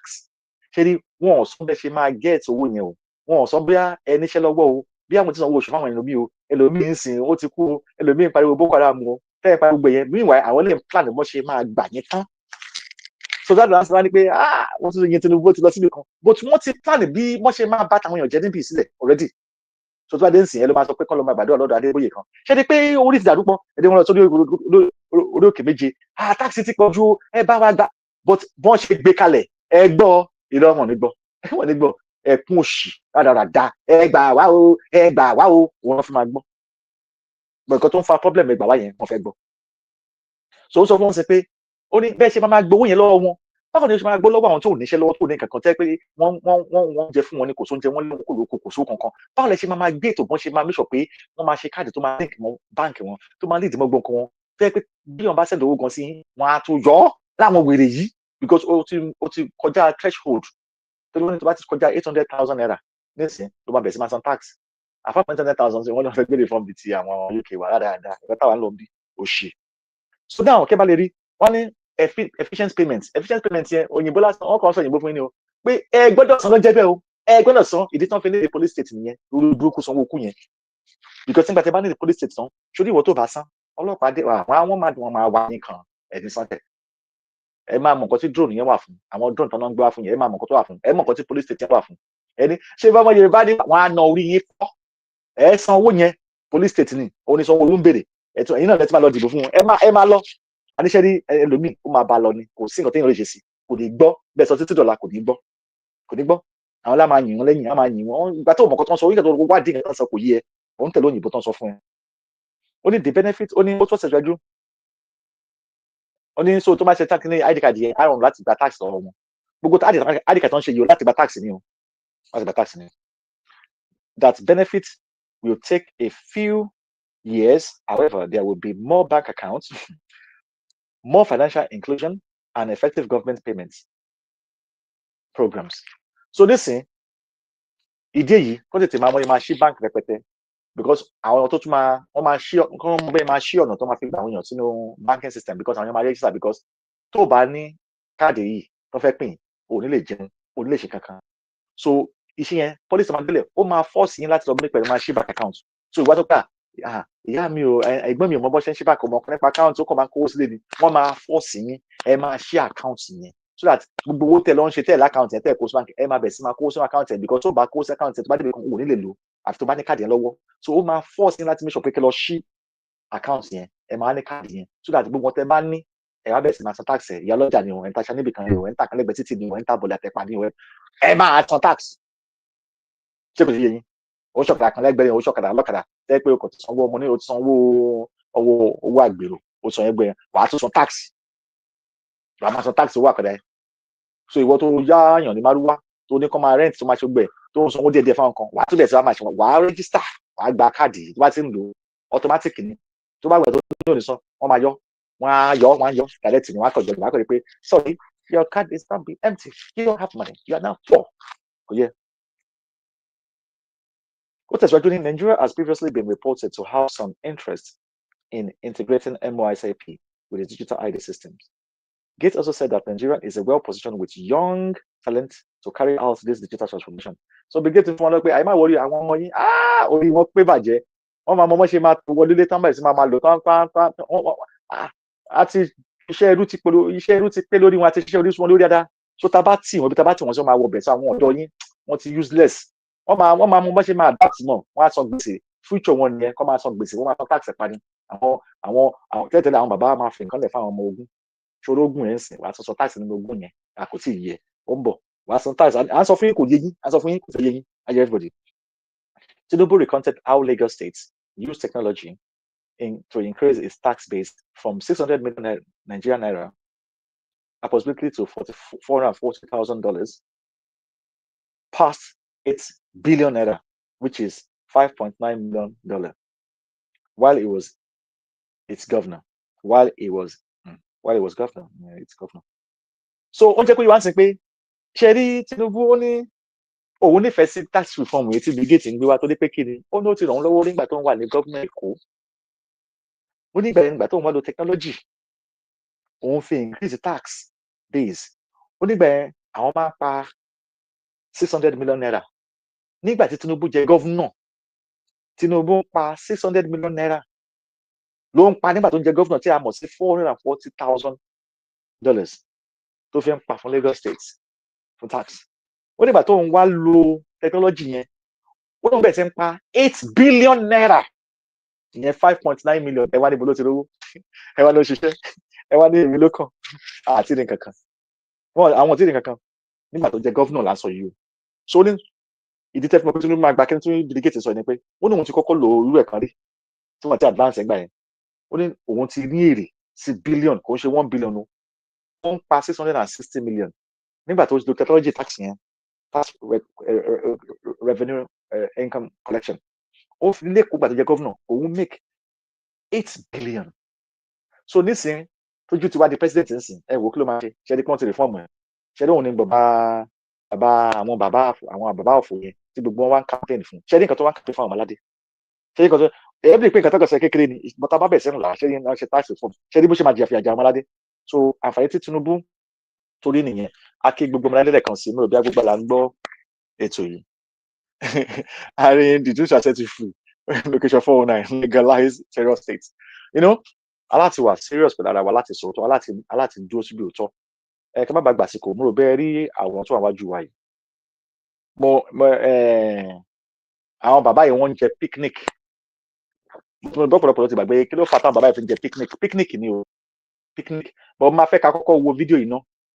so àká tó ṣàlàyé picnic náà lọ ṣe àwọn àgbàlagbà yìí bàbá bá play fídíò yìí kó lè yẹ gbogbo àwọn ọmọdé ẹ ṣe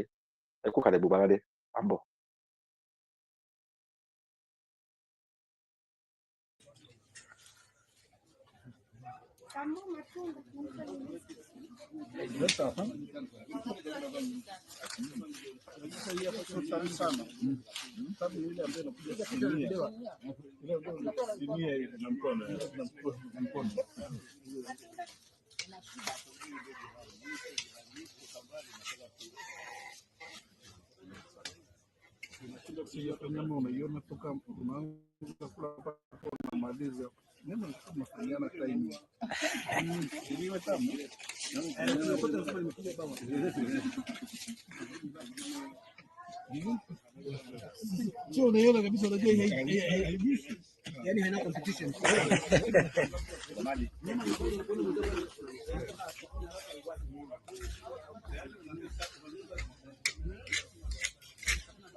ẹ kú kalẹ̀ gbogbo ọmọládé mo rò bá gbogbo rántí fídíò yà ní láti play fún wọn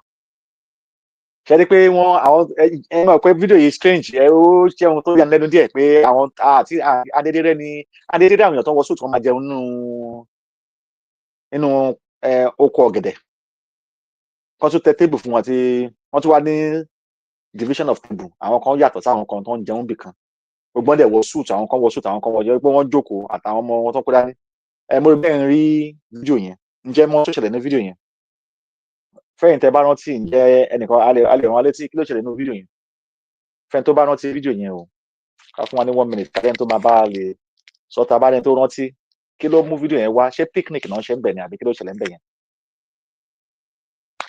tá àbá rẹ̀ tó lè rántí bàbá yẹn wá gbé next page sí ká fi jọ rán wa létí ẹ ṣé gan. Who wrote the agreement? ẹ bá gbé next page sí sá ẹ ṣé gan sódà ká lè rán wa létí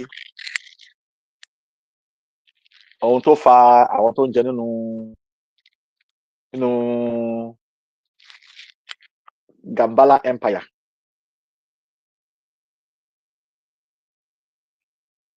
ṣe tí Aljazeera ni o bàbá Aljazeera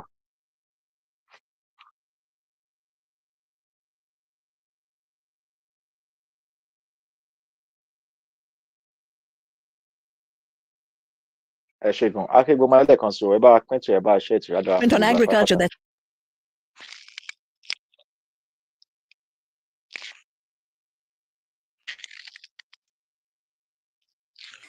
who wrote the bàbá document lẹ fẹ́ ṣò kó ń ṣe fídíò Aljazeera.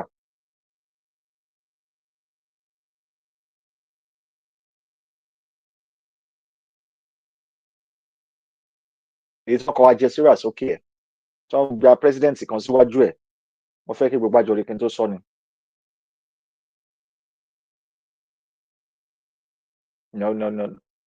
no Aljazeera president yẹn wà wájú ẹ̀.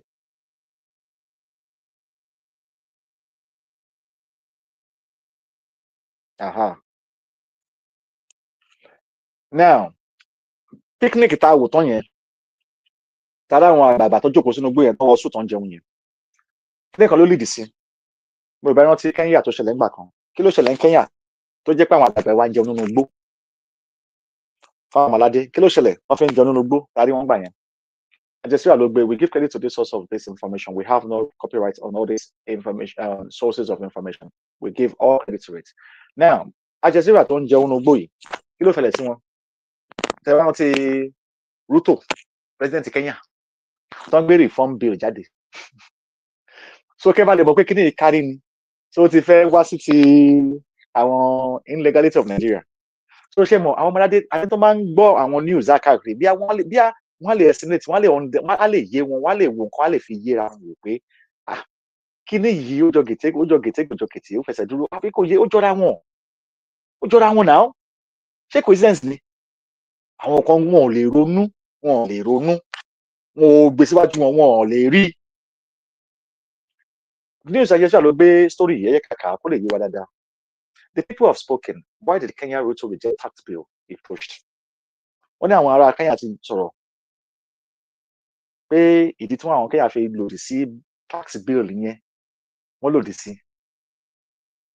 Bẹ̀tẹ̀ máa pé ṣèbí tax ti Kenya ni bọ́ọ̀lù fi jẹ́ tiwa. Bọ̀ kí ló mú àwọn èèyàn sálé àwọn èèyàn wọn sínú igbó? Ẹ rántí pé wọ́n lé wọn pa sínú igbó ni.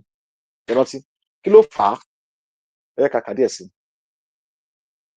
Western pressure likely forced William Ruto to backtrack after deadly violence, but his credibility has been badly hit, says analysis. Wọ́n nígbà tí ó gbé ìgbésẹ̀ tó gbé àwọn pressure tó ń fún látòkè òkun táwọn ní pé àwa tí mọbi tó ń lọ ṣé ó fẹ́ lọ gbé fáwọn èèyàn aláfọyín wọ́n ti lárí mọ fún láwọn Kenya tó lókè òkun àtàwọn èèyàn tó sọ pé má lọ dán wò nílé àti amúnisìn ní gbogbo yín apààyàn ní yín apààyàn pressure yóò bá ò but ó létà tó ṣe wèrè o but ìyẹn kọ́ la bá wá. Only Kenyan President William Ruto speaks during the meeting with US President Joe Biden and business leaders at the White House in Washington, D.C. The United States May 2024, Susan Washington, AP. Now, ó ní ìpàdé pẹ̀lú President America nígbà yẹn ní number 1 wọn Biden nígbà yẹn. So nígbà tí àwọn kìnìyàn ṣẹlẹ̀, wọ́n ti pàṣẹ pé làwọn kankan yìí ṣẹlẹ̀ tíjà bẹ̀rẹ̀ ní Kenya tó dé wọ́n gbé tax bill jáde. Bọ́kàkà síwájú, bàbá ẹ bá mú next page sí. Sódà kó lè yé wa bí ó ẹ wá rí nsìn pé wàhálà táwọn ọ̀pọ̀lọpọ̀ àwọn èèyàn wá ní ẹ mọ̀ pé wọn ò ní information tó dájú rárá àbí wọn ò ní àlàyé tó lè fi yé wọn nípa ohun tí àwọn tó ń pè lọ́la darí wọn àwọn àgbà yìí ń ṣe fún wọn so that èyí túmọ̀ sí wípé tó bá yé wọn tó bá mọ̀ wọ́n á mọ ohun tó yẹ wọ́n á mọ ohun tó tọ́ àti ohun tó yẹ tó bá rí ìgbàlà wọ́n á faramọ́ gbàlà tó bá rí ìjìyà ìpasáyé àìnílọsíwájú wọ́n á dá mọ̀ látọ̀ọ̀kan bọ́ ọ̀pọ̀lọpọ̀ wọn ìṣẹ́ ó bayé ọ̀pọ̀lọpọ̀ jẹ́ àìlówó rí ó bayé ọ̀pọ̀lọpọ̀ jẹ́ ìrònú oko ẹrú ó bayé ọ̀pọ̀lọpọ̀ jẹ́ mo fẹ́ bá wọn dá sí ó bayé ọ̀pọ̀lọpọ̀ jẹ́ kò kàn mí kò dọ́dọ̀ mi kò kàn mí ó bayé ọ̀pọ̀lọpọ̀ jẹ́ àbí kò yé wa so ẹ jẹ́ ká ka ohun tó ṣẹlẹ̀ tó lédìí sáwọn nǹkan tá à ń sọ yìí. Kenya's President William Ruto on Wednesday evening rolled back controversial tax reforms that he had championed in the face of public opposition after mass protests turned violent a day earlier, leaving 23 people dead, according to Kenya National Commission of Human Rights. The people have spoken, Ruto said in a press conference around 4:30 p.m. on local time, 13:30 GMT, barely 24 hours before protesters vowed to again take the streets. I concede. So now, jẹ́ kó yọ wá sí pé lọ́jọ́ tí arákùnrin president Ruto jẹ́dẹ̀ tó ní pé wọ́n fẹ́ tax reform ṣe bó náà ni bàbá yìí sọ sínsìn bàbá Adébáyọ̀ yìí fẹ́ẹ́ ní Ògúnlẹ̀sì ṣé ìwé tó sọ nìyẹn tó yin ní Tinubu ṣé ẹ ní pé kò rí ti Kenya ni ṣé ẹ rí pé kò rí pé àwọn èèyàn bínú tó jẹ́ àwọn aláwọ̀ dúdú bínú pé nǹkan báyọ̀ lórílẹ̀-èdè wọn bí à ń sìn ẹ nípa àǹfà àgbàlagbà ẹ ní à sọ̀rọ̀ fún wọn ṣé kò ṣàgbà òfò làwọn eléyìí báyìí ṣé kò ṣàgbà tó máa ń dàrú lé àwọn eléyìí ṣé pé àwọn ọmọ Yorùbá ń sìn àbá àwọn ọmọ Nàìjíríà wọn ṣé àwọn ọmọ Yorùbá ò lè ronú láti wo nǹkan tó ṣẹlẹ̀ nílùú mi kọ́ fi wo pé eléyìí ò dára but wọ́n fi mọ́ yín fún pé ẹ gbà á bẹ́ẹ̀ wọ́n wá gbẹ́ni tó máa sọ̀rọ̀ ṣáájú fún yín tẹ̀ náà máa bí lẹ́kọ̀ọ́ tó nìkan tó ń sọ just pé kẹ́nìkan lè lo tẹ́nà tiẹ̀ kó fi àjílẹ̀ ayé yẹn kó pa yín kan tán wọ́n tún plan the next one 2007 tó fẹ́ ṣe wọ́n tún fẹ́ kó ìyàjẹ́ yín sí ẹ wá ní àwọn eléyìí ò wọ́n kan fún ládùúrà ẹni kò wọ́ọ̀tì kan fún ládùúrà kò wọ́ọ̀tì àbí ẹ jẹ́ bá kábíra wa o so ó jẹ́ kó yọ wá pé nígbà tí wọ́n sọ àwọn ọ̀rọ̀ yìí nípa tax reform tó fẹ́ gbé jáde tó ti fi lérí níwájú àwọn opponent yẹ bí PDP àti AD wọn tó ń ṣe àwa pátì wa máa gbé nǹkan jáde a máa ṣe reform tax ó máa jẹ́ kí everything wà pa everything máa sùn pa tátátá nígbà tó máa lé wọn ààbò ẹ̀ ní fídíò tẹ́ rí yẹn o ààbò tax reform yẹn ló jẹ́ kí wọ́n wà nínú igbó yẹn tó ń jẹun nínú igbó tó dà kí wọ́n ṣe picnic yẹn ààbò ẹ̀ nìyẹn o ààbò àwọn olórí wọn nìyẹn o ààbò wọn nìyẹn èyí tó yẹ ó dilé ni o ọ̀pọ̀lọpọ̀ ni ló bá lọ o ní nǹkan tá a sọ yìí o impact yẹn wà lára Kenya àti dọ̀là báyìí torí wọn ló kọ́ dìde fún gómìnà rí but tẹ bá gbà wọn tó bẹ̀ sí de tó sọ pé tax reform tó bẹ̀ sí de kankan tó bẹ̀ sí nǹkan tó ju ọmọ adé tó bẹ̀ sí tí gọ́ọ̀mẹ̀ntì bẹ̀ sí ní wọn káàkiri tẹ́ pé tó pa àwọn kan ẹ̀rọ àwọn ọmọkùnrin kan àti bí ẹ̀kan tó dìde tó ń sọ̀rọ̀ nípa tax reform tó bẹ̀ sí lé wọn pa so tẹ bá bìrì pé kan yàtọ̀ tó bá dùn láti tí eléyìí bá dìde tó bá bẹ̀ sí wọn sùn tó bá bẹ̀ sí sọ̀rọ̀ lórí ibì kan tó bá ti wá tó ti ṣèkì Tinubu ní Kenya president ṣètò àná olórí burúkú pọ̀ ní àwọn èèyàn rẹ̀ wọ́n kàn lórí àwọn èèyàn lónìí because wọ́n bìrì pé bí táwọn wà yẹn àwọn rìnrìn ju gbogbo yín lọ ẹ̀yin ò rí kankan so àwọn lè decide the future yín báwọn ṣe wà ní bí tàn lè fa pé wọ́n ní backup àti pé tó máa lè fọ policy ìrọ̀rùn ló dábàdé fún wọn àwọn sì wọ́n máa fún wọn ní immunity bẹ́ẹ̀ wo nǹkan pa gbogbo yín nù nínú àsìkò ṣe pé strategic nǹkan táwọn ará abí tán ràn wọn ló ti jẹ́ pé kò fọ́ọ̀kùn èrè wọn èyí ní tiwọn kò sí problem òun ló fà á tẹ́ pé àwọn lè tó máa ti ní ẹ pa àwọn èèyàn kẹ́ wá gba báyìí wọ́n máa pa ẹ tó fẹ́ panu ní kò rán wọn wọ́n á sacrifice everybody wọn ò ní láti rò fún yín lẹ́ẹ̀mejì lẹ́ẹ̀mẹ́ta so kò yẹ kó jẹ́ ṣọ́kà fún àwọn ọmọ aládé kó jẹ́ pé ó jẹ́ ìpínpá dáná pé tí màmá bá wọn sọ̀tàn sọ pé tó bá máa kú sójú tí kan kú síbẹ̀ tí ò kàn wọ́n kó kàn wọ́n but ariwo yìí ni màmá pa fún ọmọ aládé pé tá a bá dákẹ́ ká máa wo everybody ìran ti tán kò sí nǹkan kan mọ́ lọ́wọ́ ìgan màmá ló ń revive wa nípasẹ̀ Olódùmarè àdéhùn sọ fún ọmọ aládé pé ẹ jí ẹ tún dìde ẹ tún lọ bá wọn dìbò ẹ tún dìde ẹ tún bá wọn ṣe ètò ọba lọ́ba ẹni ẹ wo bigger picture ẹ ń wo small picture ẹ wo blueprint yẹn tó kéré yẹn lọkọ sábẹ́ yẹn ẹ dán ka nǹkan tó wà lókè ìparun oko ìparun lẹ fi ń ṣeré yẹn bá bá oko ìparun burúkú lastly ìyẹn dúró bẹ́ẹ̀ lórí àwọn àgbò òfò àgbò òṣì àgbà dáadáa ìkìlọ̀ fún Adébáyọ̀ Adégúnlùsì tó bá yẹ pé ìgbìmọ̀ yín pẹ́ fẹ́ wá dá nǹkan sí Democratic Republic of Yorùbá ni o ẹ lọ bá ọmọ Yorùbá ni ẹ lọ bá àwọn adarí tiwa ẹ bá wọn sọ̀rọ̀ ẹ jẹ́ kó yé yín Tinubu òfò ló mú o ó ti mú ibi tó fẹ́ mú o ó ti mú èmi lókàn Yorùbá Democratic ó ti mú Nàìjíríà o àwọn òfolófò tó ń fò káàkiri tó ń fi security wọ́n ti mú ibi tó fẹ́ mú o bẹ̀tẹ̀yìn ọmọ Kwara ẹ ṣọ́ra gan-an àtàwọn olùkọ̀ọ̀kan ẹ ṣọ́ra tó máa ti ń yọṣẹ́ wọ́n máa dá àwọn wèrè kan lẹ̀ àní ẹ ṣọ́ra mo ń sọ ẹ lọ kọ́lẹ̀ wọ́n máa ṣe wèrè yẹn because àwọn àjẹta tó fẹ́ ṣe wọ́n láti implement ẹ̀ but wọ́n máa implement orí ibì kankan so tán bá gbogbo máa move towards regional system then wọ́n gbọ́dọ̀ create awareness for regional system yẹn láti implement àwọn ideas olórí burúkú wọn sórí ẹ̀ if not owó bíi gate máa lọ sásán owó máa lọ so wọ́n láti implement ẹ̀ wọ́n lè ṣe lórí Nàìjíríà ń sìn wọ́n fẹ́ ṣe lórí regional system kó wà easier káwá di state police káwá máa ní gbogbo àrùbárà rẹ̀ ayé yín tí wọ́n máa ní Atlantic gbogbo tí wọ́n máa ní gbogbo wàhálà tí wọ́n máa ní omi tí wọ́n máa gbogbo dáadáa yẹn òun ló fẹ́ ṣe akégbèmọ lálẹ́ kan sí mo fẹ́ ká sọ lórí àwọn wo ló ń kọ policy gan tó nígbà tí a bá dé aggregate nìkan ló ń ṣe but ká tó lè broaden ideas àwọn èèyàn wa gbogbo náà kọ́ la mọ̀ tán but so that tó bá tuntun mú pé àwọn lè mọ̀ nípa ní aggregate ló ń ṣe bó afẹ́ káwọn èèyàn wa máa ṣe kí ni kọ́ máa ní làákàyè bó ṣe lè máa ronú síwájú dáadáa dó wá ti ọ̀dẹ́ pa aggregate níbí but kẹ́tí wá rí àwọn tó tún kọ policy tó ti ń lò tẹ́lẹ̀tẹ́lẹ̀ tó tún fẹ́ máa change tó jọ ń ṣiṣẹ́ papọ̀ tó mọ̀ra wọn lè má rí wọn tó jọ ya picture papọ̀ but a máa ń pẹ̀lẹ́ the dots pẹ̀lú àwọn èèyàn kẹ́ understand torí bọ́n ṣe máa ń darí àwọn èèyàn wọ́n ti mọ̀ pé wọ́n ní tó bá fẹ́ hide nǹkan fáwọn aláwọ̀ dúdú wọ́n ní kó o fi sínú ìwé torí wọn kì í kà á àbí kò yé wa ṣùgbọ́n nísìnyí everything ti change nísìnyí àti ká ti yé wa bàbá bá play video ẹlẹ́ẹ̀kejì ká gbọ́ ohun tí woman yìí sọ nípa iṣẹ́ àwọn tó ń ṣe àgbẹ̀ fíyàn alágbẹ̀kẹ̀lẹ̀ understand pé àwọn tó ń sọ nípa àwọn kọ policy pé we are very enlightened for the policy that we are going to change for the reform taxation taken for the road ownership kẹ̀kẹ́kẹ̀kẹ̀kan Adébáyọ̀ ń kà fún yín bí àwọn ti ka ilé ìfún yín náà bí wọ́n sọ fún yín nípa bí báwo ló ṣe ọ̀rọ̀ àgbẹ̀ ṣe dé tẹ́pẹ́ ti di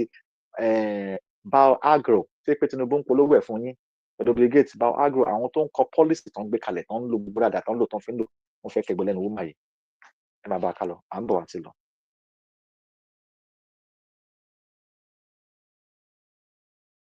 We give credit to the source of this video. We have no copyright on this video. We give source to this first video. Thank you.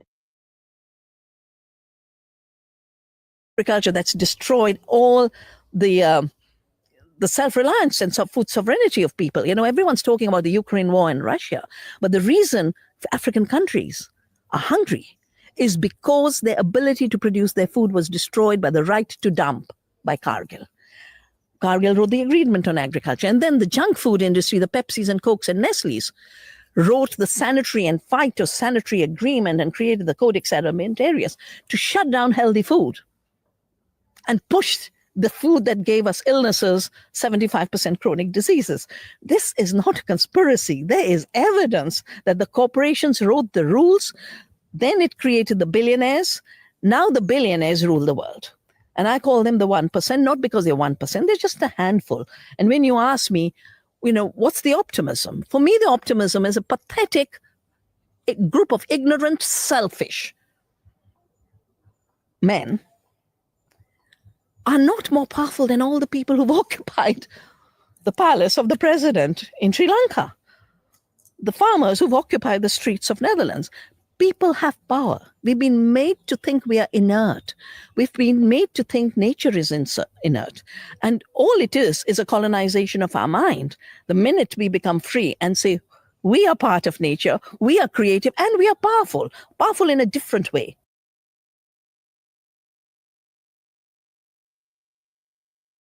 Ọmọládé akíwùbálẹ̀ kan sí mo bá gbọ́ ohun tí arábìnrin yìí tí ìyá olóríire yìí sọ fún wa ta gbọ́ fídíò yìí ti pẹ́ díẹ̀ o. Kí ló máa play fídíò yìí á sọ nípa àwọn policies táwọn kan máa ń kọ torí policy ló gbé wa débì. So tẹ bá dédé rí Tinubu tó ń gbé policy jáde mo fẹ́ kẹ́ máa wo policy tá à ń gbé o kó lè yé wa dáadáa tó dé àwọn kankan yé wọn gbọ́dọ̀. Ṣé rí policies wọ́n ṣe àwọn tó ń kọ policy fún wa. So ní ìṣẹ̀tà bá máa ní a lè sọ̀rọ̀ nípa àgbẹ̀ o wọ́n pa wọ́n kò sóko GMO pesticide oríṣiríṣi but again àwọn other powers tó tún wà ń bẹ̀ tó tún control abẹ́lẹ̀ ẹ rí pé gbogbo ẹ̀ tún link lọ́sọ̀dọ̀ àwọn delegate náà ni ta ló ní Pepsi ta ló ní Coca-Cola tó ló ra lọ́wọ́ lọ́wọ́ ṣe delegate ló ra lọ́wọ́ lọ́wọ́ yìí kò Pepsi ta ló ní àwọn Nestle tó wà níbi tó wà létọ́ lẹ̀ fún wa lóúnjẹ wọn fún wa lóúnjẹ oúnjẹ tá à ń jẹ gan wọ́n ti remind oúnjẹ wọn sìn wọ́n ti recall ẹ̀ padà gbogbo àwọn Nestle tẹ̀ ti jẹ fún àwọn ọmọ ta ti fún wọn òkú táwọn kò ti ṣe fún wa gbọ́dọ̀ ti ṣe fún wa ẹja délé náà ẹja délé. Arábìnrin yẹ kó yé wa sẹ pé àwọn tó sọ nípa ọkùnrin tó sọ níbẹ̀ tó ń sọ nípa export pé kí lórúkọ ẹ̀ ẹni tó sọ lórí lẹ́yìn Adébáyọ̀ yẹn tó ní Adébíyìn gbogbo tó rí egun bí ostrich yẹn tó ní we are now going to exporting our business we are going to export àti àgbẹ̀ tó sọ ó ní tó ń congratulate Tinubu tó náà máa dé pẹ̀lú exporting ṣe pé we are now to be exporting wọ́n ní òkè tó bá jẹ́ pé yẹn ni màmá jẹ́ kó yọ wa pé nílẹ̀ orílẹ̀-èdè Democratic Republic of Yorùbá oúnjẹ wa àwa la máa ṣètò oúnjẹ wa bá ṣe fẹ́ oúnjẹ wa sí ohun tí a fẹ́ gbìn ohun tá a bá ṣe náà la máa jẹ a máa wà sufficient á tẹ́ wa lọ́rùn a ní àṣejẹ́kù àjẹṣẹ́kù a máa ní àjẹṣẹ́kù a máa ní ohun tó máa ká gbogbo apápátá ohun tá a bá ṣe fún gbogbo lọ́wọ́ la máa lò títí a fi pọ̀ ìyẹn yẹn túbọ̀ sí pé nǹkan tá a bá ṣe fúnra wa ó máa jẹ wá lójú gbogbo nǹkan wa máa jẹ wá lójú ọ̀la ní a lè kọ pọ́lísì orílẹ̀-èdè wa fúnra wa tẹ́ni tí ilé ìbílẹ̀ bàbá ń gbé pọ́lísì wa kí ló ṣe tí màá bá kọ tiwọn wá tó ń kọ divine blueprint wa fún wa tó lọ́run fún wa ó ṣe jẹ́ pé nǹkan ẹlòmíì la máa ń gbé ga so gbogbo wọn tá a ti ń lajọjọ yìí nǹkan ẹlòmíì ni ẹlòmíì jókòó tó yẹ pé ẹ̀ tiẹ̀ mọ́ rí kò sẹ́ni tó mọ́ rí òun lẹ́gbẹ̀ẹ́ ń fọ́lò bó tó wá jẹ́ nǹkan tiwa ṣé níbi tí ta fi ń láìpẹ́ láti wá nìyẹn nǹkan tiwa ní Tinubu ò ní òun sọ fún ẹ̀ka pé woman tó ń bá kọ́ ní pé kò ní template pàtó fẹ́ẹ́ di president kò ní kankan ó lóun ò ní there is no policy there is nothing so lọ copy nǹkan tó wà bẹ́ẹ̀ ni Buhari gan ò ní ó ṣe pé àwọn akúrẹ́ náà máa fi jẹ president yìí àwọn akúrẹ́ tó fẹ́ kú tán àwọn kú dẹ̀ kú kán tó fẹ́ kú tán máa fi jẹ president yìí ó ti kú tán wọn ló máa ń gbé lọ́sibẹ̀ àwọn ìwà easy to control but àwọn tó wà active ẹgbẹ́ tí máa ń sọ pé àwọn ọkùnrin olóṣì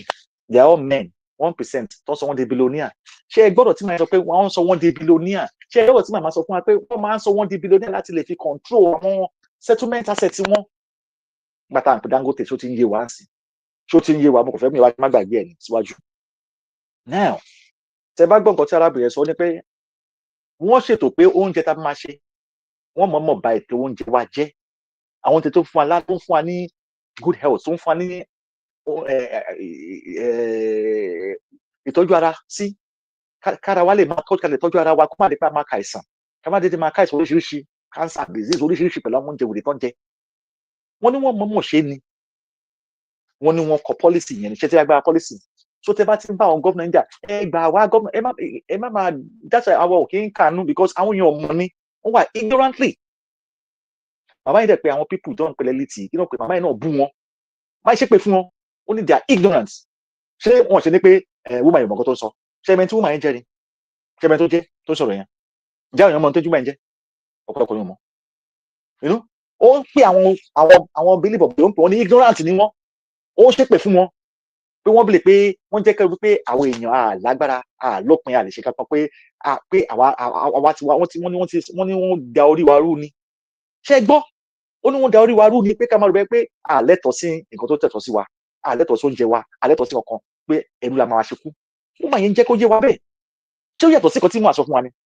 Pé wọ́n ń da orí wa rú ni. Wọ́n ti bẹ́ẹ̀ pé àlè dídé fẹ́ tọ́ wa. So eré wa táwọn dé fún self determination nílẹ̀ fún orílẹ̀-èdè wa. Èyí náà máa rò pé àwọn àgbà kan wà ń bẹ̀, àwọn olùyè kan wà ń bẹ̀, olùyè kan wà ń bẹ̀, àgbọ̀fọ̀ kan wà ń bẹ̀, ẹni tó ní airport wèrè kan wà ń bẹ̀. Àwọn yẹn dá máa wò.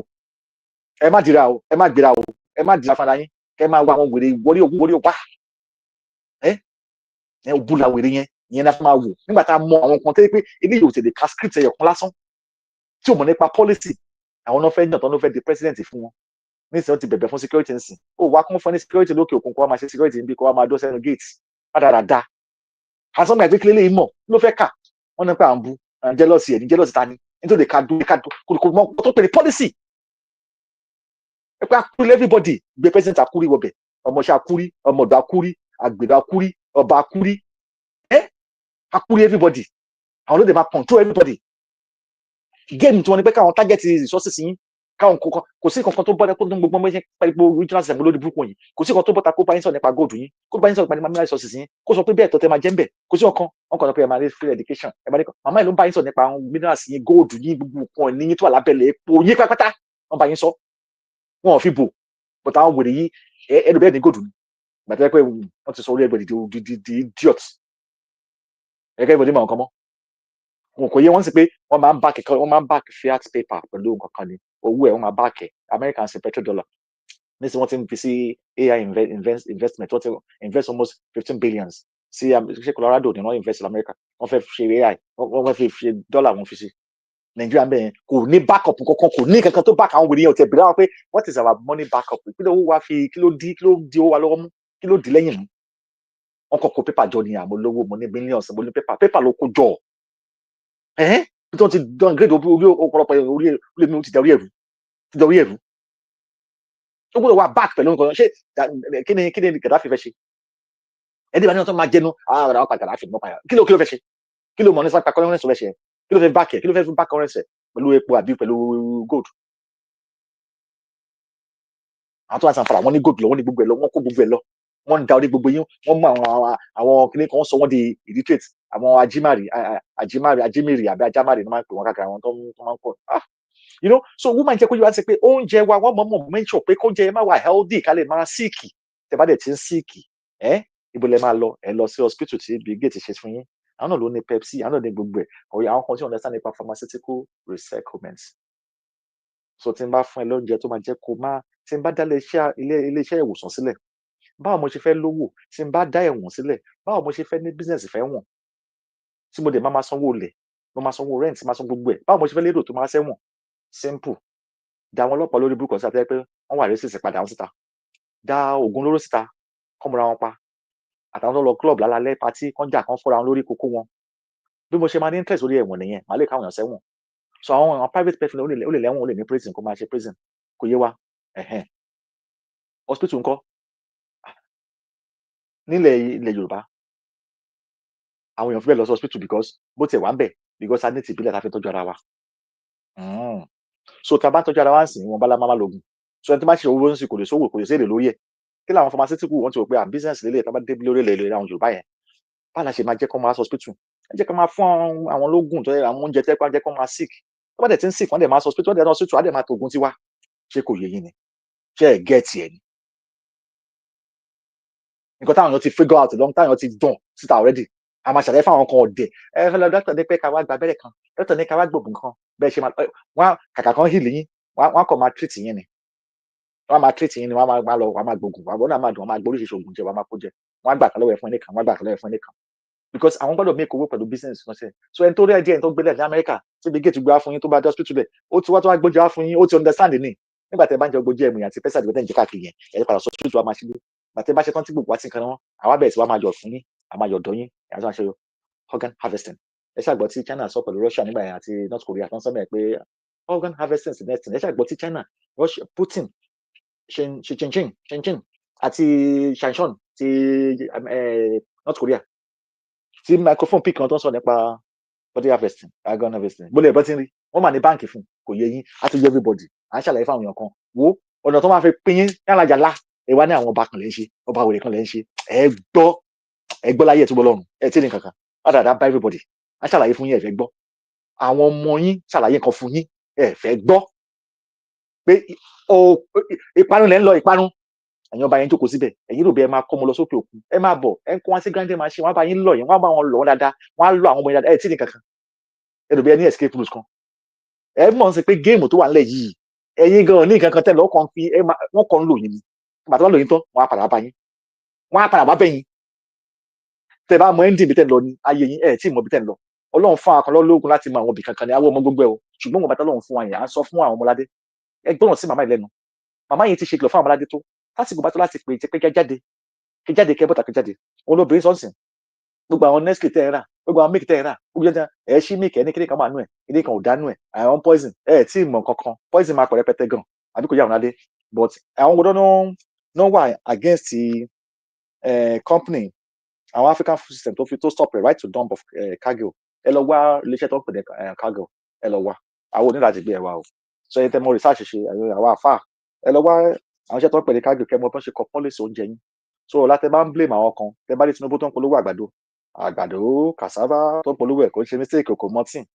nígbà tó ń polówó àgbàdo nígbà yẹn ẹ̀rọ bó ń ṣeré ni ṣé kò ṣe àgbàdo yẹn ní brigade gbá fún yín kò ṣeré èyí lẹ̀ tètè sí wọ́n ń play yín ni wọ́n ti mọ̀ pé ṣé mọ̀ tẹ́ bá dé báwọn létí ṣe máa ń sọ̀rọ̀ àwọn òbí tó ń pera létí àwọn bìlẹ̀ náà 1% olórí burúkú yìí wọ́n máa ń wò yín bí peasants olùṣèyàn bó ṣe máa ń wà wọ̀nyẹn pé olùṣèyàn peasants ẹ lọ wò túmọ̀ peasants ayé àwọn ọmọládé akí gbogbo ẹlẹ́ kan sí o ẹ ṣeun gan tí wọ́n á gbètò lálẹ́ yìí adára fún gbogbo wa ẹ má bínú pàtí ìgbàsíkò wa kó balẹ̀ dáná ni àníkàṣẹ́ lálẹ́ torí àlèmárà yìí ṣe báyìí ẹjọ́ bá wà àṣẹ akí gbogbo ẹlẹ́ kan sí o ẹ ṣeun tí wọ́n á gbètò wa dára fún gbogbo wa ẹ jẹ́ kí mẹ́rin dúró ẹ jẹ́ kí mọ̀ mí díẹ̀ adára fún gbogbo wa o àdẹ̀dúpẹ́ lọ́wọ́ màmá wa lẹ́ẹ̀kan sí ẹ ṣe gan ọyá bàbá. Aládé ti sọ gbogbo ọ̀pọ̀lọpọ̀ ọ̀rọ̀ ọ̀nà ọ̀rọ̀ kékeré báyìí la máa sọ fún ọmọlúwàbí tó bá dénú ẹ̀ jẹ́ kó dòdòdì gbogbo ẹ̀yin tọ́lẹ̀ bàtà bá sọ̀rọ̀ lálẹ́ òní ẹ jẹ́ kó dòdòdì nínú gbogbo wa kò di dandan kẹ́ gbọ́ ìpè kẹ́ tó dìde kò dẹ̀ di dandan kí èèyàn pè yín kẹ́ tó dìde ẹ̀yin náà ti rí gbogbo nǹkan tó wà ní sàkání gbogbo ní kálukú tẹ́lẹ̀ ṣe ń sùn lélẹ́ ń kú tẹ́lẹ̀ ṣe ń jí lélẹ́ ń kú àbí kò yé wa gbogbo oríṣiríṣi oúnjẹ tó yẹ káwọn èèyàn máa jẹ náà jẹ ń sìn òun làìsàn fi pọ̀ ń ta gbogbo ẹ̀ náà ló ti yé wa ẹ̀jẹ̀ ti gbọ́ gbogbo ọ̀rọ̀ tí bàbá dẹ̀ sọ lórí Ògúnnísì Adébáyọ̀ Ògúnnísì gbogbo ẹ̀ náà lẹ ti gbọ́ àtẹ̀mí náà ti sọ síwájú gbogbo ẹ̀ náà lẹ ti gbọ́ ó kù sí wa lọ́wọ́ gbogbo ẹ̀ ó kù sí wa lọ́wọ́ ṣá jẹ́ fi gbogbo ẹ̀ lẹ́bẹ̀ẹ́ Elédùmarè ọlọ́jọ́ tó ní kò ní fi wálẹ̀ kò tún sí nǹkan tí mí ìta tí fẹ́ sọ ju ọ̀rọ̀ tá ti sọ yìí lọ tàbá ní a sọ̀rọ̀ títí àlè kúrò lórí ètò bíbá ọ̀ oníkálukú láti jẹ́ kémi aláàtì lọ náà ni bàbá dẹ̀ sì ń ṣiṣẹ́ èmi náà máa ṣiṣẹ́ láàárọ̀ láti kò yé wa lẹ́ẹ̀kan sí Elédùmarè ọlọ́jọ́ tòní kò ní fi gbogbo wa sílẹ̀ ojú tẹ fi wò lẹ́ẹ̀kan sí ojú wa ò ní fọ́ etí tàdé fi gbọ́ etí wò ní di gbogbo ọ tó pín ètò tó ṣí ètò yìí ọwọ́ yín ẹ̀ ní fi gbọ́mọ sí ẹ̀yin tẹ̀ tí ìpín tẹ̀ tí ṣí ẹ bá wa pín ẹ bá wa ṣí ẹ ẹ̀yin tó jẹ́ pé ẹ̀ ń gbọ́ ni etí ikún lẹ kọ sí ẹ má pè etí ikún sọ gbogbo ọ̀rọ̀ tá a sọ yìí o ẹ dẹ̀ má fojú ọ̀tẹ̀ ẹ má fi wo gbogbo ọ̀rọ̀ tá a sọ ọ̀rọ̀ òdodo òun là ń bára wa sọ wọ́n ní pé tọ́mọ ìyá méjì bá wọlé tó bá rẹ́rìn síta ó mì pé wọ́n bára wọn sọ èyí tó ń jó òtítọ́ ọ̀rọ̀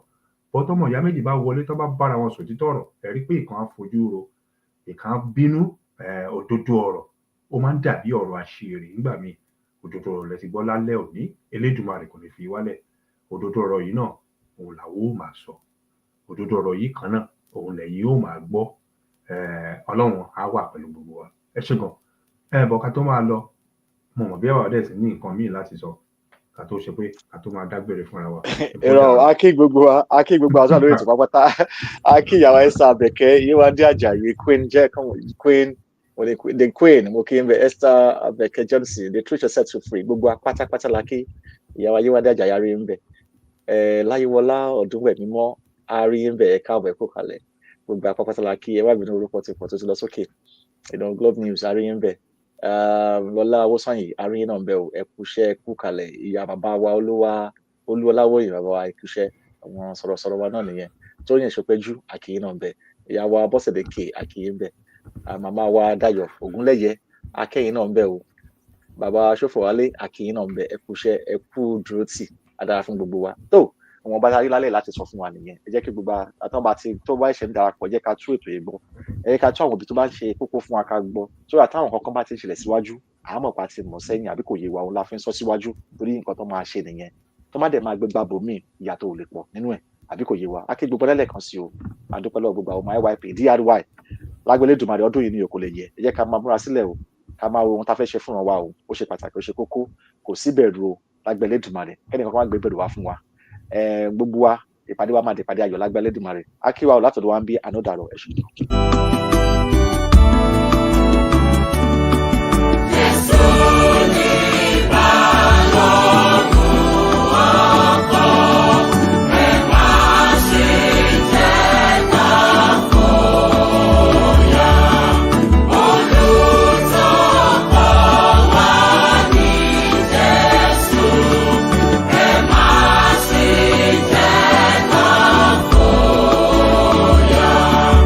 Ẹ má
share, like, subscribe. Bye for now.